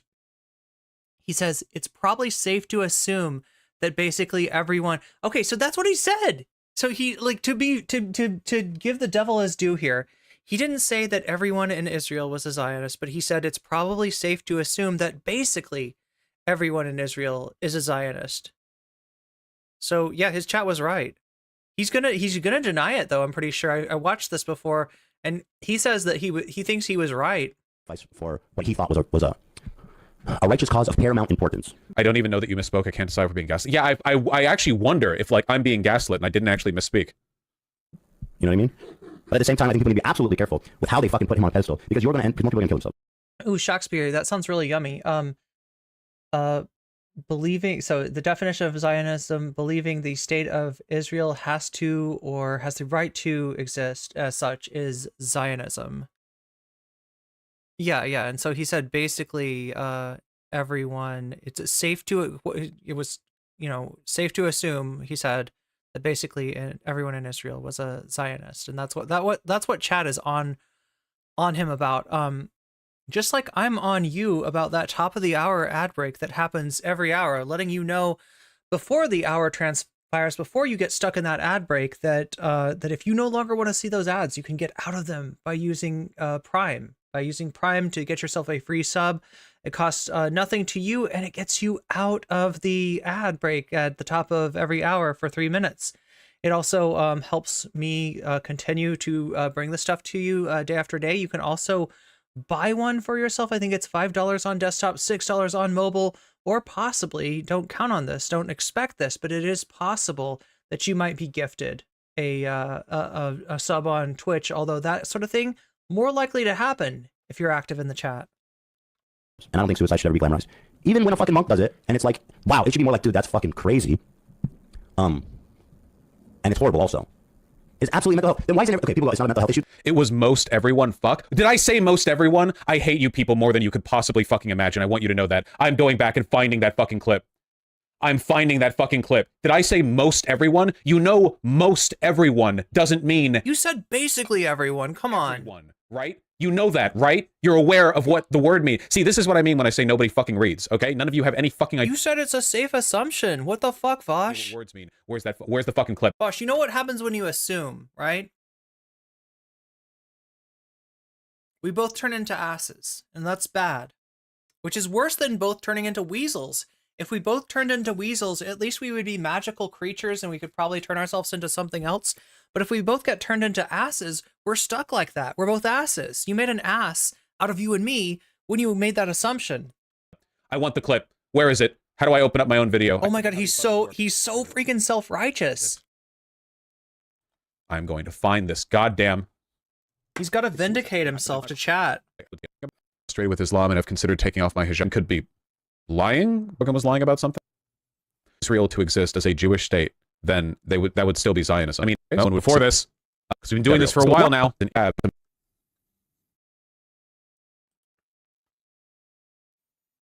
I think that should know. That's what I mean. In the only context we have in Frogan's tweet, what? Being a Zionist doesn't mean you agree with the current assumption with that one. That's probably a relatively safe bet. Zionist. It's probably safe to assume that basically everyone in Israel is a Zionist. Basically everyone doesn't mean everyone. When you say basically everyone... You said it's safe to assume, asshole. Come on. A large portion of... I hate you. I didn't even, like, mumble the basically. I enunciated it. Are you fucking kidding me? Multiple people in chat were insisting that I said everyone. Oh my God, you guys have no, this is why when Hasan gets in trouble for saying this is the hardest job in the world, the reason he's saying that is because for an ordinary, unevolved fucking troglodyte like you, your temples would burst from the frustration, blood would flood to your brain, and it would explode with anger when shit like this happens, and it happens every goddamn time, man. Oh my God, why do you think I don't listen to you guys? Vaush is so arrogant, he doesn't know the people in chat, because you're like this. Jesus, multiple of you insisted that I said everyone, not basically everyone, everyone. And I have trouble enough with getting clipped out of context, so I worry about the fact that I misspeak. You know, when people say like, "Oh, you misspoke back there," like I've consistently gotten in trouble for. Yeah, these are some ghost memberships. I still haven't figured out if the ghost memberships mean that those memberships are expiring, or if it means that an actual ghost became a member.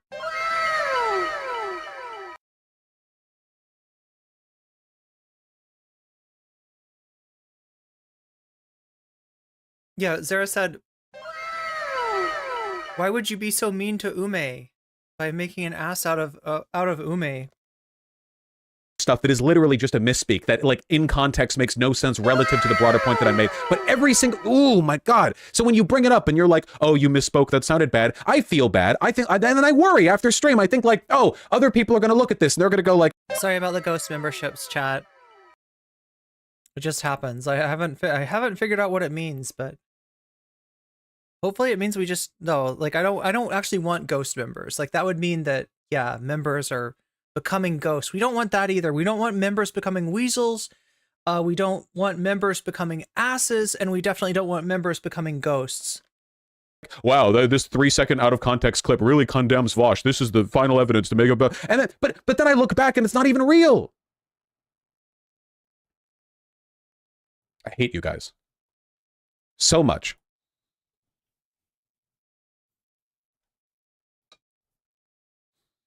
He's gonna fix his beard. I really should go back and ban all of you. I should go through the VOD and find everyone who insisted that's what I said and ban you permanently.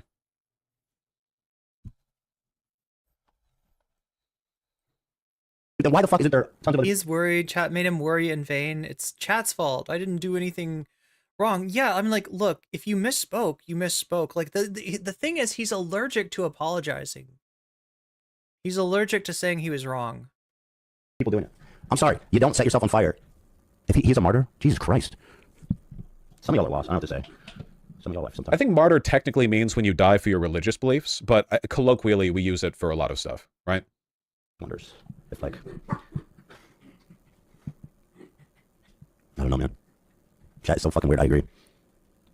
People understand also Palestinians. No, but there are people whose voices can't be heard. Also, the dude's not even Palestinian. If he was, you know what I mean? Like nobody in Palestine is like going to the fucking barbed wire fence of the wall and setting themselves on fire. Yeah, they don't need to. There are IDF snipers that do the job for them. Literally hundreds of Palestinians have died in like direct engagements and protests against the IDF. That was the whole... They don't need the fire. They have the IDF snipers. Self-sacrificial protest has been a part of Palestinian anti-colonial protesting for decades.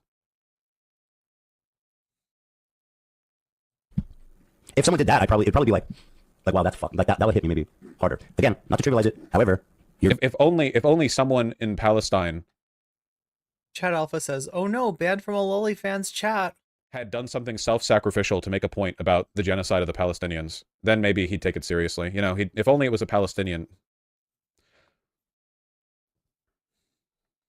You have to be mentally ill to set yourself on fire. Especially, I'm sorry, then why are people going and doing it?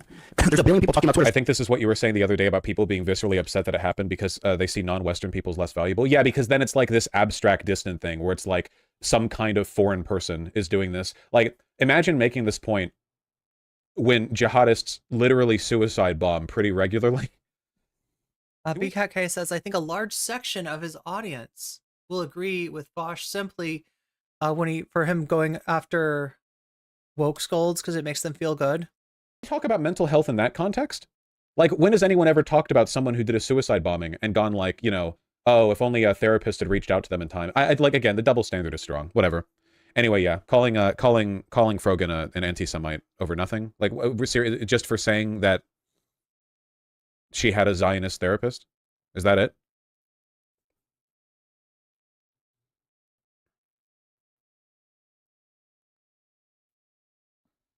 What if his tax filter was just Rule 34s of W-2s? Like W-2s effing?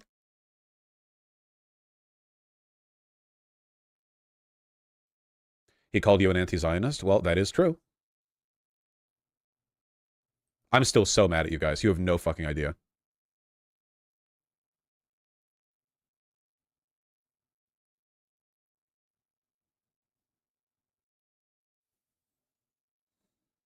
He really is mad.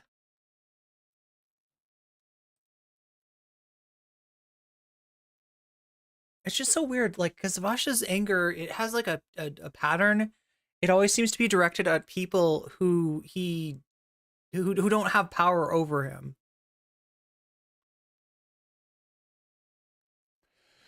Ugh.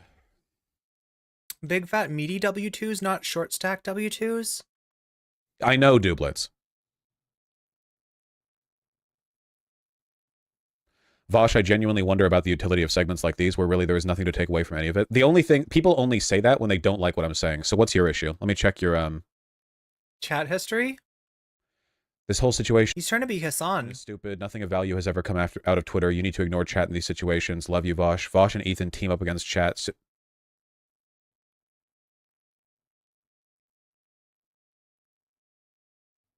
I don't even know what you want. I can't even interpret anything from this. I don't even know. Good lord. All right. Wait, what is Rule 69? Let me close these. Palestinians even set up a research center in Beirut to archive Palestinian history, etc. And the IDF destroyed the research center when they occupied Lebanon.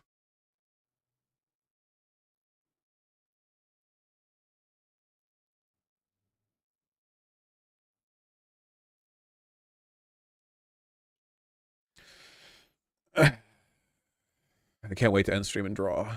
Okay.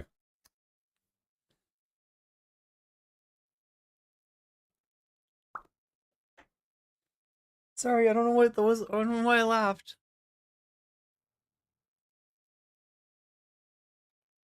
Look at the YouTube chat for 1 second because I wanted the catharsis of banning exactly one person, and I did. All right. Wait, who do you think he got banned for that? It was that last person? Stuff right away, but I guess now since we're talking about the Israel-Palestine conflict.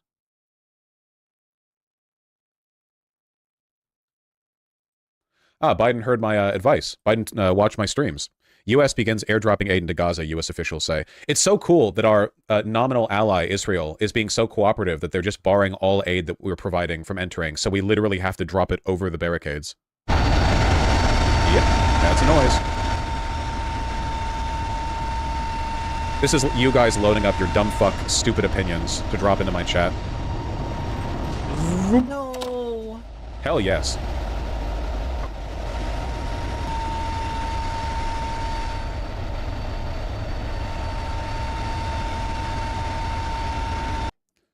How much are we doing, though? Probably not enough.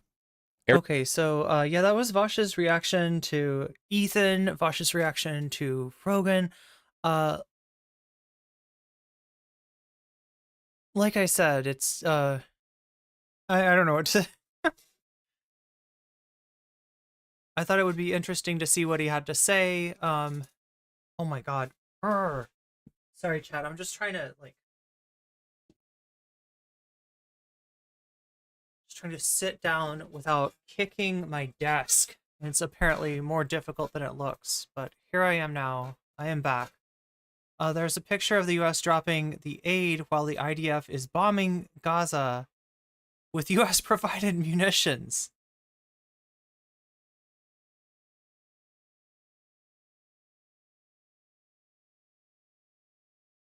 It's almost like Alex Jones level of emotional audience. Wait, what does Alex Jones do with his audience? I mean, I always see him selling supplements to them, but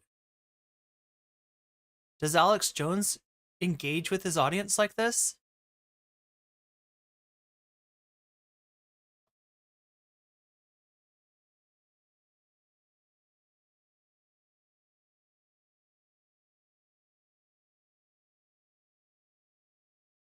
Okay, so like I said, there are two subreddits that are H3H3 production subreddits. One of them has a underscore, and I'm guessing that's the unofficial one. The other one is just RH3H3, and I think that's the official one. So, from what I've heard, people who are expressing an issue they had with anything that Ethan said on the See You Next Tuesday from last week, or on the, I guess it would have been the Wednesday show?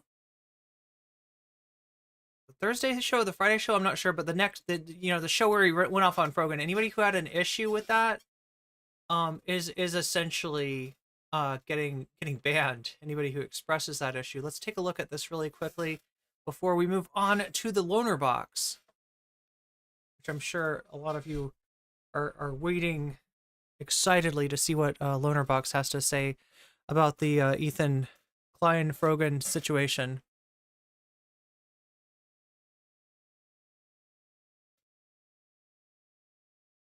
Wait a minute. Oh no, this is the official. So we got AB wearing a keffiyeh on the pod today.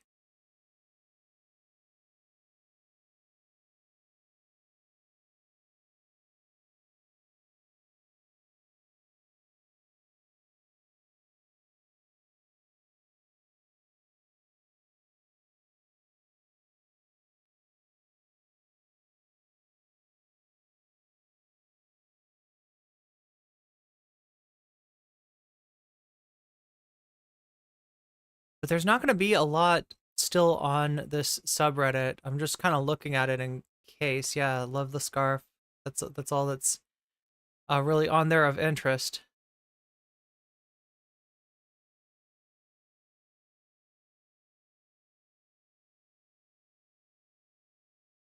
Chet Hanks stuff. Okay. Andrew Schultz. Oh, okay. I guess. Anyway, so this is not the interesting one because, like I said, our H3H3 Productions is the home of H3 Podcast on Reddit. This subreddit is for fans of the show to discuss recent episodes, share memes, suggest segments, or interesting topics, or whatever else related to the show. Unless you disagree with Ethan, and then you will be banned, right? This being a sub for fans of the show, I'm warning you with peace and love that weirdo hate watchers will be tossed, as well as like it's a weird thing, chat, because like there's one thing, there's like a fallen fan, right? Somebody that like loved Ethan when he was edgy, and now he's not edgy anymore, and they're like, they become a fallen fan. But I mean, the latest batch of fallen fans are literally people who were members, who were supporters, who were loyal watchers. And they just expressed, a disagreement with what was going on, in that recent show, and they're getting banned. They're getting banned from the subreddit. They're getting banned from the chat. There doesn't seem to be a lot of room for disagreement on this issue. Let's check out the unofficial subreddit though, because I think that's going to be more interesting. Wait, what? Did it get deleted or something? Why can't I get to it? There we go. This is a subreddit that permits criticism as opposed to the other one.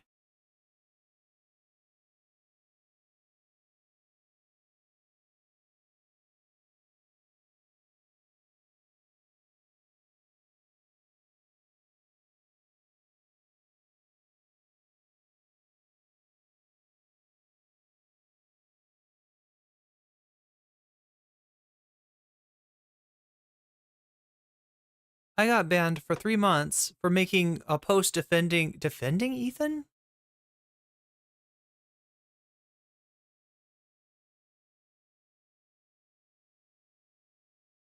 I don't even know what the mods are trying to achieve. Yeah, that's kind of weird. It looks like they're not really reading the post or something. If they're, how many other people have had a similar experience? Okay, so wait, what is this? What is this experience? My comments about my preference relating to the content. This person says, I just want to come and watch a comedy podcast for comedy. I watch enough coverage of this subject from other sources that I do not need Ethan's opinions as well. This is a surprisingly common point of view, right? People that don't want to express necessarily, and maybe because they don't want to get banned, right? Yeah, they don't want to express disagreement with Ethan or dissatisfaction, but they're kind of like, it's more of a content suggestion of like, hey, buddy, I love the comedy stuff. Could we get back to that instead of you just, yelling at Frogan and leftists and accusing the left writ large of being like anti-Semitic because people use the word Zionist? Could we just talk about comedy? Could we talk about Bevo? Come on, let's talk about Bevo. Let's do the eel pit, Ethan. Let's do the eel pit, right? Banned, gone. You're out of here. You're not allowed to express that point of view. Watch it. Yeah. So, somebody that got banned, even though they're defending Ethan, apparently. How many other people have had a serious, similar experience? And I am not talking, I definitely towed the line with that one, but where you kind of get whiplash from it because you didn't perceive your comment as ever causing such. Yeah, that was a pretty mild comment, I'd say. A disgraceful treatment of a loyal fan. So sorry. Isn't a single rhyme or reason for the bans. Mods are just going full Big Brother. I've seen people get a permaban for less. It's like they want to drive their fans out. Yeah, that's kind of what it feels like. The mods apparently report to Dan. Maybe he's planning his retirement. Wait, what? Seems like all types of criticism is getting banned. Okay. Crazy. And then as he oh, look what's here. Look what's here. It's like a repost or a cross post from H3 Snark, which is apparently another. They've got a few of these subreddits here that are kind of like unofficial Splinter H3 subreddits. But yeah, they're posting the Vanguard and their take. YouTuber airs his frustration about Ethan Klein's recent disgusting rant. Crazy. And then as he fearmongers, he pretends to be so against. Wow. The Vanguard's getting some new fans. Maybe some of those H3 fans will come over to the Vanguard.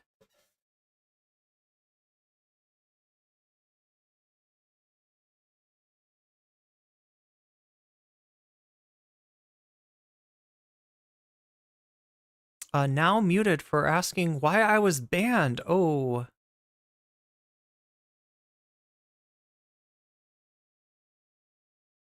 I don't know. This person has kind of a weird username. Maybe they got mistaken for a Vaush fan. Molly Esther? Not sure about that, but anyway, they hello, you've been permanently banned from participating with H3 Productions because your post violates this community's rules. You won't be able to post or comment, but you can still see and view and subscribe. If you have a question regarding your ban, you can contact the moderator team by replying to this message. Remember, from the Reddit staff, if you use another account to circumvent this subreddit ban, that will be considered a violation of the content policy and can result in your account being suspended from the site as a whole. This person says, hello, what rule was broken with this post? Hello, still waiting for a response on why I was banned and what rule my post broke. A response, you have been temporarily muted from the H3 Productions subreddit. You will not be able to message moderators from H3 for 28 days. Oh my god, okay. At this rate, they're going to have no one left, and the ones who do walk around on eggshells and will feel paranoid posting there. Standard operating procedure for most subs, though. For most subreddits, as far as what? Questioning your ban gets you muted? I don't know, Chad. I don't use Reddit. I don't like Reddit. I don't rock with Reddit. If Ethan wants to have a real honest conversation, he should debate Sam Seder on Israel-Palestine. Wow, it's 21 hours ago. Okay, let's take a look at this. Ethan respects Sam. Oh, that's right. I always forget that Ethan is the one who brought on Sam to debate Steven Crowder when Crowder was dodging him. Ethan respects Sam as a left-wing political commentator. Ethan understands how knowledgeable Sam is when it comes to a variety of topics and doesn't view Sam's politics as inherently radical in the same way he does as Hasan's.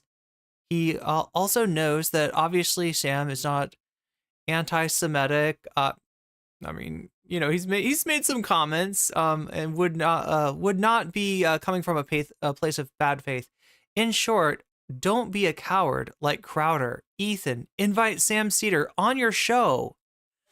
Oh my God, chat. That sounds like content to me. Like that sounds like a good debate. I recall, I mean, if Ethan really wants to fucking, you know, like, you know, you could go two ways. Like maybe Ethan listens to his fans that say, hey, listen, I love your comedy podcast, but when it veers into politics, I'm out. I don't agree, right? He could go that way and just, you know, like if he doesn't want to talk about this stuff, he doesn't have to talk about this stuff. Or, you know, he could go this way and debate Sam Seder, although I don't think that would go very well for him. I recall a time when Ethan used to ask the crew to check him on his bad takes. Interesting that he no longer does that. AB literally said one time, I am scared to respond. Damn, was not aware. I got that feeling though when AB was trying to just sort of let him know, like, here's how a lot of your community feels. Here's what people are trying to voice, just so you understand where people are coming from. You know, not even endorsing what they're saying. That just this is what they're saying, right? Bro, Ethan literally said, "Tell me why you disagree with me," and then banned all the people who disagreed with him from the main sub. This person was one of them. So yeah, they're all kind of congregating on this H3 underscore productions. Remember, that's like with the underscore, not H3 Producticons, which is a fake Ethan on Twitter, right? H3 underscore productions on as a subreddit. He doesn't want to be educated. He literally ended his podcast with Hasan. It doesn't need to be a debate. It needs to be a discussion. Somebody's suggesting Jink. Somebody wants him to bring Jink Uger on. Sam said he'd be happy to talk to him when someone called into the show. Ooh, when did that happen? Does anybody remember? Does anybody remember this? So apparently somebody called into Sam's show and was like, "Hey, you know, Ethan's got some opinions on this whole thing." He made Olivia unlike a pro-Palestine tweet. Damn, I hate how much shit the crew is getting when it's just their job. People are telling them they need to quit when no one knows what each person's. That's what I said. You know, in regards to, I mean, like in regards to Benny, right? So if we, you know, we were talking about Anna Casparian and TYT and a former member of the extended TYT universe, that being Benny Corolla, who eventually quit. She quit TYT, just did not feel comfortable. You know, and I was trying. Anna was acting like, you know, she got some really bad advice from those people on Twitter. She listened to the Twitter freaks, and now nobody's listening to her because those Twitter freaks they didn't care about Benny. They didn't care about her career. And Benny's basically thrown her career away. And without any understanding that as a trans person, when you're on board with an organization like TYT, silence is going to be taken as complicity.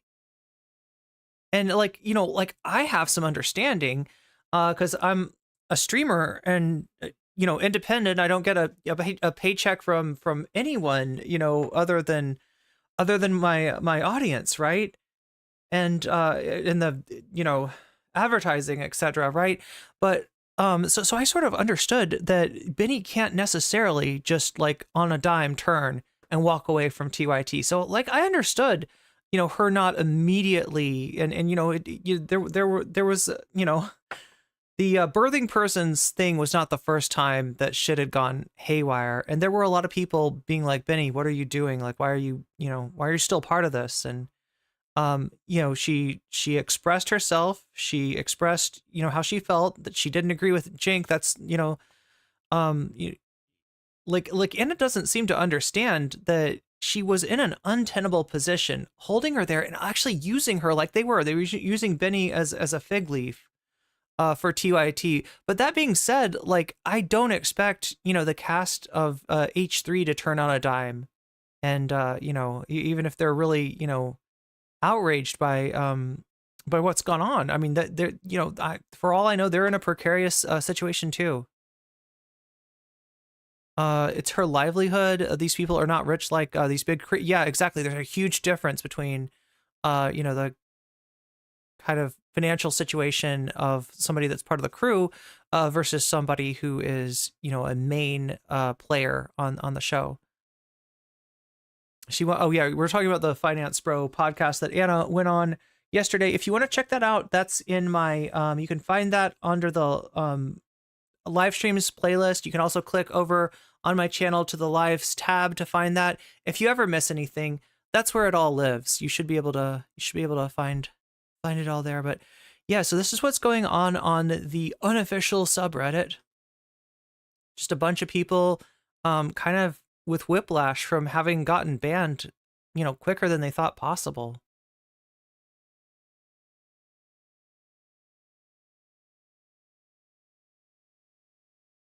Okay, forbidden crew topics. Wait, what is this? Is this like Sam's not allowed to talk about Sonic? Zach's not allowed to talk about Creedence Clearwater Revival. Ethan's not allowed to talk about Palestine. Dan is not allowed to talk about Jimmy Lee. Interesting. They posted Frogan's response up here. Let's see what kind of comments we got. Does she oh, okay, so you do have somebody that kind of taking Ethan's side here. There's literally saying, does she discuss why she said October 7th is what a revolution looks like? Somebody else saying there is literally nothing of substance in the response. Okay, so you definitely do have some Frogan haters here as well. Lest I misrepresent this unofficial Discord as being, in complete disagreement with Ethan. Looks like that's not totally true. So some people are pushing back on this stuff. She lied about her therapist. See, I don't see where they're getting that from. But Lonerbox is going to make that argument for us. So maybe we can get it from what kind of special knowledge Lonerbox has to know that Frogan was lying about her therapist. Wow, Reddit, you sure do take your time. I'm watching the orange bar go across the screen. Come on, Reddit. Oh my God.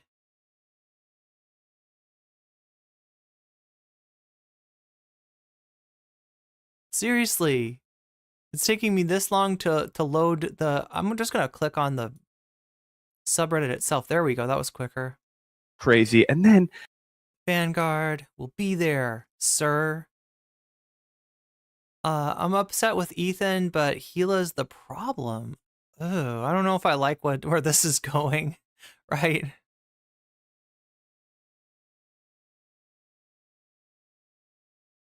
Guess I'm joining the Fallen fans, right? That's what I was saying, is these are the new Fallen fans, right? The Fallen fans used to be like, I don't know, Keemstar, fans or weird, like, Sam Hyde adjacent like right wingers that didn't like Ethan anymore because he's not like a edgy anti SJW anymore. But now these are the new Fallen fans. Well, I've hit my limit. It was my comfort show. Which really was important to me as a neurodivergent individual to have. But I feel sick and guilty. 1, the anti-Palestine remarks and stabs are terrible. This isn't just bad takes. It's denial of genocide, and I'm glad I can at least realize it rather than later. 2, the Aaron Bushnell stuff said by Ethan makes me feel awful in a bunch of ways. Besides the anti-Palestinian remarks, just his weird Sudoku jokes, right? I almost committed Sudoku a while ago, and man, what the hell? I don't care if I'm called a snowflake or what, but it's really hurtful, really, really hurtful. 3, when Olivia said mental illness can be present while that is also not being the reason for that he protested, and I agree 100% with that. Yeah, he could have had some mental illness, but that's not why he protested. He protested because he believed in freeing Palestine and he wanted people to talk about it. He was and is a kind soul and a hero, and his name will live on. 4, I'm really going to miss the crew. This is what I'm hearing from a lot of people, right? That even if they're disgusted by Ethan, and you can't stand to watch a minute more, there's more than just Ethan. And it kind of sucks for people, who are just like this person going to miss the crew. Still going to follow them and support them directly, so I don't have to go through Ethan to support them, but I want to get some opinions that y'all think that's okay at least. Olivia, AB, Lena, I know all support, so Olivia, AB, and Lena all support Palestine. I don't want to punish them for something that their employer did. 5, I have a bunch of TF from before all of this. I don't know what TF is. Bunch of TF from before all of this. I'm going to keep the pieces that don't have their label. Teddy Fresh, yes. Bunch of Teddy Fresh from before all this. I'm going to keep the pieces that don't have their label on it and sell the rest. That's got the big-ass logo on it. I want to donate some of the money I make from that to a Palestinian charity. Sorry, I needed to rant. I'm gonna delete Reddit too. God, the people getting off of Reddit because apparently, if this is your main hub, the spot that you interact with, or the official subreddit is where you interact on Reddit. Yeah, I guess it makes sense you wouldn't want to keep your Reddit anymore. Oh wow. Okay, so this is kind of this is where a lot of fans of H3 are at. Why the ban? I'm right. This person says, discussions like this would have been great to have on Leftovers, but Ethan canceled it. It's hard for some fans to admit it, but Ethan and Hila are Zionists, straight up. Them not condoning the death of Palestinians does not take away from the fact that they are Zionists. They support the existence of Israel on occupied Palestine. On occupied Palestine is the baseline definition of what Zionism is. Even though they're not extremists, they still support the existence of a colonizing state.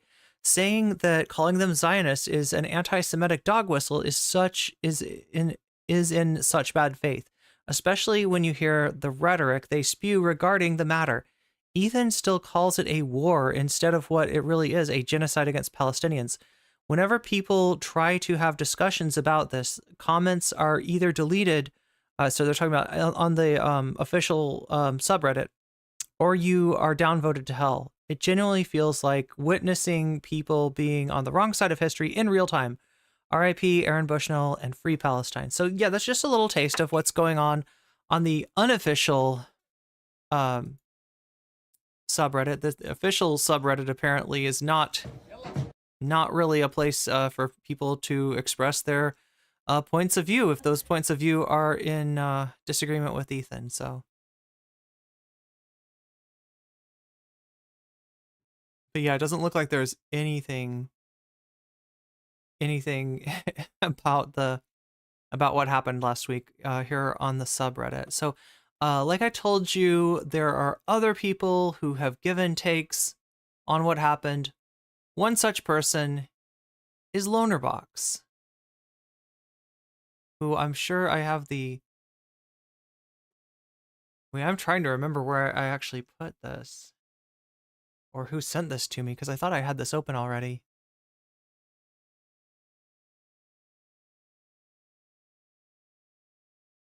Oh, here it is.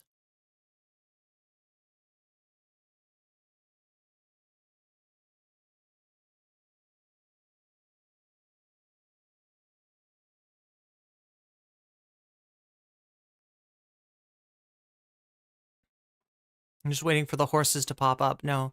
Okay, so yeah, this is a Lonerbox video about Aaron Bushnell, apparently also about Ethan and Frogan.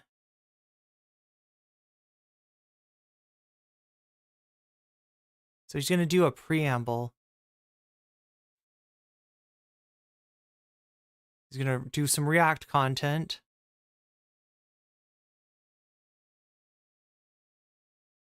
And he's going to watch Ethan call out Frogan, steel manning, and criticism. I believe that he starts talking about Frogan specifically. Loner's thoughts on Frogan. Okay, so let's start with this, maybe. I don't know. What do you think? No, how long do we have?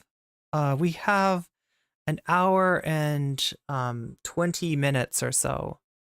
So I feel like we've got enough time to watch a decent amount of this. The problem is, if you try to lie to get... Oh my god. You know what? I'm not going to trust anybody's music ever again.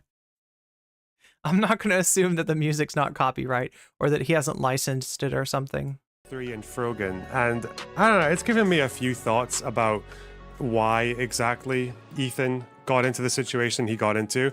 And the one very simple argument for why someone like Ethan, who is rhetorically and even just morally and positionally so much further left than like the average person is on Israel-Palestine, like even as far as like left-wingers who are sympathetic to Palestinians or are even lean quite hard on the pro-Palestinian side, even a lot of them wouldn't say some of the things that Ethan said. For example, Ethan saying that every settler in the West Bank and East Jerusalem is a valid military target, okay? Like, that is such a far... Like, Ethan said that, and that's a really, really far left position, okay? That's a very extreme position to hold. Ethan is left? Yeah, according to Lonerbox. It's not international law that that's the case, that all 700,000 of these people, some of whom are families, some of whom are people, like people who are in there can be there for all kinds of different complex reasons. There is obviously a very loud and a very vocal and a very active minority of settlers who make it their life mission to throw rocks at Palestinians and to throw their rubbish at them from like the upper ground in places like Hebron and shit like that, or to incite riots through Palestinian villages, or to like cut off Palestinian water supply, or to block roads, or basically to try and like ethnically fucking cleanse Palestinians, like just like unilaterally as a movement. But when we're talking about 700,000 settlers, it's like that's not really, that doesn't really speak as a movement. How about as people? Even the large majority of them, none of them should be there. They're all there against international principles and laws, but calling them all military targets is that's a really far position. And the fact that Ethan can hold... Wait, what did he say? When did he say this? Position like that amongst other pro-Palestinian positions, but still get slated for being not only okay, but not good enough, but actually being like a Zionist extreme pro-genocide, like what the fuck? That's so...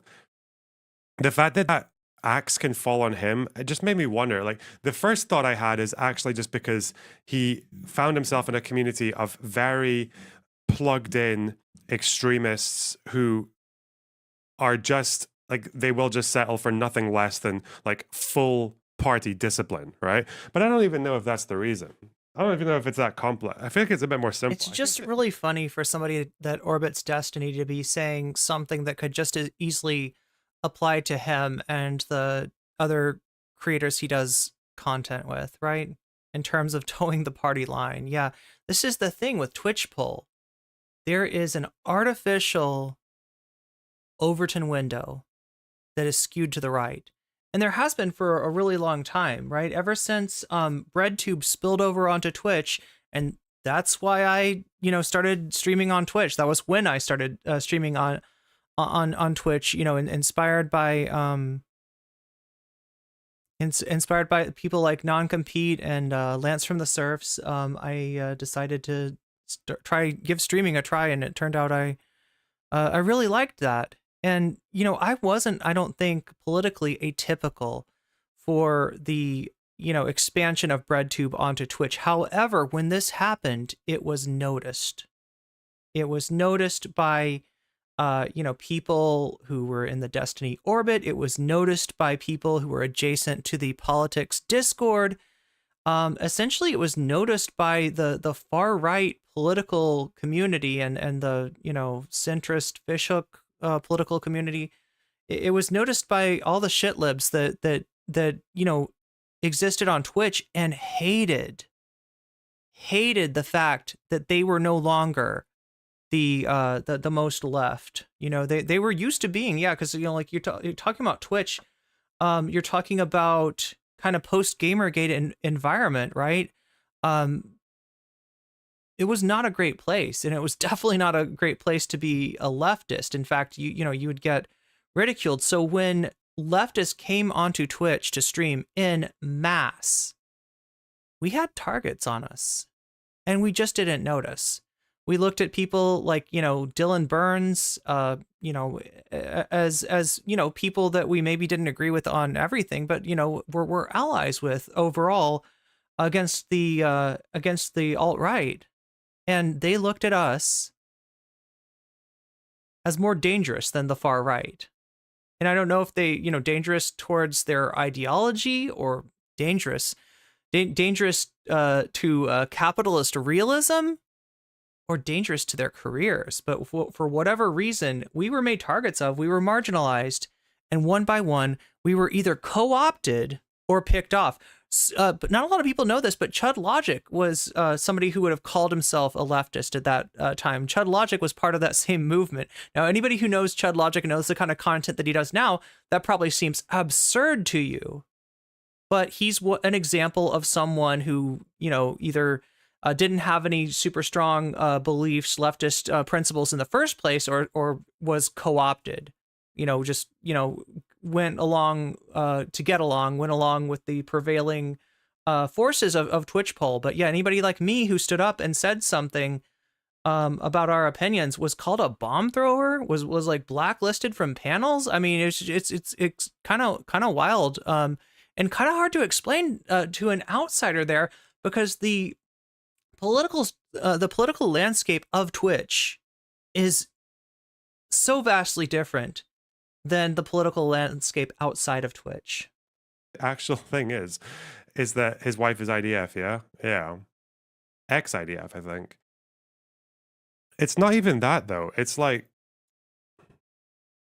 it's things like, I think it's more the case that people who have so many of these like really, really, really strong opinions on Israel-Palestine, they just have no idea what they're talking about. Like, I don't feel like it's this really coherent extremist ideology that's going on. I think it's just like people who only have like a few bullet points of information that are all very much like either exaggerated or like propagandistic, or very much all coming to like from one end of things as well.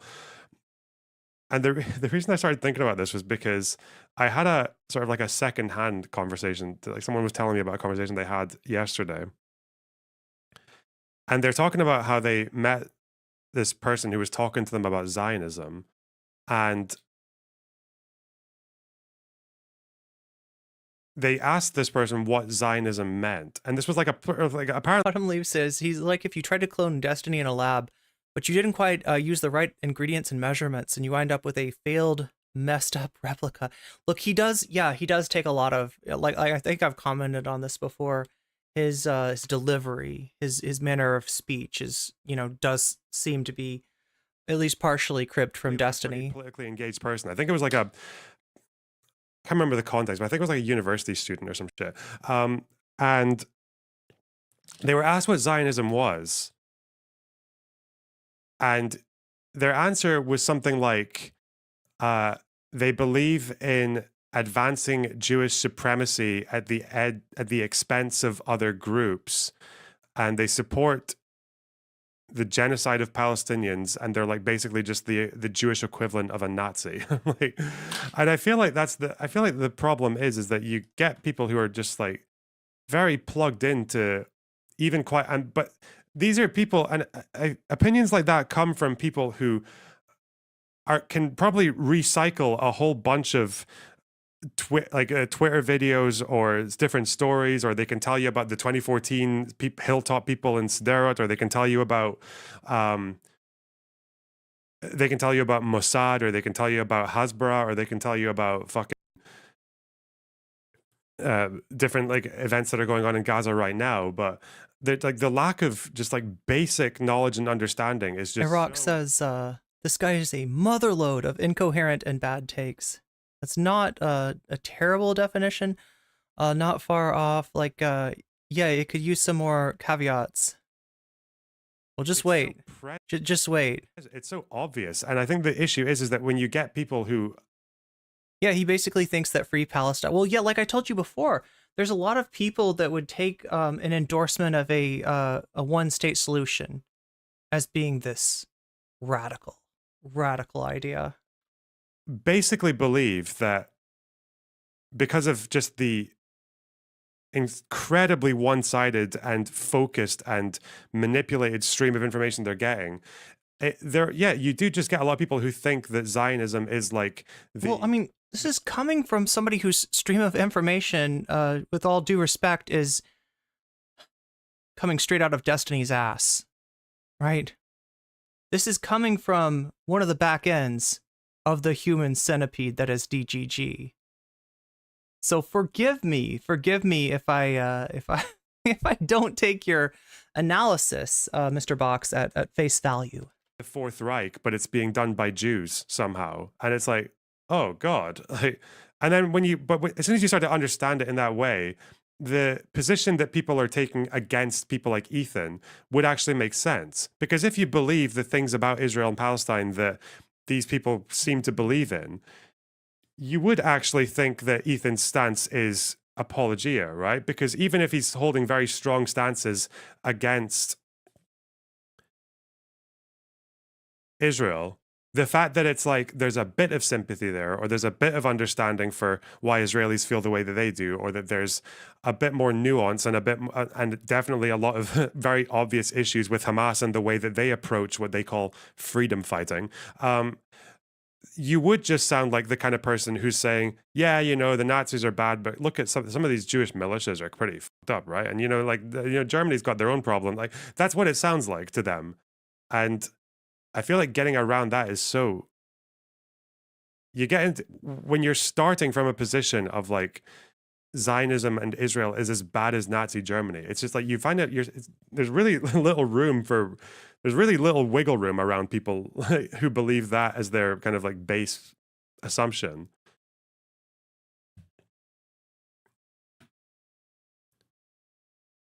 And I don't know, I think Ethan had a take about the guy who set himself on fire.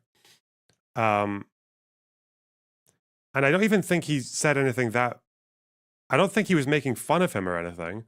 I think what he said was that guy... it was some kind of like edgy joke about how he burnt himself good or some shit like that. But in the broader context, look, jokes say stuff, right? Jokes say stuff about you, like what you're willing to joke about, what you're not willing to joke about, right? And especially with somebody like Ethan, who's already expressed, some viewpoints. Let's just say in the debate with Hasan and the fallout from that debate. That people are already kind of sus about, when he says something like, oh yeah, he did a good, he definitely, burnt well. You can't really fault people for reading something into that, right? what he's talking about. He's basically talking about how much like conviction or willpower the guy had, and like speaking with a bit of admiration. But because it was like an edgy shit post about the guy who did it, even though that's all Ethan does, like about every sensitive issue ever. That's what the H3HD podcast has done for years and years and years. Because it was against someone that people don't like, he got into, or that people have sympathy for, that people think is very important to them. As soon as it's their issue, people got very, very sensitive about it. Which, And now it looks like he's had a little pop off at his chatters, and I think Frogan falls into the firing line as well. So I don't know. Let's see. But it's just so. I can understand someone who's just like a passive consumer of political content on Twitter or YouTube getting these kind of like fucked up impressions. But when you see people like, whether it's Noah Samson or Second Thought, or even like, I guess, Sean to a degree. So yeah, for the record, if you weren't here for when we covered Noah Samson's video, essentially what it was a lot of it was just reading the, ICJ findings, right? That's what he's objecting to. That's what he thinks is like this bias stream of news that people are getting. Yeah, that Israel is basically not only as bad as Nazi Germany, but apparently worse, because he cherry-picked 2 wrong pieces of data about the number of kids killed a day in Auschwitz or some shit. Like, the fact that it's someone like that who is the same person who will say that if you compare Soviet crimes, of which there were very many, if you compare Soviet crimes to Nazi crimes, that's like... So here we go with the anti-communism. Anti-Semitic. This is something that, like, look, this is taken for granted, right? This is the cost of doing business to exist in Twitch poll, right? You've got to carry over boomer ass Cold War anti-Semitism into your leftist takes, right? Not just criticisms of individual aspects of various attempts at socialism or communism. Like you gotta swallow those NATO pills. Where you're trying to put the communists and the opponents of communists on the same level. They're very aware of that, but comparing Israel to Nazi Germany, apparently that's fine.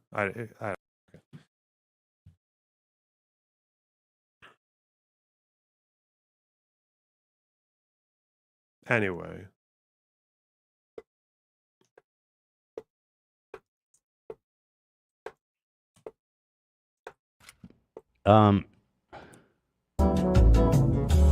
No!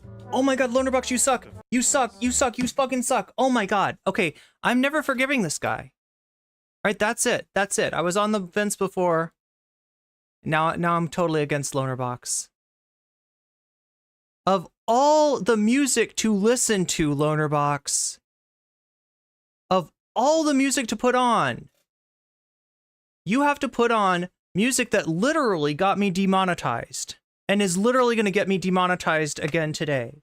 So if I wasn't fucked before from whatever that music was on that short that I was listening to, I am definitely fucked now. Thank you so much, Lonerbox. I am so wow. I'm just gonna end the stream right now. Goodbye, chat. No, just kidding. We're gonna finish this. We're gonna finish this. No, when we're not gonna finish that. God damn it! I did it to myself. I got to forward past the music. That is evil music right there. That is the evilest of evil musics. Thank you. I thought the call was great. I think at this point, lying is good if it helps save Palestinian lives. Okay, hybrid.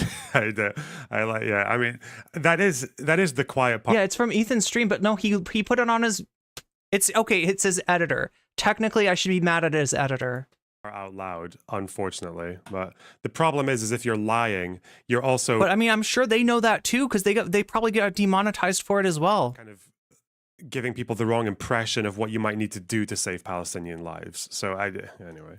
Yeah, that was what was so interesting is like, let's start it as a goof. That's why people who lie to get what they want politically to serve their cause. Centrism is garbage. Well, get ready to eat some garbage. Because when we're eating from the Twitch poll dumpster, that is all you're going to get. Everything else has been systematically and painstakingly eliminated, including yours truly. Tends to not really go that well for them, generally speaking. Everybody loves this guy. Totally. Yeah, Autumn Leaves, we can hope. We can hope. Know anything about all this with like the plagiarism?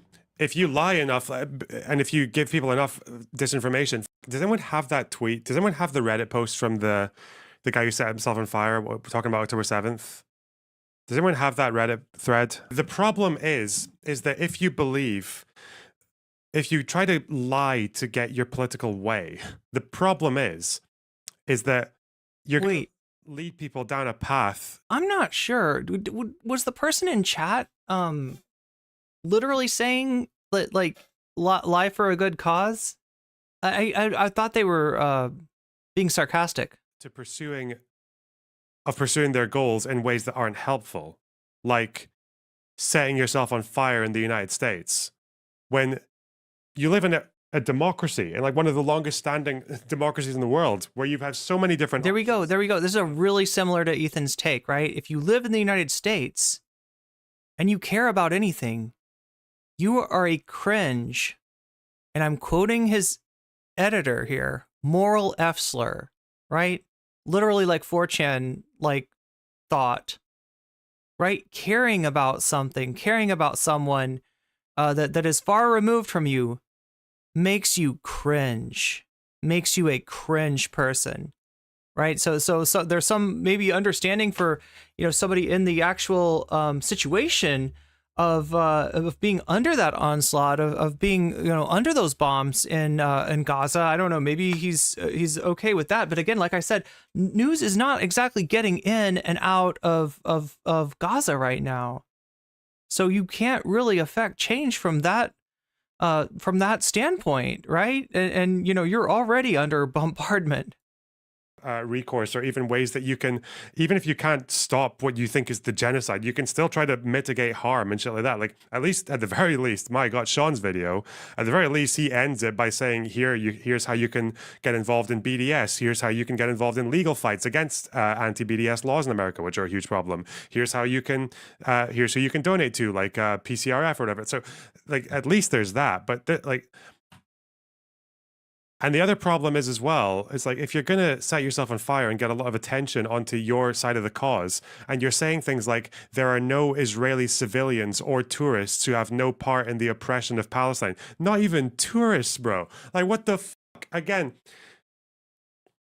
And this is how you know that, like, whoever lied to this person, or whoever fed these insane opinions to this person, what did they get? They got someone who was pushed so far down a rabbit hole of like fucking hopelessness and powerlessness that they thought the only thing they could do was set themselves on fire. Just so you guys know, this idea that there are no Israeli civilians or tourists that there are no such thing as Israeli civilians or tourists, this is not a position that this person got from listening to the Palestinians, right? This is not a position that they got from listening to like Arab media or just any Arab perspective. This is what they got. This perspective doesn't even come from Hamas. If you read Hamas's propaganda, Hamas will acknowledge that there is such a thing as Israeli civilians. Their alternative narrative is that all the civilian deaths were actually done by the IDF in friendly fire, right? This idea that there are no Israeli civilians or tourists does not come from Palestinians. It doesn't come from the PA, it doesn't come from the PLO, it doesn't come from Hamas. It comes from white people. It comes from white communists, right? Who are the ones spreading this bullshit, making money off of it, doing absolutely nothing to further their cause, and sending people down this fucking vortex where they feel like they should set themselves on fire. All right. Okay. Look, I gotta say something about this attitude that, at least from the place that you're standing right now, there's nothing that you can do. There's nothing that you can affect.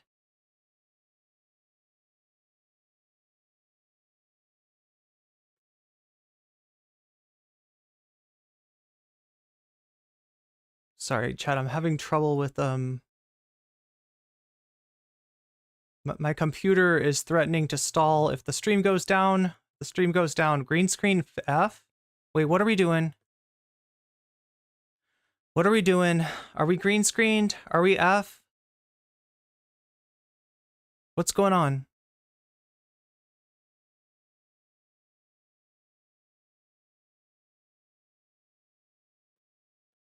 So I'm trying to roll this back a little bit.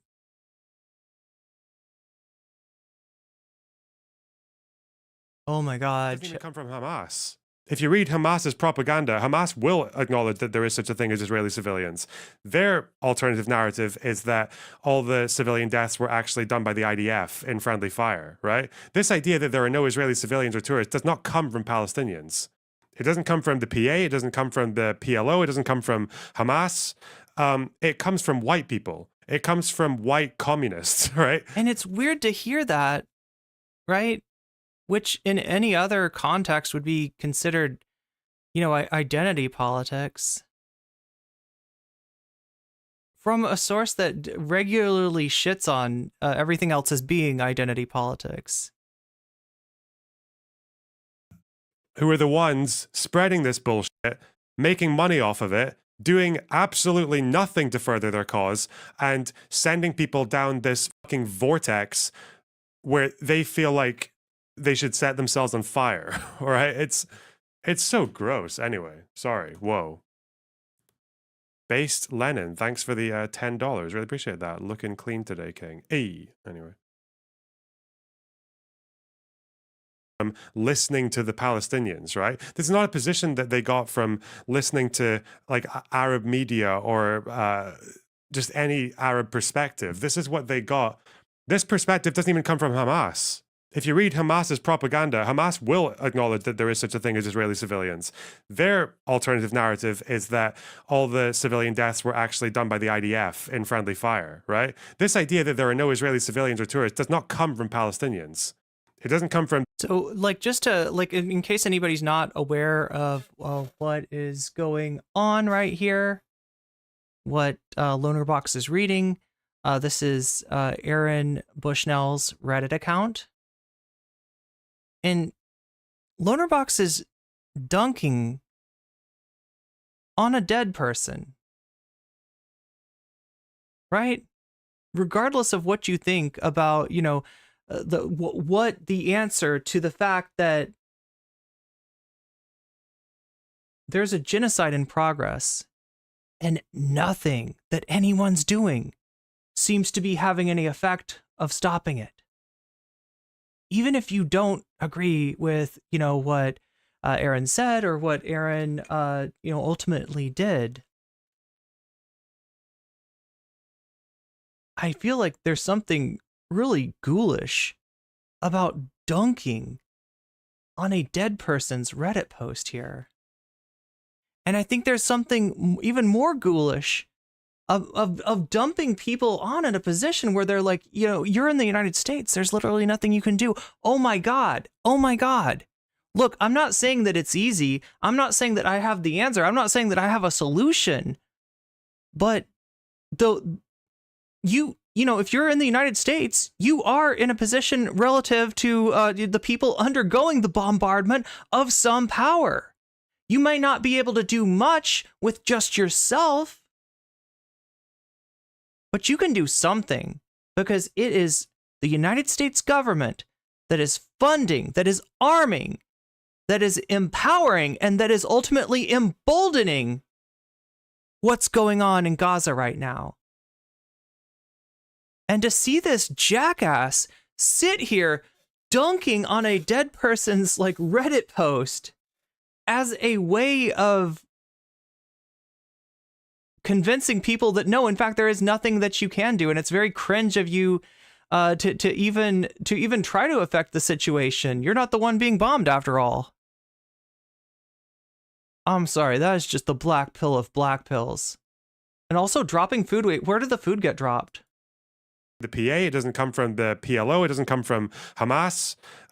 It comes from white people. It comes from white communists. Yeah, and on top of this, you know, this fucking anti-intersectional, anti-SJW jackass trying to feign like, you know, some semblance of standpoint as epistemology. You know, I mean, this is classic Twitch politics. They're not Twitch politics. This is classic politics Discord, you know, disinfo. Like, this is the classic shit where you try to make an argument against the left from what you perceive to be a leftist point of view. And obviously, you know, as much as these people like to fuck around and do little fake debates with Nazis in their shitty little Discord, they don't understand. They generally do not get leftism. They certainly do not understand intersectional leftism. And I would, you know, hold that they don't really understand much leftism at all. If you've ever heard Doobie try to make a leftist argument, try to steelman the opposite point of view, you know what I'm saying. Right? Who are the ones spreading this bullshit, making money off of it, doing absolutely nothing to further their cause, and sending people down this fucking vortex where they feel like they should set themselves on fire. All right? It's so gross. Anyway, sorry. Whoa. Based Lennon, thanks for the $10. Really appreciate that. Looking clean today, King. Anyway. Cringe. Looking cringe today, King. As always. I think the long one that came out just the other day was this one. Oh no, where's the one where she said I have a problem with my Zionist therapist? We missed that one. Okay, this is the explanation for it. When I say my therapist was a Zionist, when I went to her back in 2019, I mean, she literally brought up that I was Lebanese, unprompted, and confronted me on it, saying she was Israeli. She asked if I had a problem with that, if I felt like Israel had the right to exist, started asking me more and more if I was frustrated with Islam and have considered taking off my hijab. I asked her if she was all right with me being Lebanese, and she got really aggressive, accusing me of flipping it on her, and refused to answer. So when I say Zionist, I don't mean she was Jewish. I mean she was a racist Israeli who could not help herself but to confront me about my ethnicity in what was supposed to be a therapy session. And obviously, you guys are sitting there thinking, all right, fair enough then. I suppose if you say you're sick of your Zionist therapist for talking to you like that, it's probably justified, actually. Yeah. Whoa, what a crazy, unprofessional who should absolutely be named, shamed, and fired. And you're all clapping. You're all sitting there in your little fucking desks. You're not even at your desk. You're sitting in bed. You're sitting there in your fucking boxers, in your little wank chariots, fucking clapping away at this queen. But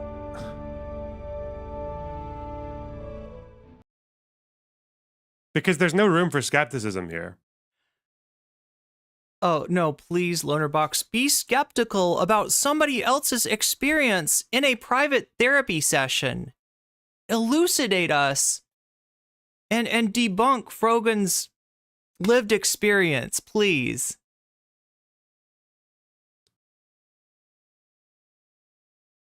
This is her in 2019. I just went to therapy for the first time, and after talking about my dad fleeing the Israel-Lebanon war, she was like, I'm Israeli. Do you have any issues? Chat, are you ready to get in your wank chariot and ride all over DGG? Are you ready to get in your wank chariot? God. With me being your therapist? Bruh, I was so taken aback. My mom told me I should switch because that wasn't professional. What are your thoughts on this? Because I'm genuinely so conflicted right now. However,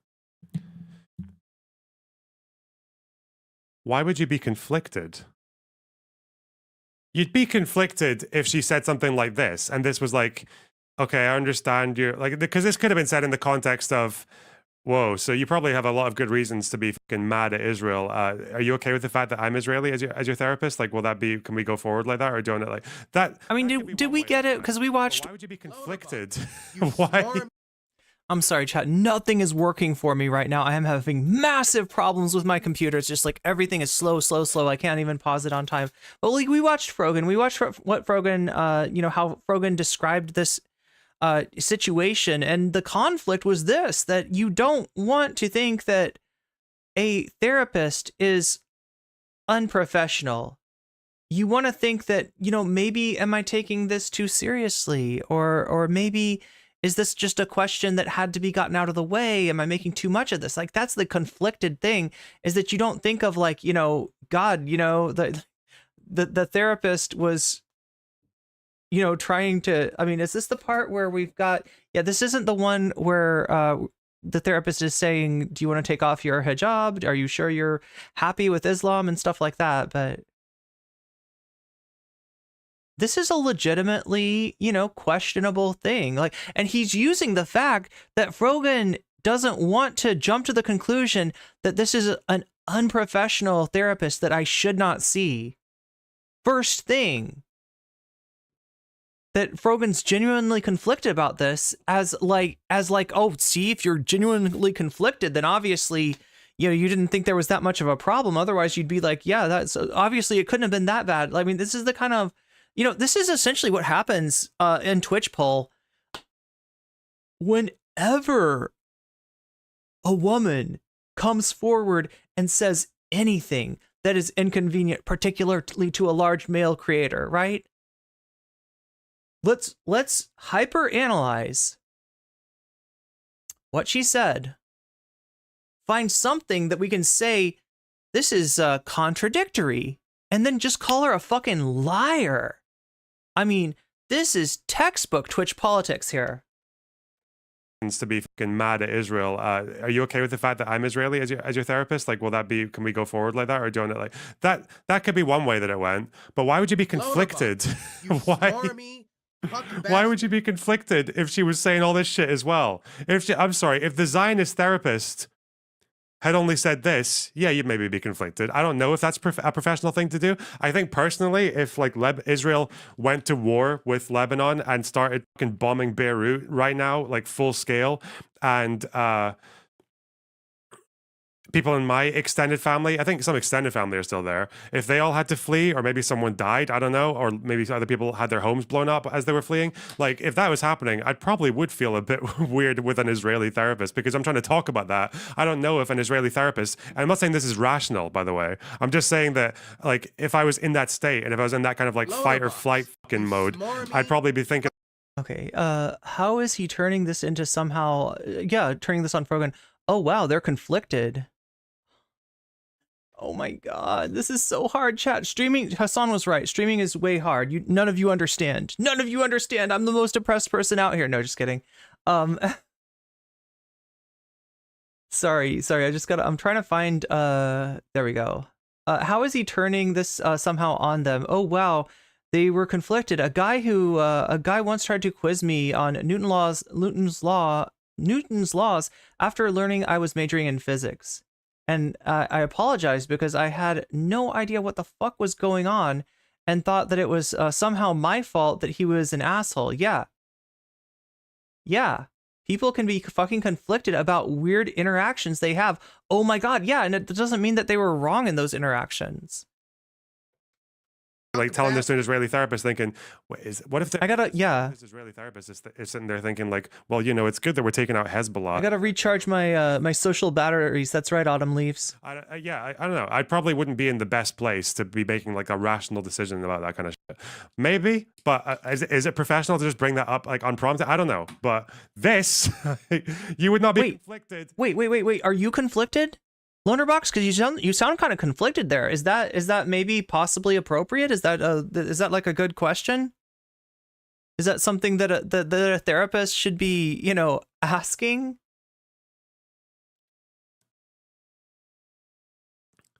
If it was all this shit as well.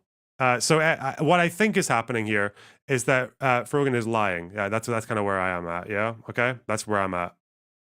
You know those femoids, right? You never can trust them. They're always lying.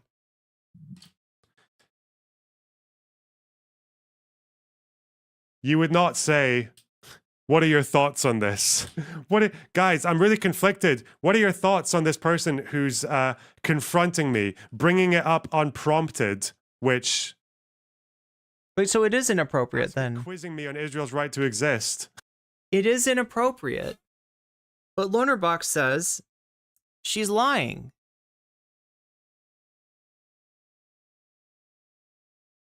And he doesn't need to show anything. He just needs to say, that's weird that she'd be conflicted, huh? She must be lying. And his audience eats it up. Now, chat, you can tell me, what is it about Frogan's identity that might cause his audience to automatically disbelieve her? Right? And believe Lonerbox has got it right. She must be lying. I mean, he wasn't there. None of us was there except for Frogan and the therapist. But I don't know. It looks like an inconsistency. I guess she must be lying. Telling me to take off my hijab. Oh my god.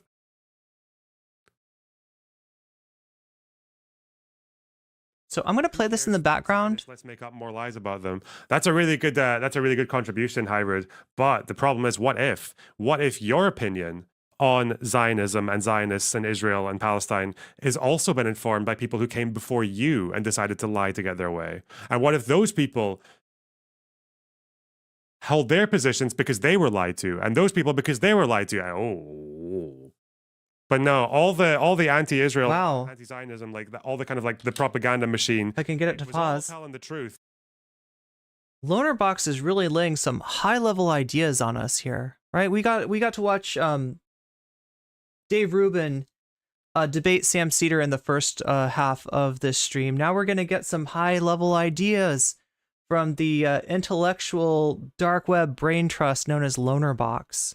And like when people ask me like what is their ideology, I mean that's generally what I compare it to. It's like some kind of a I don't know, intellectual dark web with like lefty aesthetics. That's the closest thing that I've got. I'm not trying to tell you that every Destiny orbiter out there is like a Nazi. I mean, you know, he has done content with Fuentes and Lauren Southern, but as far as I know, they're not orbiters anymore. So I'm not trying to tell you, I'm not trying to stretch anything or exaggerate anything or mischaracterize anything.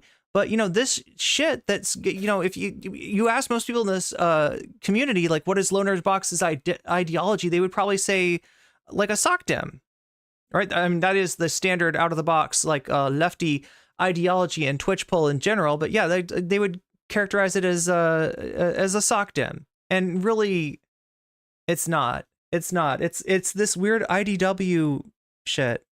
Until it reached you, right? Then now you're the one who's going to be the responsible one to tell lies about it. But yeah, like I was saying, chat. If I can get this to pause, I'm going to be playing this game in the background. This is Star Trek Fleet Command. The link to it, if you want to play along with me, is in the link is in it's pinned. Yeah, it's the pinned comment. So if you want to check that out, that is there for you. No pressure if you do or you don't, and understand that this is one sponsorship that doesn't cost you anything. In fact, I think there's a it looks like there's a code that you can use, warp speed.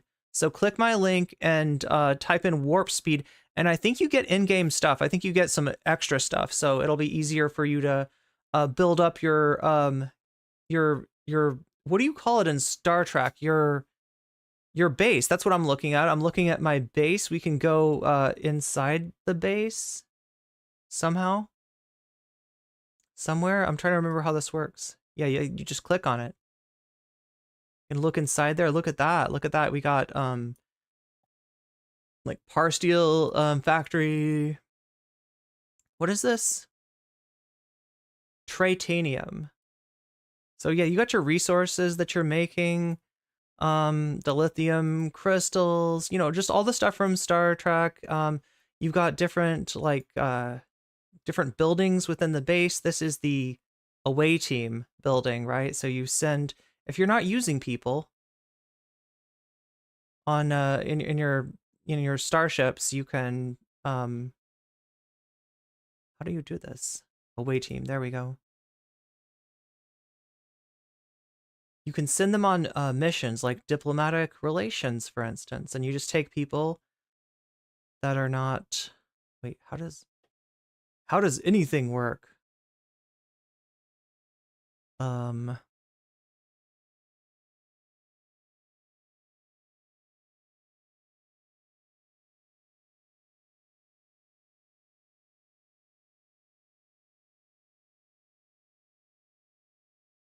You can just pick people and send them away on away team missions, and then there's all this this is essentially like different buildings that have to be built to certain levels. There's like a shipyard where you can build so many different ships.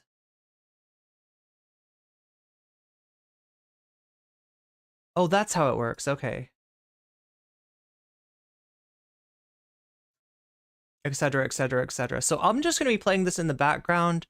If anybody has any questions, you can ask them in chat while we listen to the rest of Lonerbox here.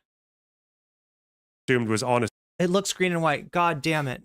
God fucking damn it. That is wild. Okay. Oh, I think I remember how this works. Okay, let's go back here. I just want to quit right now. I want to be done with this, right? Lonerbox is one of the most frustrating people to react to.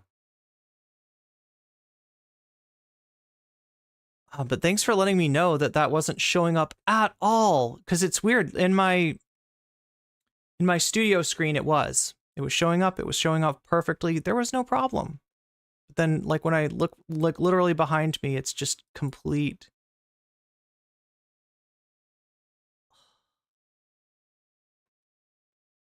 Anyway, let's put Lonerbox on while I try to fix this in the background. This is right, and clearly fair and balanced. Yeah, Jesus Christ.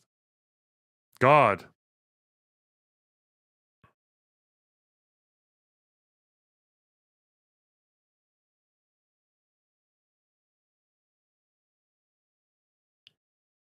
Yeah, this is... What are the rules? Wait, does this really not work? Could a therapist say this? Right?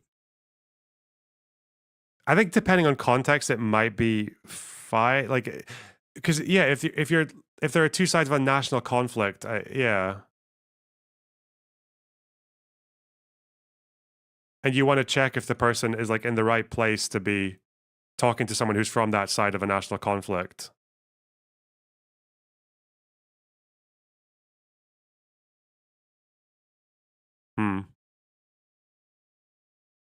What if all of it's true and you're just coping? It could be, listen, okay, it could be true that Frogan was conflicted and asking her community, and for some reason didn't include the fact that this therapist was also grilling her on Israel and telling her to take her hijab off and grilling her on Islam. Remember the Holodomor? Yeah, it could be actually that Frogan is the world's largest fucking doormat to this Zionist therapist. Like, but we're gonna go. Don't mind me. We're just gonna go ahead and call her a liar, regardless. Okay, yeah, it could actually be. It could actually be that Frogan is more of a both sides Andrea on this issue. I just didn't know what to do. Is it okay? Is it normal for a like what an asshole therapist to start fucking to bring out the Zionist Inquisition in the middle of my session and tell me to remove my hijab? Wait, that you're mixing up the tweets. Now you're mixing up the tweets. Wait, whoa, pause. Fuck. I'm sorry. I'm like your Zionist therapist. Did you get those level of details from them? There we go. Oh God, I love the 10-second delay for trying to pause it. That makes reacting to stuff so much easier. Oh my God, chat, nothing's working today. You had I'm so frustrated. Because apparently in this first tweet, there's Yeah. So like there's this one that doesn't speak about asking if she wants to take out the hijab. Are you comfortable in Islam? Essentially trying to convert Frogan? That's not this one. Like, right, this is that tweet. And this is where, like, at this point, Frogan is like, I'm conflicted. I asked my mom, I asked other people, they said that's not appropriate. I'm conflicted, right? And for that, Frogan's getting called a liar by Lonerbox. The only indication that this therapist is a Zionist is that they said they were Israeli. All right, okay. But at that point, she's not, in that tweet, she's not mentioning Zionist, right? Like, he's only getting by on this by, like, mixing and matching the tweets.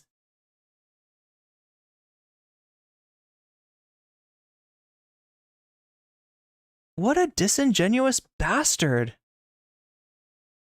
Which, to be fair, most of them are, but I mean, we don't know that. Like, okay. The politics of Zionism with your therapist? No, I know what you mean. You mean fucking Jew. Fucking Jew. You know, I'm not going to sit here and let my fucking people, you know. Oh, yeah, this was her. Sorry, just to double check. This was her October 7th post. Leftists preach and foam at the mouth at the thought of a revolution happening in America. But as soon as it happens in the Middle East, what they're doing is wrong. See, that's it's kind of cringe, you know? I think he is on some level aware that he's not making a solid argument here. That he's having to mix and match, you know, from her tweets. He's having to like assume a lot. He's finding, you know, what seems like it could be a contradiction and assuming that it's indicative of dishonesty. I think he's aware of what unsteady ground he's really on here. And so, oh no, remember this tweet? This one was bad. This one was bad. Remember this? And she did a whole stream about this tweet and about the blowback from this tweet, but just didn't really address it at all. Like, where's the lie, though? Because what revolution happened? Loud Shark. Is that what? Was there like an anticipated regime change? Was there an anticipated change in policy, or?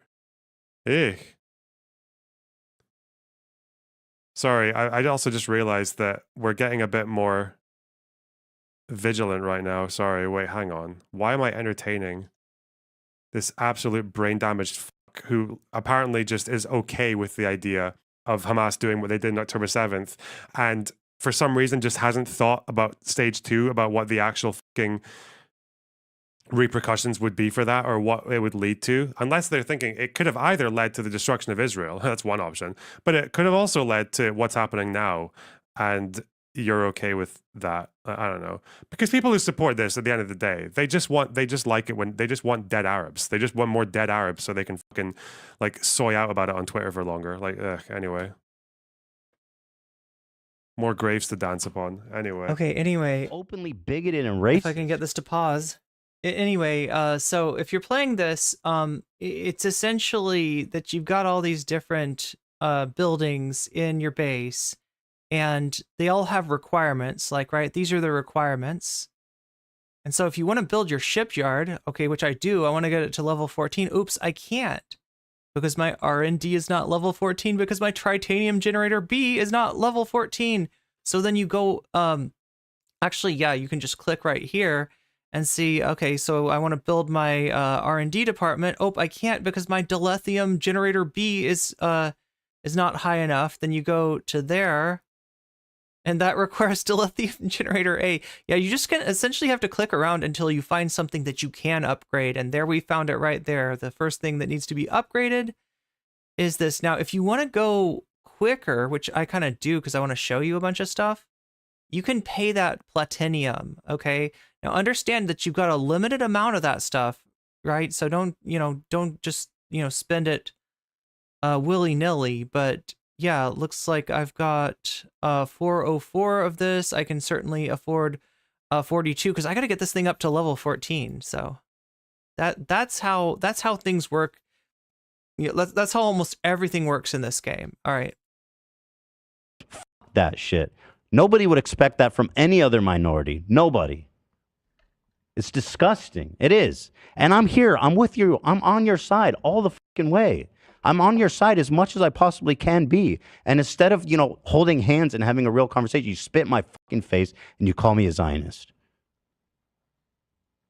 Fuck that shit. Fuck that. People get angry about what I said. That pisses me off. It's fucking absurd. Think about horrible. They have thought about phase 2, stop infantilizing them. So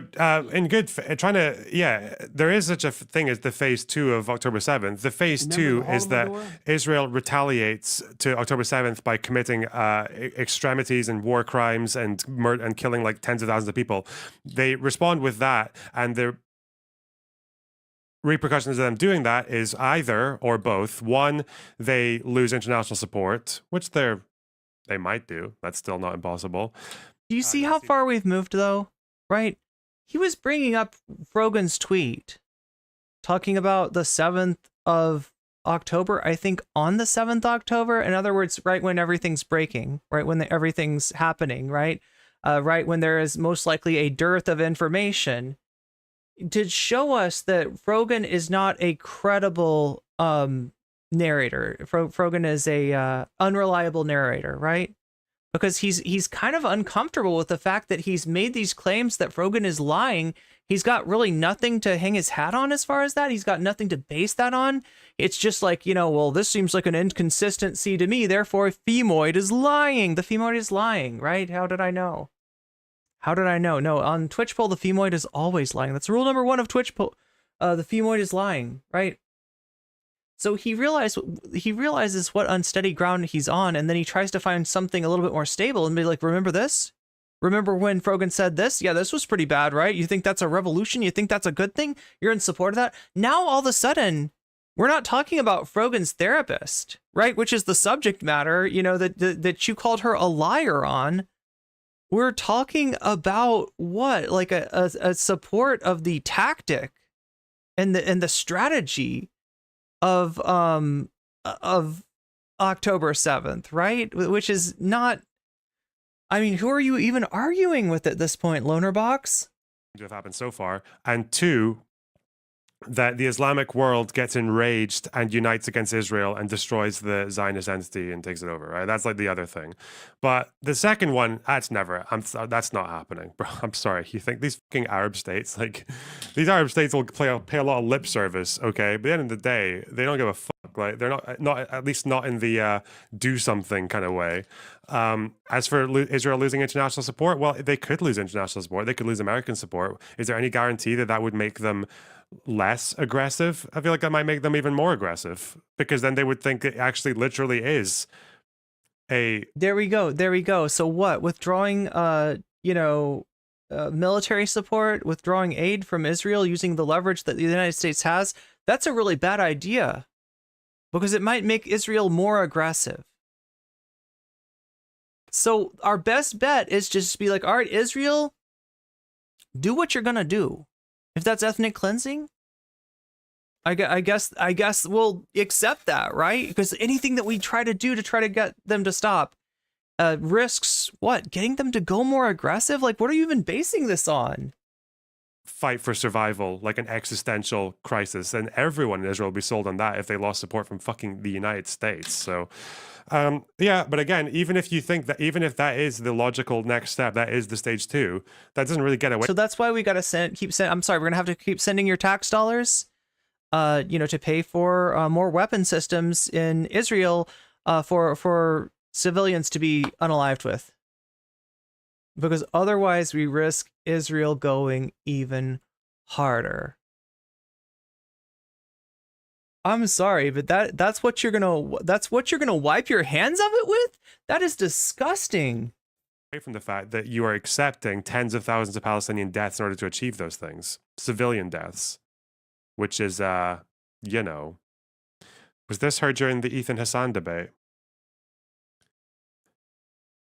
Is this if Hamas is so we went from saying the Femoid is probably lying. We don't have any proof that the Femoid is lying, but look at this quote from her circa October 7th.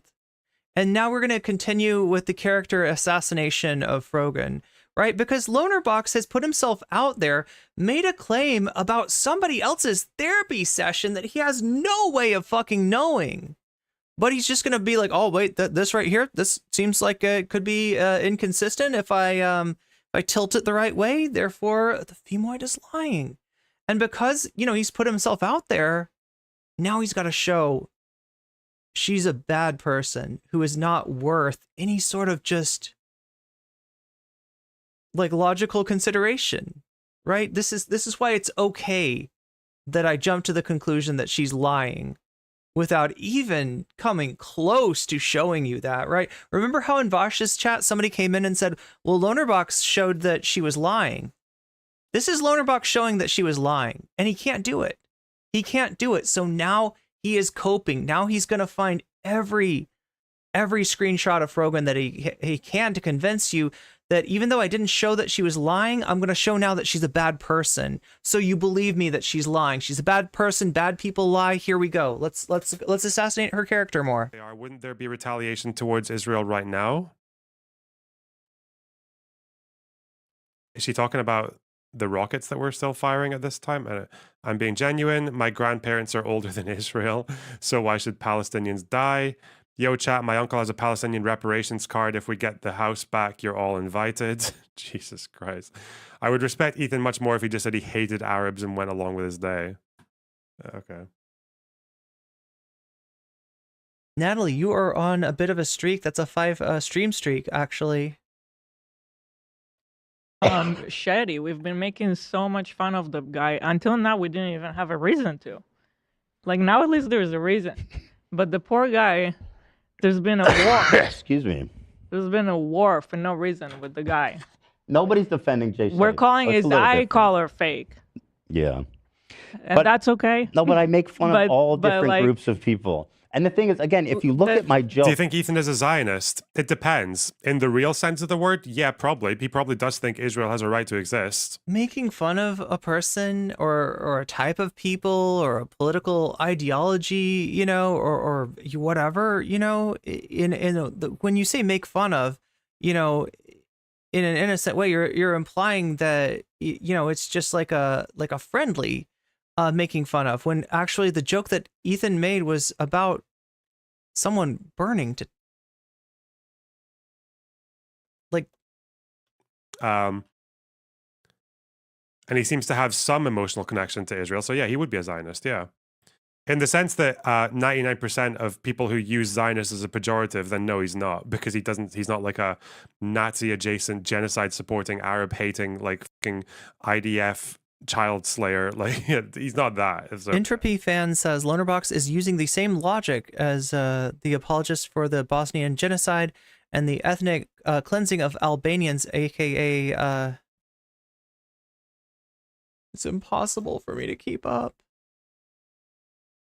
Like, I try to read chat and it just slips right through my hands. Why can't I read this?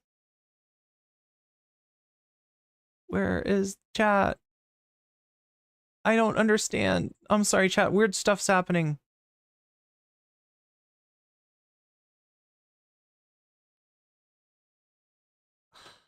I was reading somebody's chat and it just disappeared on me. I'm sorry. It's just one of those words that there's not really much, like, if someone says, like, this is your deal breaker, or this person's a Zionist versus this person's not a Zionist, that just means nothing to me, because the person, I don't know what the person saying it means when they say that. I don't know what they're referring to exactly when they say that, like what actual position they're referring to when they say that. Like, I don't know, just talk about the issues, talk about the actual fucking opinions. My joke wasn't like, oh, look at this idiot. What a fucking idiot dying for a dumb cause. That wasn't what I said at all. I don't think people were upset with the joke. I think it was that what I saw some people saying is that you were looking at it from like an all lives matter type view. What did I say that was all lives matter? By ignoring what his cause was rather than... How did I ignore his cause? Well, I'm just giving you what they were saying. Well, I just want to know because people keep trying to say this shit. Because you're talking about suicide. Yeah. And I said suicide isn't good. Wait. What's up? What's going on? Let me clarify. If it's should I quit this? Should I stop the stream right now? What's going on? Is everybody leaving? Like, what's going? Seriously, chat. I'm sorry. I'm having issues. I'm having technical difficulties. I'm trying to carry out this sponsorship. If anyone wants to play along, it is free. If you like this sort of thing, if this seems like the kind of game that you like, you know, grinding levels and stuff, my affiliate link is in the pinned message. No pressure though. because like I get that this isn't like everybody's kind of game, but it is a game that just getting to level 5, unlocking the second ship, and getting to level 12 will actually put money in my pocket from the people at Star Trek Fleet Command. So if I'm sorry I didn't really explain what was going on and stuff, I'm just trying to watch the last little bit of Lonerbox here, and but yeah, if people you know, want to go to bed, I can go to bed. I can stop. We're gonna turn this stream around right now. That's right. I'll turn the stream right around. AB, I'm not. I'm fired up. Yeah. I love AB. Oh my god, yeah. Second ship is easy. Level 12. I'm desperate to understand the perspective. Is much grinding. Wait, how much does he care about his audience? He's peddling HelloFresh. Yeah, you actually, that's expensive. HelloFresh is expensive, and it's not, there's some issues with it too. I appreciate that you're conveying it to me. So go ahead, please. Yeah, no, that's it. Just that you were focusing on the suicide aspect rather than the genocide. Well, yeah, the reason for that being is that that was the part that, you know, again, I've gone out and I've said that everything y'all want to hear about there being a genocide and apartheid and the fucking warmongering Israeli government and all that fucking shit, okay? What I'm seeing on social media is not people saying it's not about genocide or whatever. What I'm seeing is tons of people glamorizing, romanticizing a man taking his own life. And I thought that was that's a dangerous thing to skirt down. That's all. You know what I mean? Yeah. Didn't say a bad thing about the guy. It just feels wrong to, like Ethan said, to glamorize something like that, because that's just a dangerous idea. That's my point. And I feel like that's that's at least, even if you disagree, a good place to have a conversation. And it's not really about what he was protesting at all. Again, I complimented his resolve as a person, you know what I mean? But that's my problem, is that people they're watching with... So chat, if you didn't get enough debate pervertry already from this Lonerbox segment, this timestamp is called Steel Manning the Criticism. I want you to all understand what a genius that we are fortunate enough to be watching tonight. A true, you know, Renaissance man, a true debate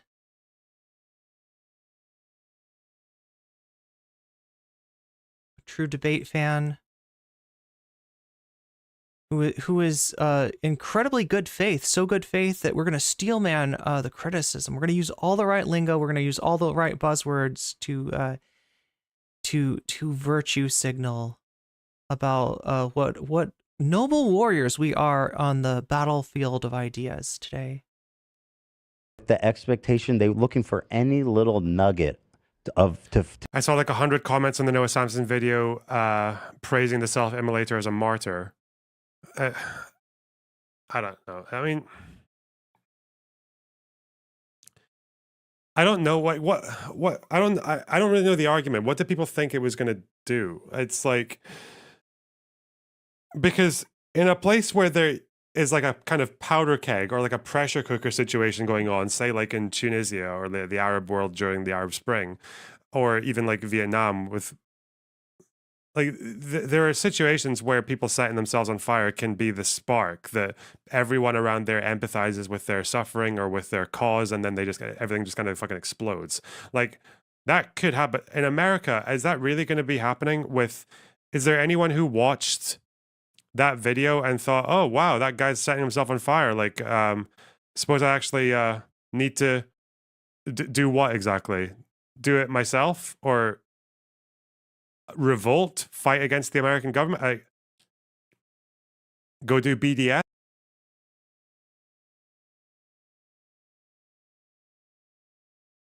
Look, I'm going to be charitable here, all right? Because I too am a noble warrior on the battlefield of ideas. I too am a debate person myself, and let me just make the assumption, the charitable assumption, that Lonerbox, being a resident of Scotland, is just not aware of what the atmosphere in the US is right now. Now, I mean, I could be uncharitable and say that most of his fans are Americans. A lot of his fans are Americans, that he talks to enough people to have a general sense of what's going on. But people have fucking checked out Lonerbox. And like I said, when I asked myself the same tough question that brought Aaron Bushnell to that decision of like, what can be done? What can I do? I don't have a great answer for that, but I don't answer it the same. Obviously, I'm here. I'm not answering it the same way that Aaron Bushnell answered it. But I did notice an effect from this event of people who had checked out of the situation, checking back in, and not to go and light themselves on fire or anything like that, but to reevaluate the, assessment that they had come to, that there's nothing more that could be done, that everything had been tried and nothing worked, and there was no way forward, and there was no way that we could affect this. Now, you could be, totally blackpilled on that and say, well, that's right. There is nothing we can do. Which is essentially his, like he just said, even the United States using its leverage against Israel would maybe result in more deaths of Palestinian people. I mean, he's got nothing to back that up with, but it doesn't stop him from saying that.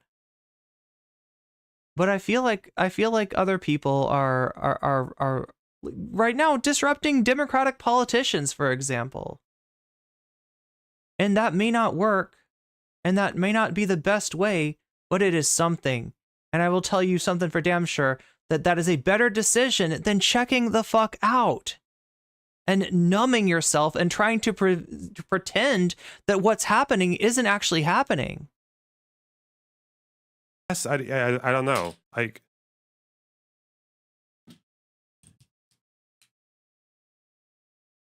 I feel like the sad truth is, and again, if you... At least if you respect that guy's humanity to the point that you don't want other people to make that same mistake and to throw their lives away in that way, at the end of the day, that guy would have achieved more if he had donated some spare change to a BDS org, or gone on a few protests, or voted. He would have been...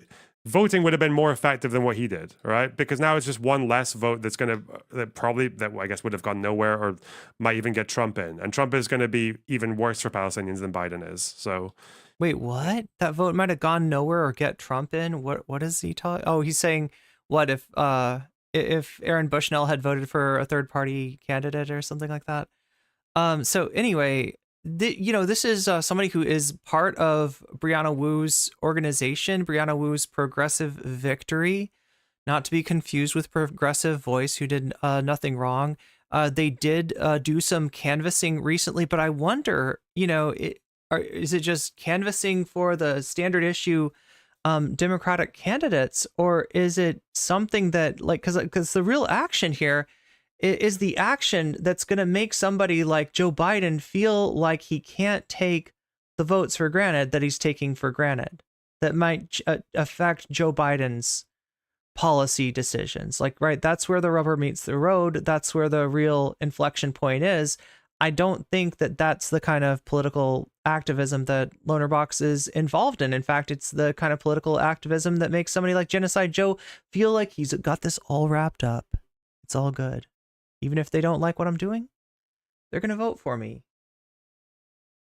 And don't really need to change anything. Joe Biden has been a staunch ally for Israel, and actually a friend of Netanyahu going back. Now we can look at what's happening now, and there's reports of Biden being pissed off at Netanyahu in private. But I mean, what does that even mean? The point is to gain attention.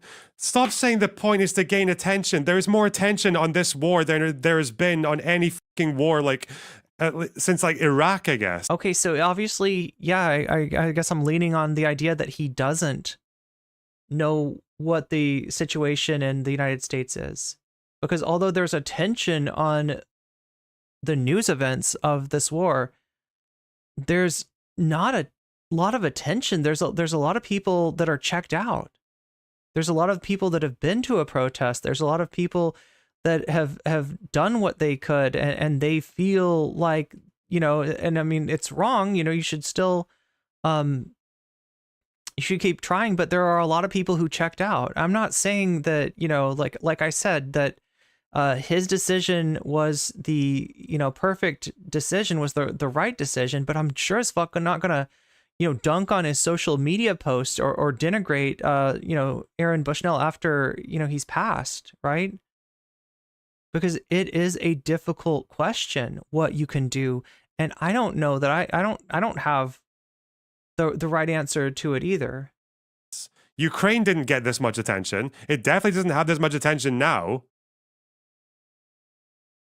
And not even that, but from his own side as well, like from people on who have that inclination, who have that pro-Palestinian inclination.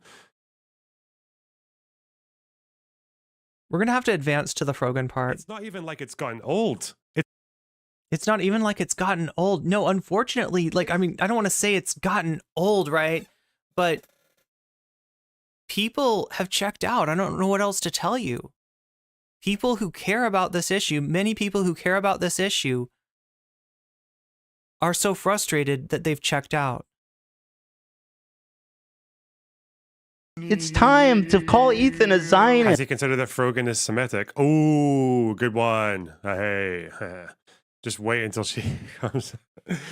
Is she the kind of person who would make that argument? I feel like she probably would. She's a very stupid person. Like, watching that stream of her responding to the initial October 7th tweet and to Ethan and chat. I have never. Even though he hasn't shown us any proof that she's a very stupid person, as he said, just remember, femoid, okay? And you'll understand.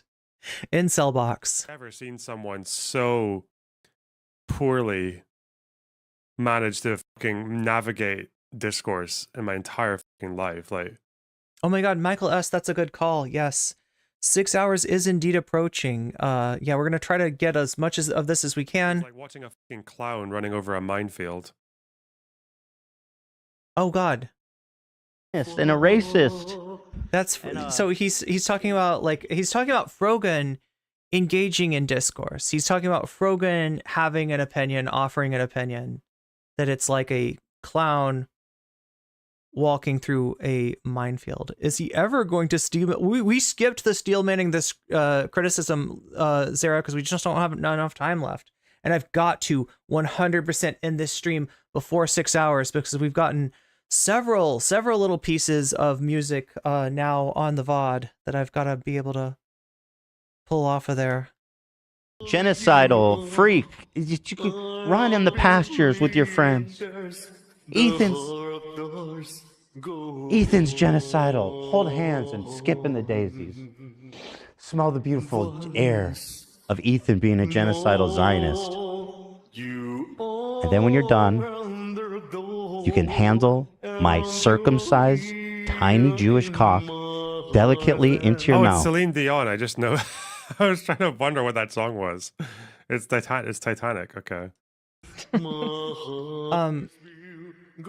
Entropy Fan says, let me see if I can pause this. Yeah, Entropy Fan says, aristocracy lied to him about the right to a return for 2 hours a few years back. Yeah, he was sitting there listening to aristocracy's most blatantly mask-off racist takes and essentially supporting her through all that controversy, right?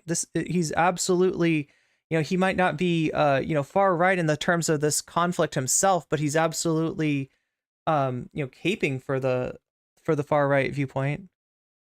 What do you call those kosher hot dogs that everyone loves?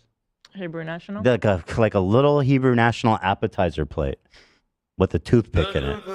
That's what my dick is. And you're going to delicately put it in your mouth, and you're going to like it. Enjoy. Enjoy, everybody. Let the haters feast. Oh. I'm here for you. Let us all enjoy. It's Shabbat. After all, it's Friday. Let's feast. Let's break the challah. Let's you know what I mean? Let's have a drink. It's time to feast. Happy Friday, everybody. Thank you, Zach. I'm ready to move on. Thank you. Any comments? I know people always say, I'm going to give it, if anyone wants to say anything. Thoughts and prayers, everybody. Thoughts or prayers, throw them up. Now's the time. Nobody's saying it's crickets, right? Everybody's afraid of getting banned and or fired. These like chatters or these account users who sucked into the fucking vortex, and all they see is an IDF officer with a Palestinian toddler kill count of 800 and her apologist husband just gloating at you and and making money off. But where's the vortex, Lonerbox? Because before, when you're talking about Aaron Bushnell, I'm assuming you're talking about the Twitch streamers that Aaron Bushnell followed. This is Ethan Klein and Gila's audience, right? What vortex are they getting sucked into, and who did it to them? Is it Ethan's fault? Is it did they fuck around with Hasan and get sucked into the vortex? You'd be so angry if that's what he... But what is he talking about? He can't be talking about like H3 fans, can he? She must.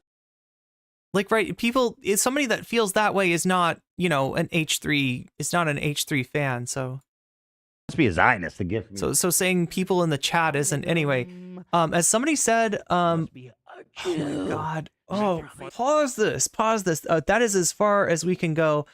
Chat, I am playing Star Trek Fleet Commander. If you want to join me, again, the link is in the pinned on both YouTube and on Twitch. I'll try to do a community post and maybe even a Twitter post with the link if anybody else wants it.